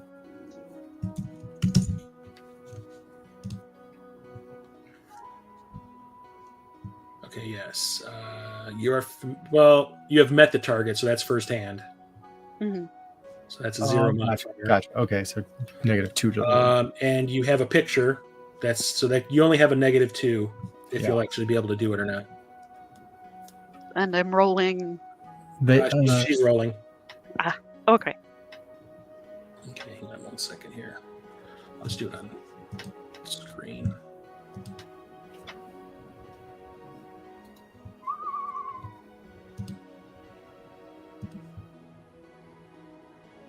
Actually, no, I can't do it as her. It didn't show up, did it? No. No. Okay, that's because I'm not as Lifestar right now. Okay.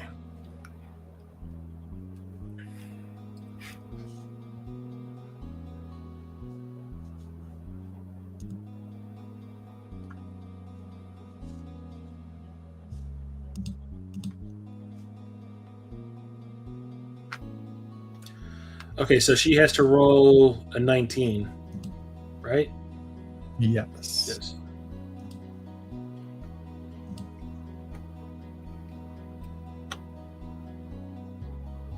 Natural 20. Wow. Full on Stop snow. Okay, so so you have to take like an hour to attune with the crystal ball this time. Mm-hmm. And when it finally starts to project its image in your mind, it's nothing but fog. It's just like everything is a blur. But you can see that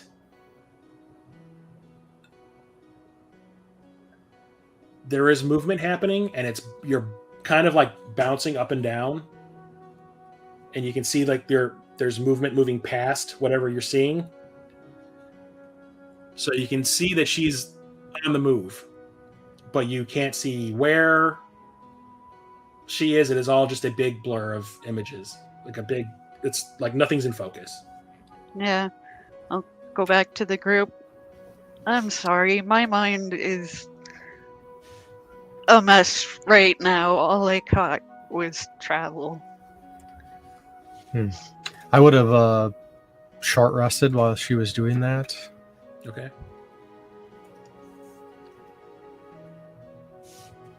Okay, so what are you planning on doing?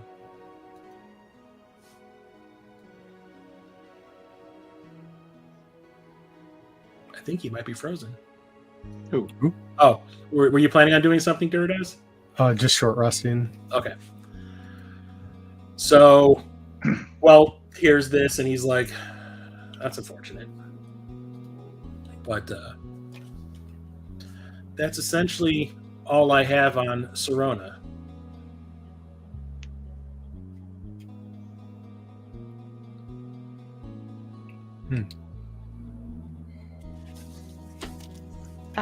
Since you are able to draw, would you mind making me a copy of a picture of the necklace, the amulet?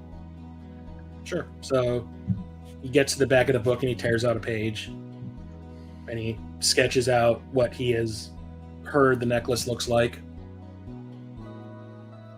and passes it over to you. Thank you. So you can Now, have that. if we get close, I can find it. Cool. Okay. So he looks at Leela and he can see she's still sitting there like with her arms crossed and she's kind of standoffish, and he's like, is there anything more? And Leela just kind of like looks up at him and she's just like, not from me.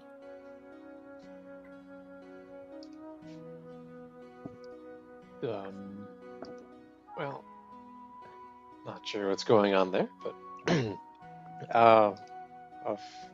on the topics of your city history, your the family history, Leela and Mana, Mana did mention to me, Gwelt, sir, doctor.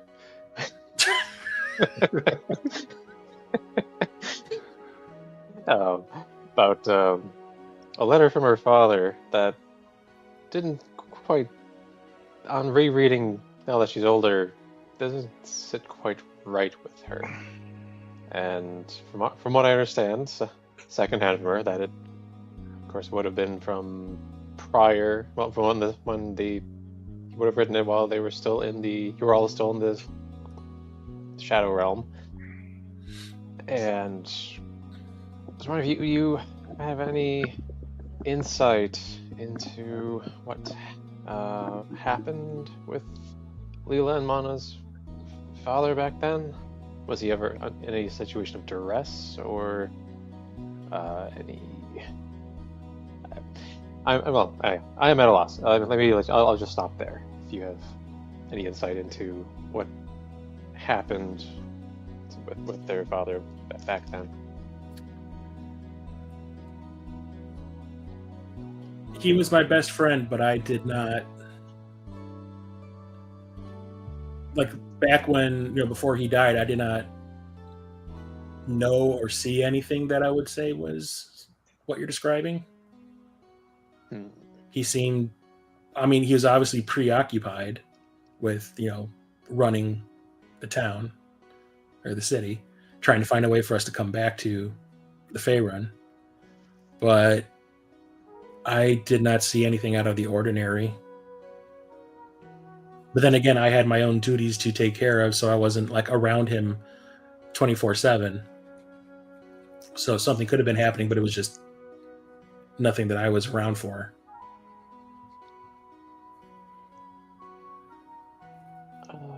All right. And I apologize, Leela, for if this stirs up any memories. But when it came to did anything specific happen with? I don't even know if I ever caught the guy's name out of character. The father? Yeah, the father. I think that she brought it up at one point. Let me find it. I think it's in my notes here. Telemont.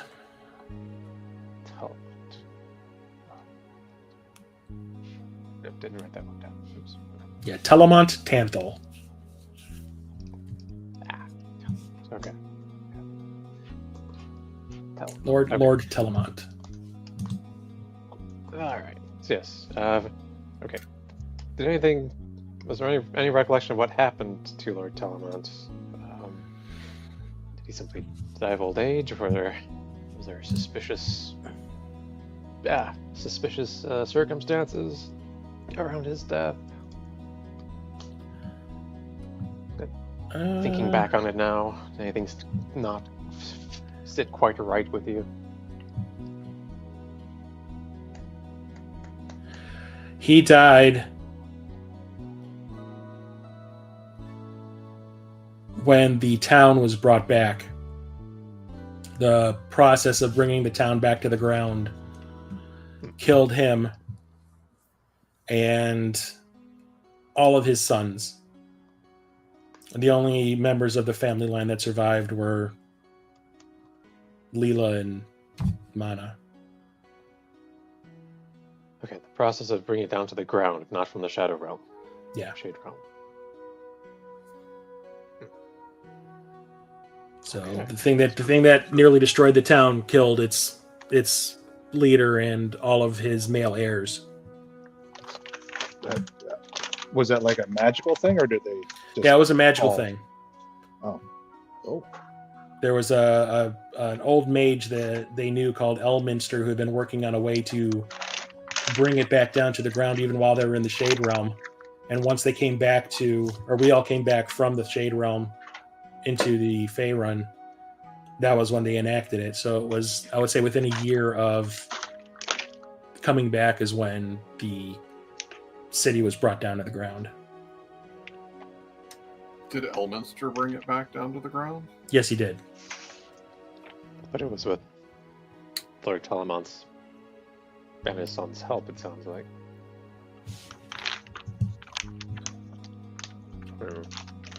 He had 1, 2, 3, 4, 5, 6, 7, 8, 9, 10, 11, 12 male sons. Holy crap. Holy poor mother. So he was setting up franchises. And then 2 daughters. A woman, not a clown car. Yeah. So he basically had 14 children. And then Gwelt says that Elminster died also in the bringing it down. So like the process of doing so not only killed, the lord of the town and his 12 sons, but also killed Elminster in the process. Almost killed everybody in the town if you really think about it, but... So did the fall kill him, or did... The fall, like everything collapsing. Okay. Like when the damage occurred to the town from hitting the ground, it collapsed. Like part of the palace collapsed in on him and his sons. Okay, so like what I was trying to get to is like their souls weren't evacuated because of some ritual sacrifice. No, they died in like basically an accident. Rough landing. Out of character, I'm thinking, why were you... Elminster died, what? No way. Yeah, for all of the super geeks. Yeah. Why, is he a thing? Elminster? Yeah, he's Gary Gygax's character. Really? He's a huge ass deal. Like, he is the wizard of all wizards as far as Faerun is concerned. Yeah, he is. Well, here's the thing. I will add though that we never did find his body. There we go. We just assumed he died in the accident. Rumors of my death are greatly exaggerated. Yeah. Yeah. I mean, like, out of character, it's like I cannot believe he's actually dead because he's just like always around. Yeah, we never found his body. Some say he's been even cursed by the certain gods and stuff because he's too powerful. They're like, no, we can't have you dying and becoming a god. So no, you're cursed with with being immortal forever. He's hanging out with Primus. Yeah, he's like the most powerful wizard in Faerun ever. Okay. Yeah, for all we know, he bamfed out of there before it hit the ground. All right. So maybe he did sacrifice the 12 sons. Woo! We just don't know about it. Okay. We don't know what his intent was, only that he promised us that he could bring it down to the ground. Be careful what you wish for. Yeah. Didn't say it'd be a smooth landing. Yeah. Oh, for all I know, he did it intentionally.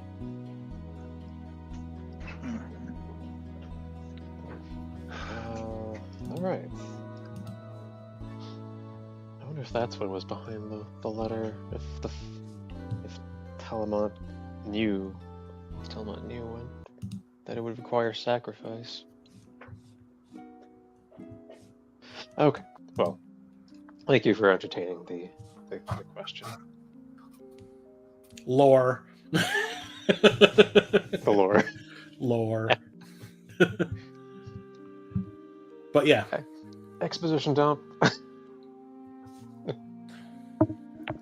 So Gwelt will say you can see he's starting to get agitated. He's starting to kind of get annoyed that everybody's here. So he says, when it comes to all of this Cironna stuff, I've been following it with great interest since I learned of it. So if you uncover anything that I have not discussed with you already, I would appreciate if you were to relay it back to me. That seems only fair, given how much help you have provided. As I keep eating all the food. You gonna finish that? So you can see he's starting to get anxious, and he starts giving clues that he's just kind of like, "We're done? Are we done? Are we done? Are we done?" I roll a 14 to pick up on the clues. To pick up what? On the clues. Oh. Yeah, you kind of get the idea that he's kind of like he wants his alone time. And Leela picking up on it, since she knows him, her and her sister know him the best. She kind of picks up on it really quick, and she's just like, "Yeah, I'm done." And she gets up and walks out the door. Yeah. Thank you for your hospitality. Thank you, sir. Grab one more biscuit. So. Yeah, somebody needs to wake me up. I just rolled for my con. I rolled a 1. Someone needs to wake me up. I'm snoring. Bellfire's curled up in the corner. Do dragons sleep He like cats? he rolled a 1, so like Yeah. he's not only So snoring, but he's picturing. fucking drooling. No, little bits of fire just drooling out of the side of my mouth. Yeah, it's almost like on fire gasoline dripping out. Yeah. Oh, He's looking at it and he's just like, "You're lucky this place is made out of stone." I feel like I have fallen 2 days behind on whatever quest we were aiming for over the last 2 days. So the moment everybody stands up away from the table, he snaps his fingers, and then the table shrinks back down, and all the chairs go back into the ground. I hit the ground, and that's what wakes me up. Yeah, you all hear this boom. What the hell is that? I bruised my coccyx. Yeah. Thanks for the grub, bub. I'm Yeah. out. And everybody heads out, and then he kind of follows you out. And the moment you cross the threshold of his yard, he snaps his fingers again, and you see those flashes of magical smoke kind of like sink back into the ground. And it's like he has reactivated his security system. mental note of where those smoke was. Play hopscotch to get across it next time. Yep. And he says, as you're standing, as you pass the border, he says, "And if you ever come across that necklace, and to all a good night. I'd definitely be interested in examining that." And you see like his little monocle go. Nice. No comment. Yeah, we're destroying that thing as soon as we find it, right? That's destroying it sounds like something that would be on the agenda. Not out of your shot with that guy.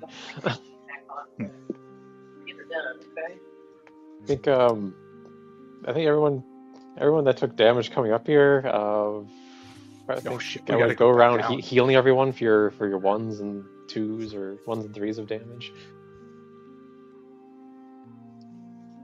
I could, you know what? I have an idea.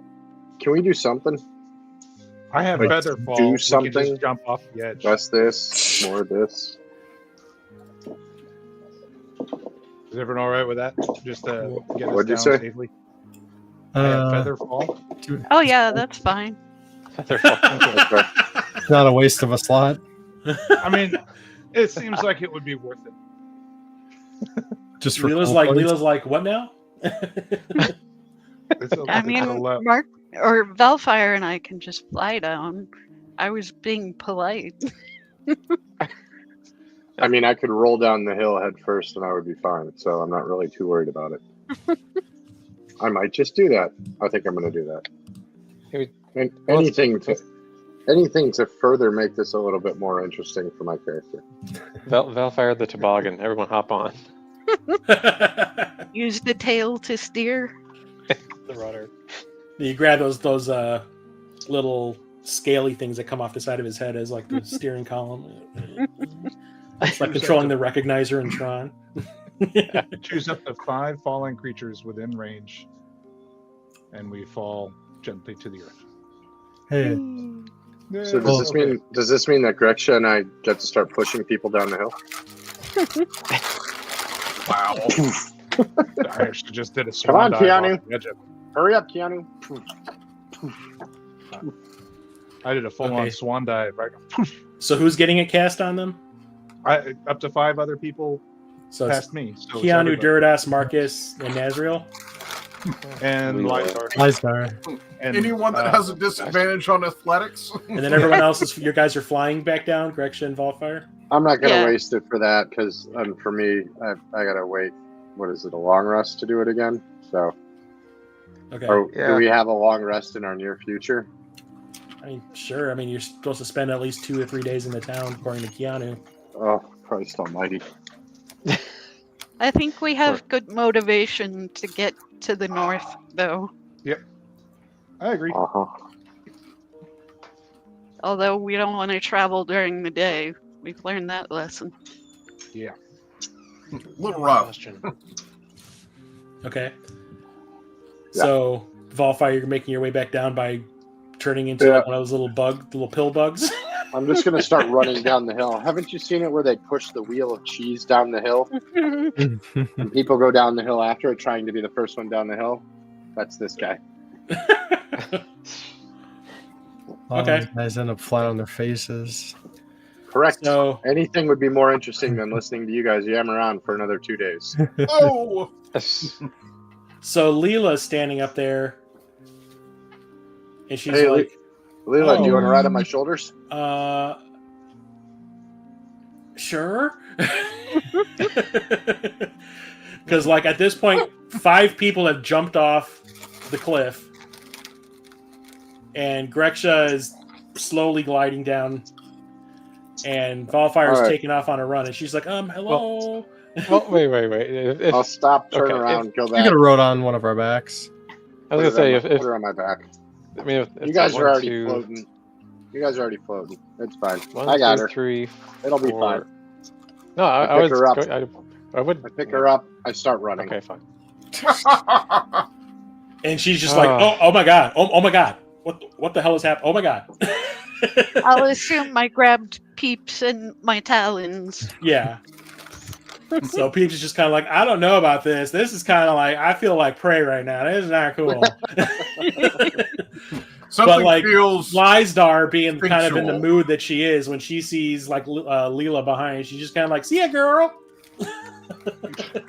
Wow. Just walks off the edge. Yeah. Excellent. Kind of like when Deadpool like jumped out of that plane and what was it, Deadpool 2? He said the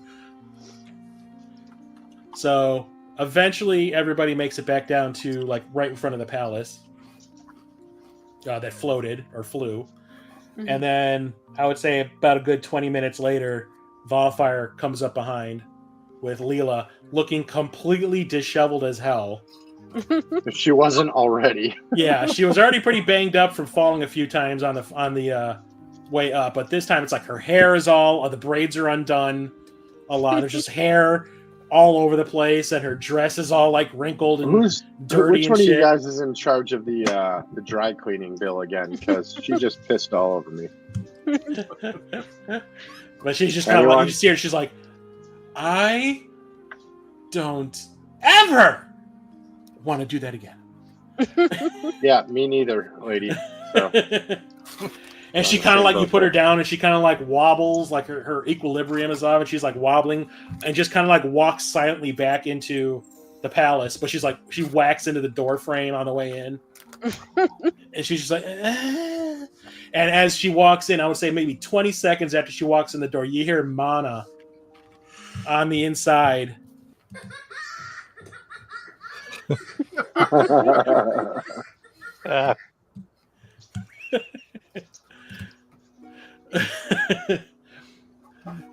And yeah, at this point it's probably around 3:30 p.m.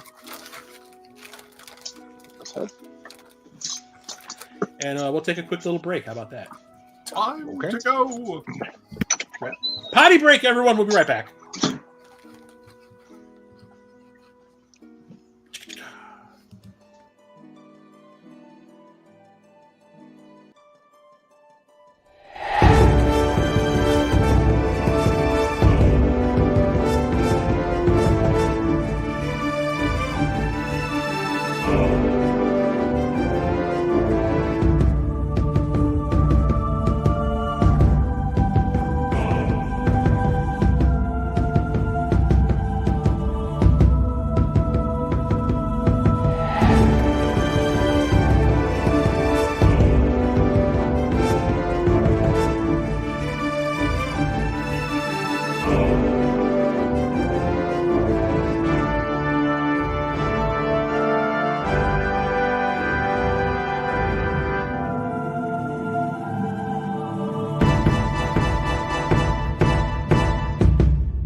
Yeah. Oh, okay. Like Marcus, like turned into a called an ostrich for a second there. Okay, so Leela headed back into the palace. You're all still standing out in front of it. What do you plan on doing? Breaking something, Go after. preferably a face. Arm wrestle with Valfire. Calm them down. Are We have a we holodeck where you heading can out? do a fight. Are we heading out tonight or tomorrow? I say tonight. Yeah, Yep. no Okay. point in waiting. We'll take a quick little rest, and then once the night falls, I say we fucking go. Yep. Okay. So get prepped to go north to the Do I have? pillars area. So we said 3:30. Are we waiting for sundown? And when is that? Like 7:30? Mm-hmm. Okay, Between I'm gonna 7:30 get and 8. I'm gonna get another long rest in to recover that spell slot with my 4-hour meditation as an elf. Oh, cheeky. Mr. Elf Power over here. That and dark vision. The world is mine. Yeah, you and your dark vision. Jesus. Hey, I have to have like I am the only person in the entire party that has no dark vision. I'm blind. I'm blind. Naz Wasn't there has a the drink? laser sword now. It's all good. Yeah. I am going to attune to the orb and try to scry on my sister again. Okay, so that happened later at night. So you have to wait 24 hours. Okay. So that was around 9. No, it was later because it was after the party. Yeah, it was way So we're later. talking like 10:30, 11 o'clock at night. Mhm. Yeah. No, we're not going to be able to do that. Okay. Well, he can still attune to it. Yeah, you could attune to it, but he won't be able to actually perform it Yeah. until later tonight. Yeah, I So got a if you want question. to spend like the time doing that. When I pull up short rest, it says barbarian hit die 1d12 plus 4, and has like 7 slots. What the hell is that? Barbarian. Rust is what is it, like 1 hour, and you can do as many levels per hit die to recover health, and you can split it up. Like you can use 1 hit die, you can use 7 hit die. Nice. Okay. But you don't That's- get a long rest. Oh my god! This just started to show up, so that's why I'm. No, it's always been there. Yeah, I some think skills Usually do long. might refresh on a short rest. Hang on, let me. Yeah, I've had that too. We're just usually doing long rests though. That doesn't have the option for multiple boxes, whatever. If you've lost hit points, then I mean, 4. I mean, if everybody decides to rest now, you'll obviously get all your stuff back. Lyzdar definitely wants to take a rest because she took all that damage on the way up. Naz healed us though. Oh, okay. mm-hmm. Greksha, Hmm. do you have the message ready for your mentor? Message. Right. Who? GM, what was the name of the elf I saw that was the founder of the Circle of the Moon? The one on the shelf. Oh, That is a good question. It had vowels and consonants and Had letters. sounded very druidy. I'm no good with elf names. Yeah, let me bring it up real quick. It was in the. We should try looking into Dragonborn names. Whew. That was like 24. There's not a lot of vowels in those. It just sounds like a Klingon has a head cold. Yeah, pretty much.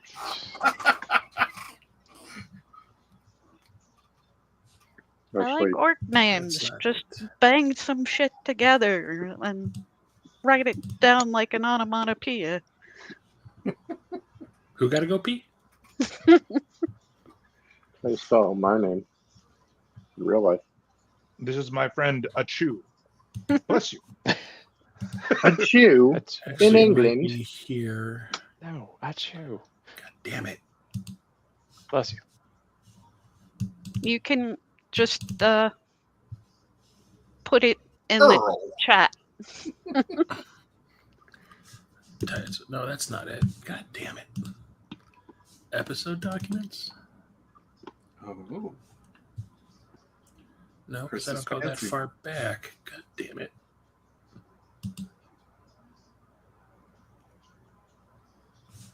Where the fuck did I put that?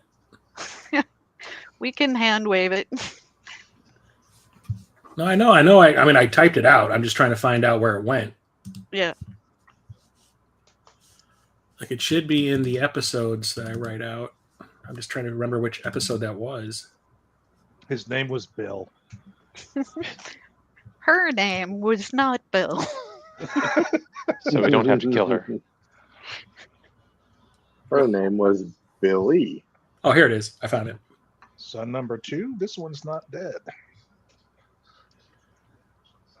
Her name was Amelie. Amelie. Oh, she's Amelie, the first of the moon. Oh my gosh. And of course, my character sheet just decided not to display anymore. Cool. Refresh. Amelie. Okay.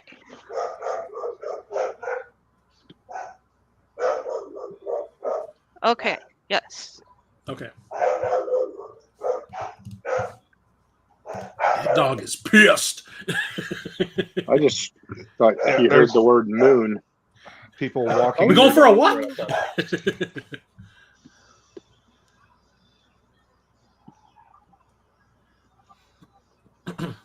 Okay, so what's everybody doing? I am sending a message through Marcus to Marish. Oh, cool. Marcus is the telephone. Sweet. Yes. Don't fuck it up. We're gonna start calling Marcus AT&T. What's up, Verizon? Go old school MCI, Ma Bell. Oh God. Oh no. Singular. Got Marcus ill is Mom Bell. communication. He's not gonna go too well. We have to break him up. Was it Pacific Bell? Was one of the I think that we had out here. I don't think we had Pacific Bell. It was just. There was I one. think it was There was one that Illinois was Bell. literally right around the corner from our house. I thought it was Illinois Bell. Illinois? Was it Illinois Bell? Yeah, I can- something thought it was. that. I can drive to AT&T's main data center hub. There was a Pacific Bell. There was, yeah. 25 or fewer words. Okay. Use them wisely. Ameritech covered Great Lakes area states. Spoke to Amelie. Called you blasphemer, me tainted. Saw you use blood magic. What's going on? It's 21. Woo! Nice. Okay. So Marcus relays that. Oh yeah. Only problem is it comes through in his voice. Yep. Signed Greksha. Yeah, sign correction. There we go. 23. There we go. And let's see. It has a little bit of quirks to it. Something about like if they're in a different plane of existence, which they're not because the scry actually worked. That there's like a failure rate, but they're not in a different because scry worked. And Mhm. yeah. Yeah, she's not in a different plane, so. It can answer immediately. Yep.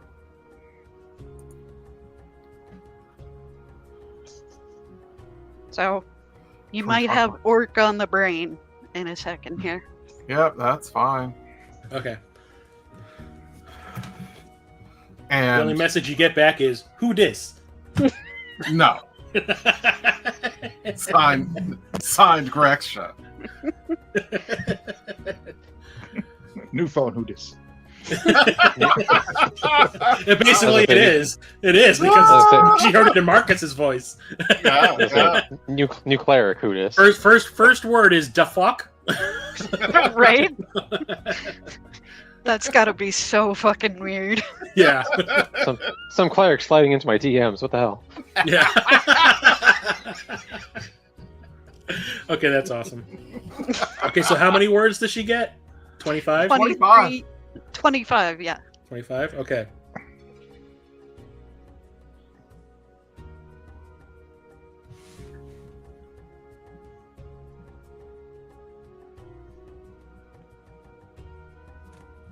Let's go bust out the haiku skills for this. Infamous? It's like famous. It's like famous. So talk amongst yourselves while I work this out. Yeah, I know. Trying to quote the telegram scene from Three Amigos. Oh, God. Yeah, I was tempted to use stop in there. Oh, just burning up the word count with stop. Stop.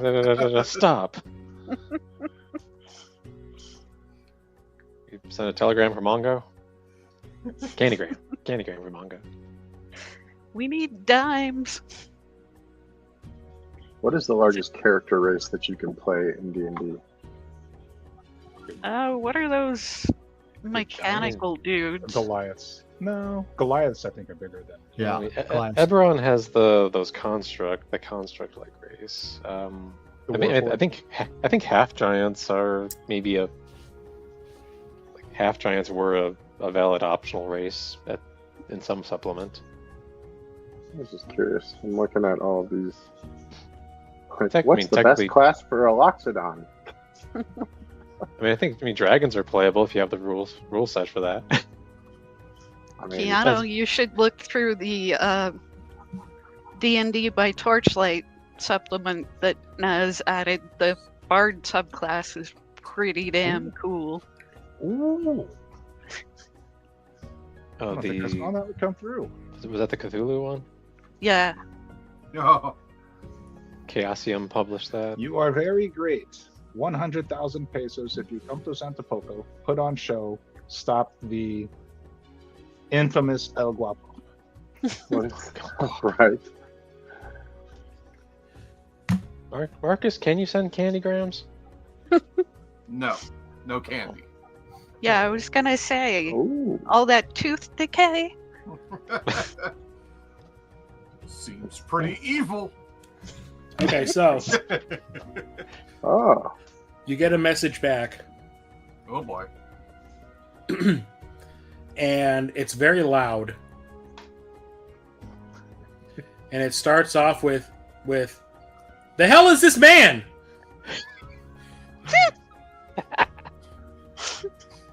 And then there's a break, and she goes, "Amelie is a liar. Hates me. Don't trust. Why are you spying on me? Don't you trust me? You're Maresh." Why are you spying on me? Don't you trust me? Oof. And those were like almost no answers. Right? Yeah. Well, I think I had to take into account the fact that it's coming from Random someone dude. else's voice. And she's just kind of like, huh?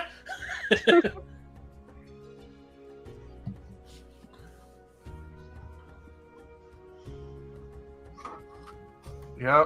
Well, there's your answer. Do with it what you will. Yeah, that's a 3rd level spell, so we're not gonna have a conversation here. No joke. He's gonna have to install some kind of a voice modifier. Yeah. Oh no, the horrible thing is What are you talking about? Yeah. I don't have throat cancer. It's coming I right can for be us. blocked.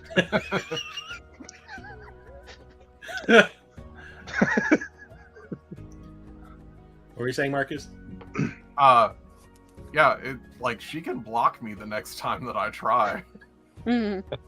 Only for 8 hours, though. Yeah.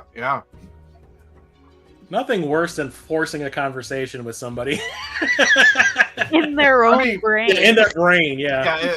It's like you're in the middle of sleep and all of a sudden, like, wake up. You can really fuck with somebody with this thing. If I was an evil cleric Yeah. and wanted to, like, really pester the hell out I of could see if Valfire first did the whole turning into the ill reader. That first message would make sense. What you wearing?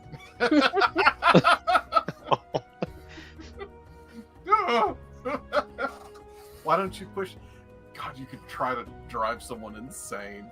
Go ahead and just shove Mama off the train. Lystar's just standing there, and she goes, "I can think of a couple people." Gonna randomly message people like ASL. Oh. if you want much to know, you know.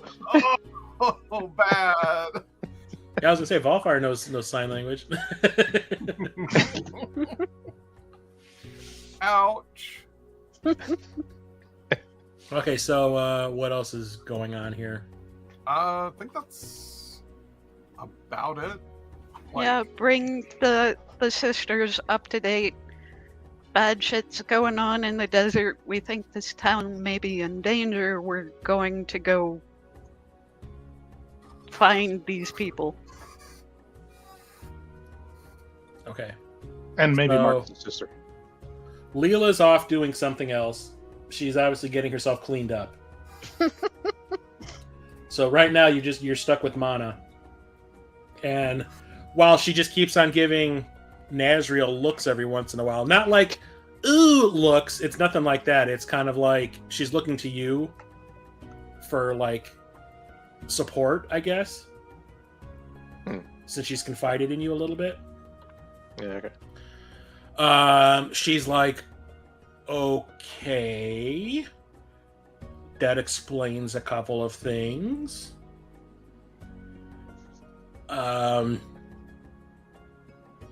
relay it to my sister when she's done doing whatever it is she's doing. But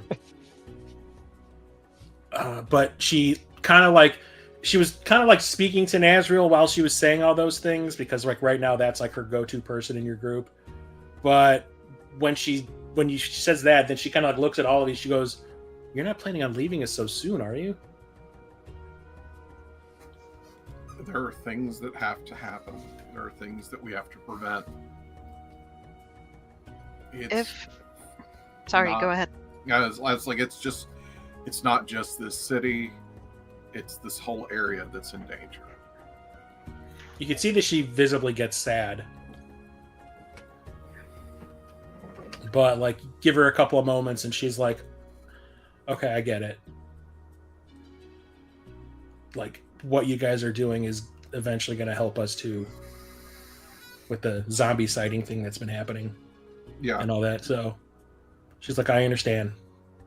If you have able-bodied people, I would personally feel better if you had lookouts watching for undead and had a system wherein you could call the townspeople to a central, safer location. Okay. She's like, when Leela's done, I'll talk to her about setting up like a watch rotation on the boundaries of the town and all that. So I really appreciate that. That's a good idea. I suspect things are going to get worse before they get better. Yeah, I feel that too. She's like, okay. And But if you ever Given- come this way again, please feel free. You're always welcome in this town. Yeah. Yeah, we can stop the summoning of the undead through your town, and Yeah. you don't have to spend so much time watching out from likely the south. Sounds like for any of those stragglers. I put my hands down and say, "Well, time to go." Okay, so you're all doing a rest before you leave, right? Yeah, a short yeah. rest for most Okay. of us. So Mana's like, I'll have a meal prepared, like a farewell meal. Oh Lord, longest goodbye of all time. Nothing like that. She's nothing like that. It's just gonna be like, Leela's still busy doing her thing, so she's occupied. So I'll have some food prepared for real quick before you leave. Raw. So she heads off to talk to some of the staff or whatever, and they start off bringing out a couple of plates of like cold things that they already had prepared and all that. And she's like, if you have time, I can have like a full meal brought out too if you want. We're basically aiming to leave in time to travel for nightfall to avoid the hot sun. So Yep. If you're able to feed us before the sun goes down, great. Yeah, she's like, it would not be a problem. She's like, we can have something ready to go in a half an hour. So like your entire short rest or whatever, it basically entails this like sitting down and having a meal. And eventually Leela comes back and she looks a little more composed. She's still a little frazzled, but like her appearance is back to where it normally is. And she sits down too and she says her goodbyes. And she also says, if you guys ever come back this way, please feel free to come back and we'll definitely put you up for the night or however long you want to stay. Sweet. Pow, pow, pow, pow. Let's go. Okay, so everybody gets a short rest. Woohoo! So I'm going to put that down here. I skipped the dinner to get my long rest of meditation. Okay. better not complain you're hungry later. Well, also that's pretty. Yeah, rude he for performed the some long rest also because what's her name came back Yeah. for the dinner. and he couldn't be there for it. Yeah. No, it's to recover that spell slot. It's the Irish goodbye right there. Yeah, Kendra comes back looking for one last I night was of meditating. I'm of sorry. whooping. My And Patty man. wasn't there, and she's anxiously awaiting him to come back so she can, Crestfallen. yeah, He sneaks out through the see back him one door. last time, but it doesn't happen. So she leaves very, very sad. But anyway, Oh, all right. So the sun sets. You all have full bellies. Keanu sets up another family and leaves. Wow! Spreading the word. That ain't all he's spreading. And the word is legs. And you are heading off to where? North. The North, pillars west? area. Okay.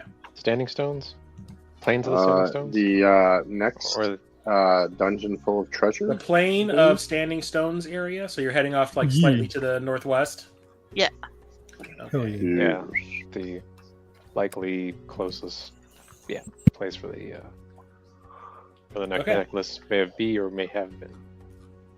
All right, so you head off to the northern part of the town, and when you get beyond its borders, you actually see that, like on top of some of the homes that are on the border of the town, you actually see like some soldiers, like some of the local militia and guards and whatnot, starting to like take up positions along the houses, like they're actually setting up an active watch. Well, that's Well, now that we're gone, I guess I have to. And it starts to get cold. It was, I would say, like in the high 90s, low 100s when you left. When the sun was still out, but now that the sun is setting, it's starting to decrease in temperature. And now it's probably hovering in the low 60s. So you're able to travel comfortably, but like I said, lack of sunlight affects some people in the group. Wow. Wow. So light. Yeah. There we go. Either somebody's got a Right. torch or Nazriel's taking out his lightsaber. No, I just cast light on the damn shield. Oh, on the shield. There you go. So now you're a giant beacon to everything in the desert. Come get me. Yep, exactly. Clang, clang, clang, clang. He's a giant. He's a giant bug light. Oh Lord. Oh Lord.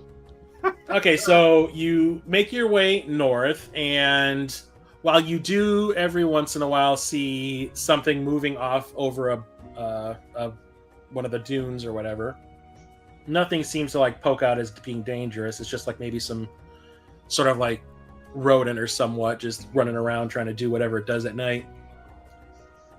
You manage to make some good headway, and everybody give me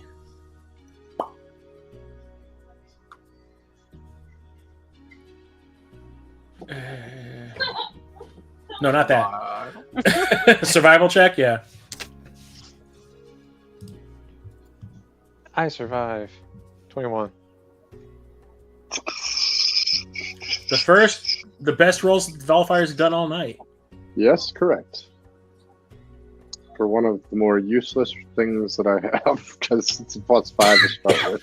So Greksha, Valfire, Unless I was Marcus, steering the boat. and Nazriel. You do okay, but Keanu and Durdas, like the sudden exertion that you've had to go through the desert, even though it is not hot and the sun is not, wearing you down, like all this trying to walk through sand and try to keep up a steady pace kind of wears you down a little bit. So after about, I would say, so you guys left around 8 o'clock. At around 3 a.m. is when you start to get really, really tired. I hate sand. Yeah, because it's I hate coarse and sand rough. too. It's coarse and rough, and it gets everywhere. Gets all over. You gotta look down. Why It's am I irritating. changed? Oh, You gotta be wearing clothes for it to get everywhere. So sorry. Just get tired? Do we get... Yeah, I wouldn't, since it's not hot out and the sun is not burning you, you don't get a point of exhaustion, but it's like you're almost to that point. It's just all this sudden exertion after like not having to do much for the last 2 days just kind of catches up with you really fast. Wow. Even though Not we've eaten too like much. kings Come on. and queens. Don't use it, you lose it. Yeah. All right. Turn into a horse. camel. Or, yes, a camel. Some sort Broader of. feet. Broader And feet. then God. Conan shows up and punches you in the face. Hey. All right. Somebody ride me. Eeyore over here. Back off, Keanu. I'm tired. Huh? Huh? Huh? We're stuck in a loop. We're stuck in a hollow loop. It's like, We what'd can you say? speak. What did you say? Okay, so you transform into a camel? Hmm. Okay. Just let people switch out when they need some rest. I'll go first. Okay. Well, if both of them are tired, I can still summon my critter, my Oh yeah. steed. Well, we can say it's a celestial camel or a fey camel, whatever. It's a fey camel. Have you asked that camel those questions? You should take that easy. Why judge? Okay, so Durdas and Keanu, not Marcus, Keanu and Durdas, you now have a way to continue traveling through Yeah. the night. Yeah, I climbed up on Yep. Same. Greksha. Start kicking her in her sides. No. Drop out. You got that little whip thing. Come on, go. You like it? Animal, not a racehorse. What's my name? Someone's about to get thrown off. Right. Okay, so yeah, you're able to continue trekking through the desert, and I would say give me one more survival check, because Keanu and Durdas are on Camelback. They get an advantage. Ooh.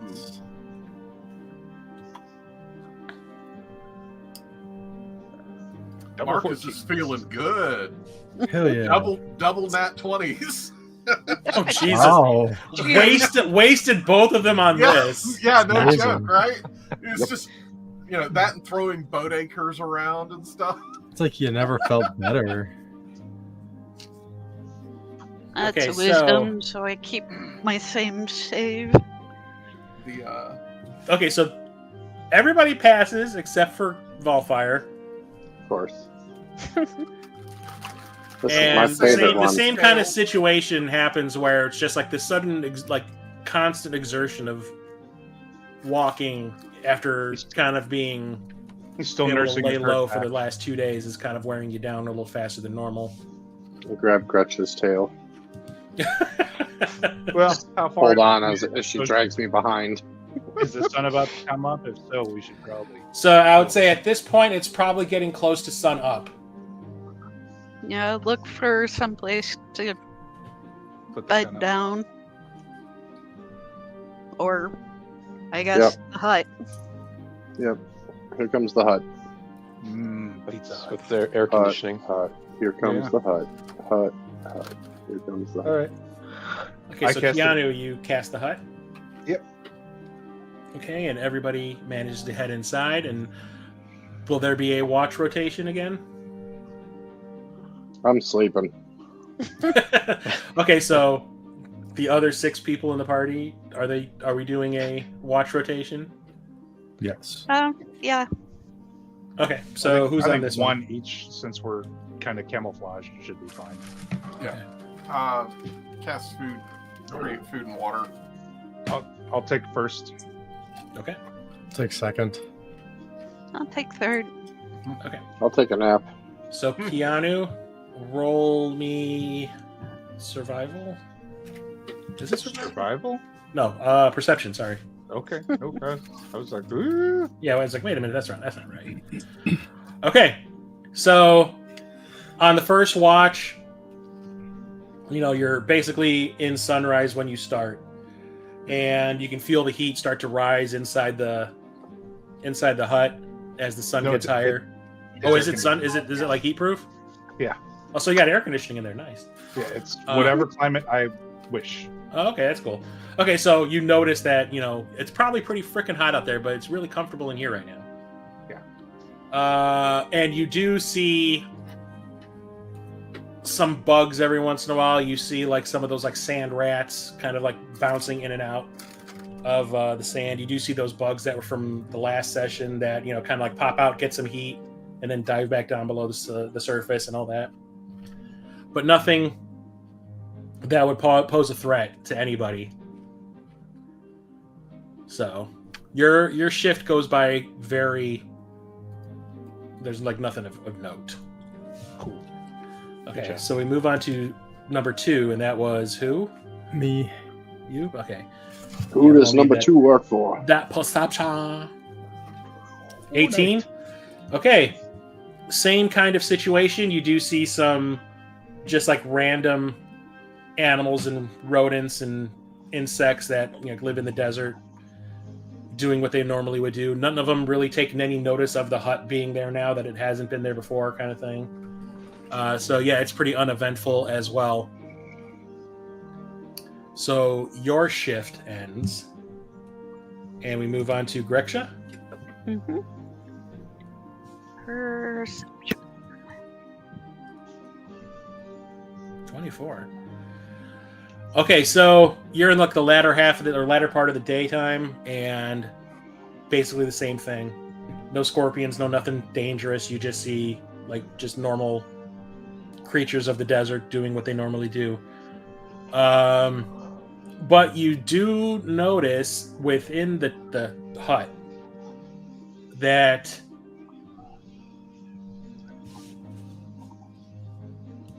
Nazriel is, while he is sleeping, it looks like he's having some kind of a nightmare.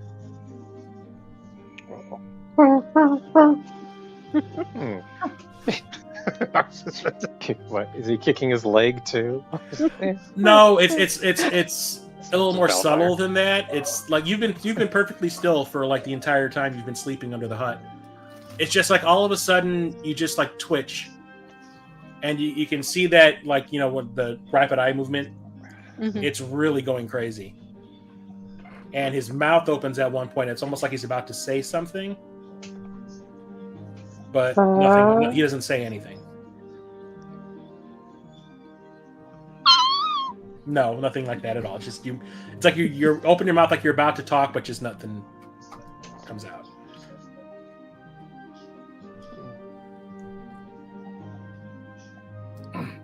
Hold on. Hello. I'll just poke him. So Roll is over. there? I wonder if there is a way. I might have to kick everybody out for this. What? Oh no. Oh no.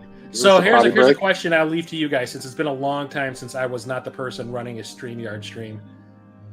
If you're in the bar below, you're not added to the stream yet. Do you hear what people are saying? No. You don't? Nope. Okay, so I'm going to remove everybody for a second. Whoa. Oh, why? What? Hang on a second. Let me turn off the. I need an adult. Okay, so You're the adult. everybody will be back in a minute. Okay, so while you are sleeping, hang on a second. Okay.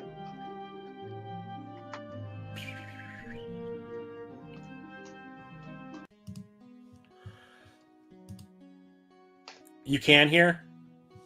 Okay, then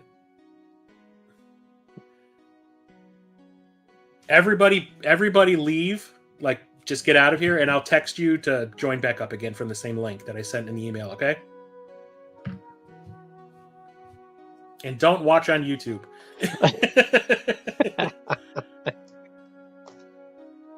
Oh gosh. Okay, so while you're sleeping, Okay. I'll sleep. you get a message.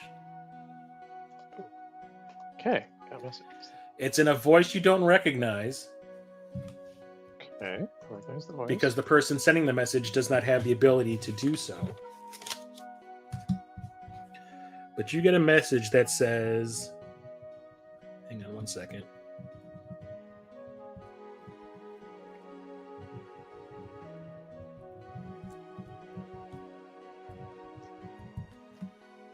No, I'll text you when you're ready, when you can come back to us.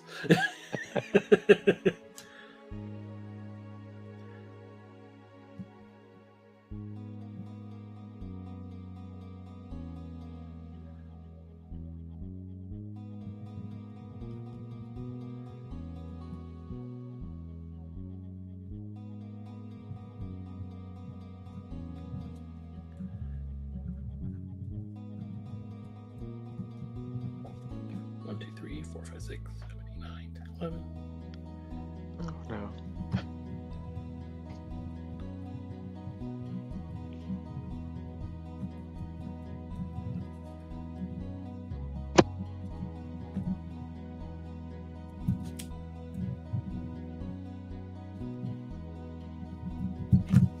Three, four, five, 6, 7, 8, 9, 10, 11, 12, 13, 14, 15, 16, 17, 18, 19, 20, 21, 22. Okay, so in your mind while you're sleeping, you hear this. It's another female's voice, but it is not a voice you recognize. And what you hear is, "This is Mana. Okay. Figured it out. Figured it out. My tears revealed hidden message from my father. Told me not to trust Leela or Gwelt. Okay.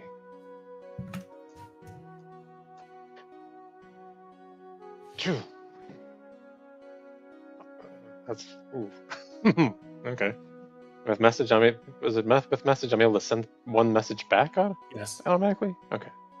And you have 25 words to do so. Oh crap. Okay.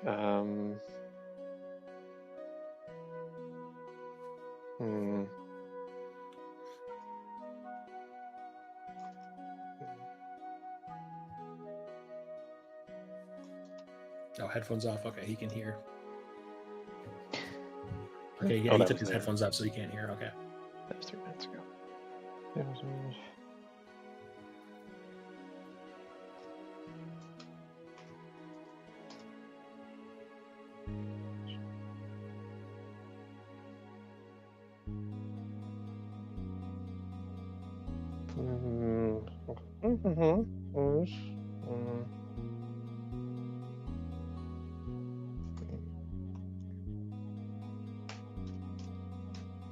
Two, three, 4, 5, 6, 7.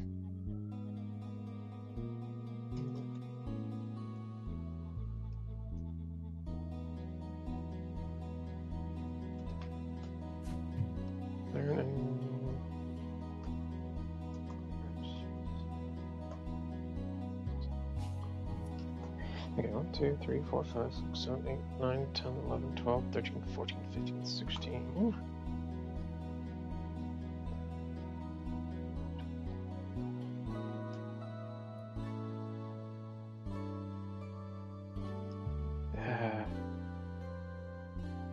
Okay, there's not much more to go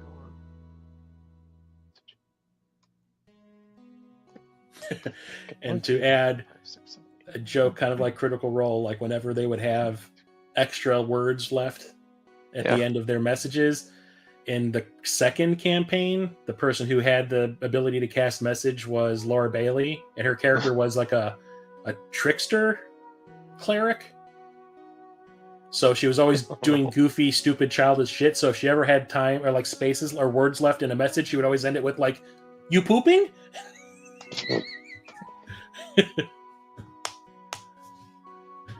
Okay. Okay, almost got this.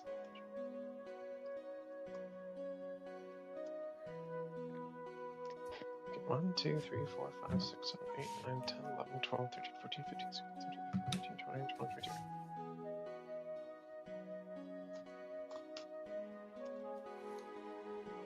Okay.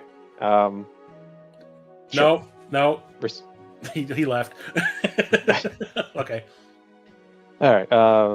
Not much to say other than okay. So we're going to be confirming. Okay. So received message. Great work. Please be careful. If you learn more specifics, please send word. I will return. Need a rematch anyway, lady. Oh God. Okay, and yeah, when that when you send that in return, you wake up. Boop. All right. Okay. God damn this phone.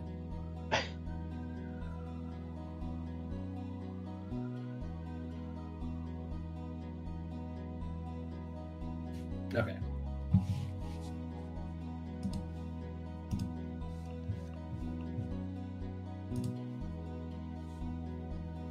Everybody can come back now.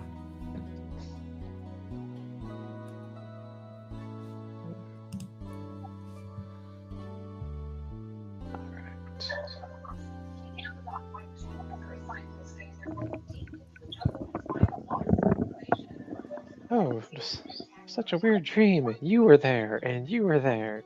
You were there. And Marcus is missing. And Keanu. Oh, wait, there he is. Oh, there's a Keanu. Hey. You were the scarecrow. Have you guys ever heard where that actually, what that was, the dangers, like what the metaphor, the satire about the Wizard of Oz was truly about? Opium! Oh, yeah. Coming off the gold standard and all that kind of fun stuff, and populism and blah, blah, blah. And the industrial world had no heart, and all the dumb farmer hicks. Yep.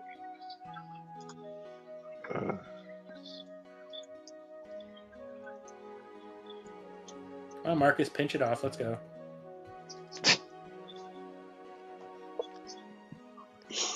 I mean, he didn't get lost in the tent. It's not that dark in here.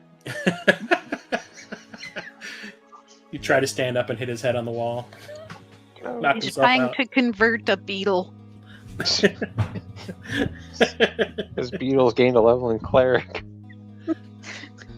He's guiding all the other beetles now. Like he was able to teach a beetle how to be a cleric, but not some kid in town.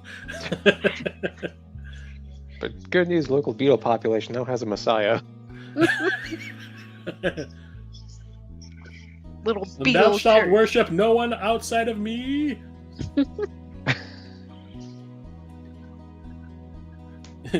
Now only pay $3,500 to go clear.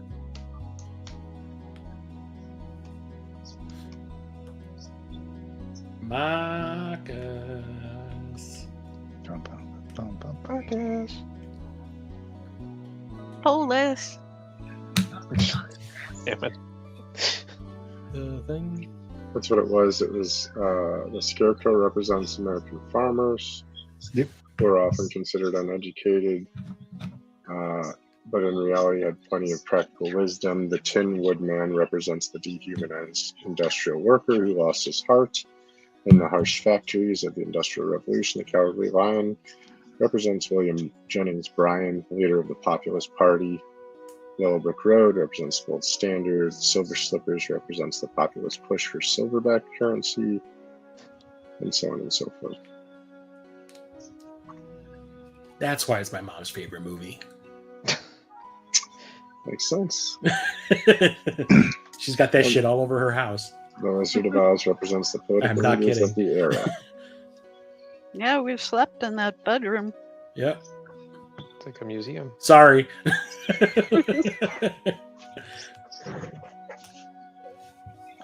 need a cushion. I'm afraid our human is sleeping in today, so. The little pup finally wore herself out running from the thunder. Aw. Is it raining out there? It was. It's sunny now. Okay. In Philadelphia?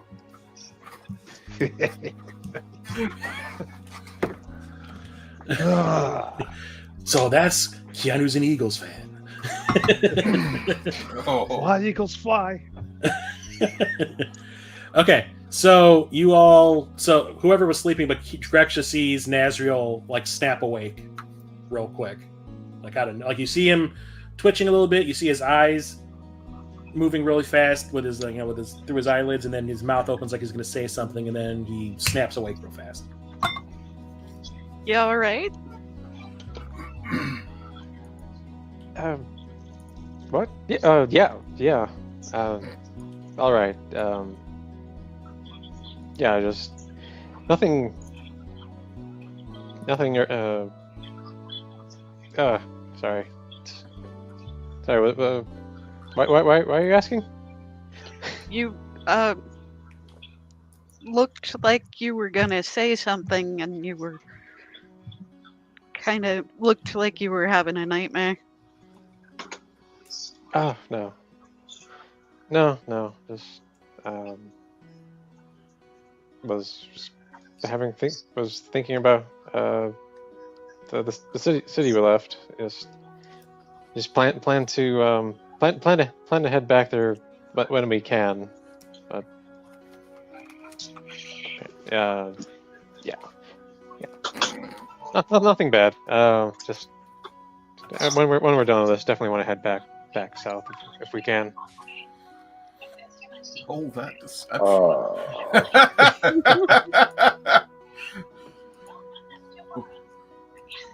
Okay. Oh, sure. Since Marcus said, oh yeah. Yeah, if you actually want a deception roll, that's not happening. Yeah, roll a deception roll. Yeah, roll deception. Oh no, the paladin. Yeah, with his negative 20 in deception. Right. It's charisma, so You can roll an technically insight check if you want. Technically a plus Marcus. 3. Roll Well a said there, Andrew. I'm not awake. I'm just your conscious, Nazrio. Oh, he got a 5. Okay, yeah. Oh, no. So His pants are on fire. Anybody who is awake that is hearing him say this kind of stuff knows that he is he's full of shit. Oh yeah. Just let it go. Like you're like, dude, you are the worst liar. Gonna cock an eyebrow, like. Yeah. If you don't want to talk about it, just say so. Yeah, you just see Lizar clicker. Lizar just clicks her tongue at you. She's like, You know it's bad when the paladin lies to you. yeah. I blame Keanu. I don't know how, but I'm sure it's his fault. Even Peeps gives you like a really look. a bad influence. Keanu is the bad influence on the paladin. Next he's going to be talking to girls. They did come up together. You guys all did come up together. So. Oh gosh, it was worth that bad roll just for all that. Oh. Oh. Fine. Okay. Fine. If you really want to know, we just have reason to not be. We may not be able to fully trust Leela or Gwelt. But we don't know anything for certain beyond that. Just know that Mana's father may have left a warning for her about Leela and Gwelt. That's the extent of it. Okay. I roll back over and go to sleep. Well, the sun is coming up. Or sorry, the sun is going down, actually. So it is getting close to when you want to start to head back out, if that's the plan. Yep. Somebody's TV or something going. Yeah, I think it's Velfire. Football on in the background. Okay, unless there's anything else anybody wants to do before you head out. Keanu, you bring the hut down. Yep. And you head back out. So, probably a half day's travel away. So everybody give me a survival. Womp womp. Can I ride on your steed again? Geez, only 2 people passed? 3 people, sorry. Yes. So the steed will still be around. Steed's still around. Maybe we'll go half pace. So Lyzdar, Valfire, Nazriel, Grexia, and Marcus all pass. Keanu and Duradas do not. So once again, it's just the walking through the sand. It sucks, and it's just making it so much harder to make your way, and it's tiring you out even faster than you thought it would.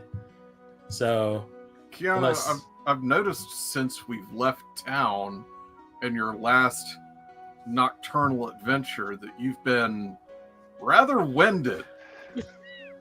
You mean since his nocturnal emission? You when you get That's older, quite the laugh there, Naz. when you get older, kind of like how I've gotten older, things don't work as well as they used to. So, is that true, Father? Are you okay there, Keanu? I'm fine. Do we need to cast Cure Disease? As you can see, Maybe does Keanu need to roll deception too? Yeah, I did. Bombastic side eye. Keanu's pointy ears starting to droop a little bit. Alrighty. Yeah, I need spot. Okay, I am An IV. a beast of burden.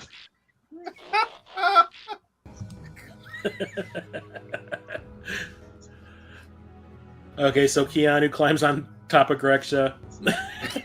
That sounded horribly bad. I apologize. That was Especially when I do I as couldn't well. hold that one. Don't not worry. intentional. I'm too tired. And then Nazriel casts his camel witchcraft thing. Camelcraft. Yeah, Steed's still around. Yeah. So It's still around. I climb up on something. yeah. Duridas gets on that. And you start to make your way. And I would say after about 8 hours, 8.5 hours of travel, you start to hear sounds like echoing across the desert. And it's like, at first, it just sounds like small thunder cracks. And Do they sound natural? No. And there's no weather? There's nothing going on in the sky at all tonight. It is absolutely clear. Somebody shooting guns or whatever. I would those say are. you hear something equivalent to that at like an interval of like every 7 or 8 minutes, and the further you travel, a little bit louder it gets. And after about 45 to 50 minutes of moving, you can start to see that, you know, there's this gigantic dune that's coming up over or in the front of you, before you, and you can start to see like very faint like flashes of light coming from behind it. Warlocks? How far are we out? You're probably a good 2.5 hours away from the town. From the dune? From the dune, you're probably like a quarter mile.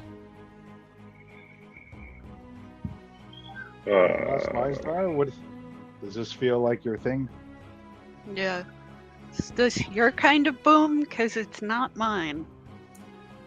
So she kind of like looks at Duridas and she says, "Do you want to see if we can find something out?"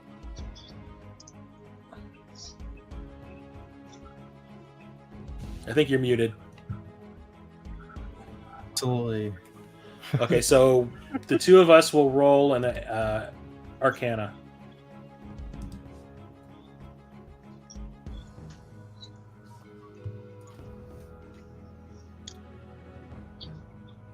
Regular 20. Okay, so you kind of, with the two of us, we kind of like try to reach out and see if there's anything we can pick up on. And Duridas is a little more attuned to what's going on. And you definitely get a feeling of something that has to do with Eldritch's what's the cause of what's going on. But of course. And this doesn't happen to Lystar, but it does happen to Duridas. Like, the hairs on the back of your neck stand up. Like, whatever you're picking up, it is scaring you. This is some serious Eldritch energy coming from. I have a question. From that way. Is that 40 foot? My 40-foot speed, is that per 7 seconds or whatever it is? 5 seconds, however long a round is? 6. Yes, 6 seconds. 6?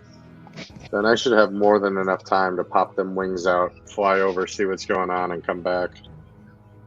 Okay. Do we maybe want to be stealthier about it? That's what I was thinking. I got this new cloak. Okay, well I can take Keanu with and drop his ass with this cloak. It's not bad. Here, have a bard. Bye. Bard bomb!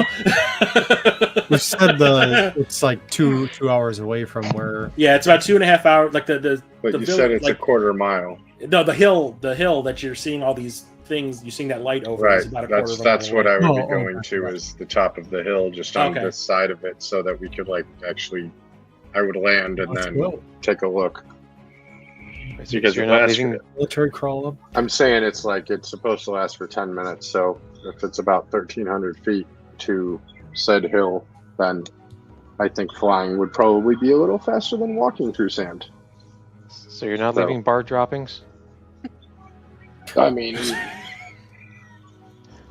I can turn into a native bird if it's preferred that we not be spotted right away. I mean, sure. I'm not partial to one side or the next, but maybe we should just get a look out at what's going on before we actually decide to start in that direction. Okay, so is You that the want me plan, to- Grexia? Yeah. Yeah, I'll turn into the local, I don't know, buzzards or whatever and scout it out. Caw, caw.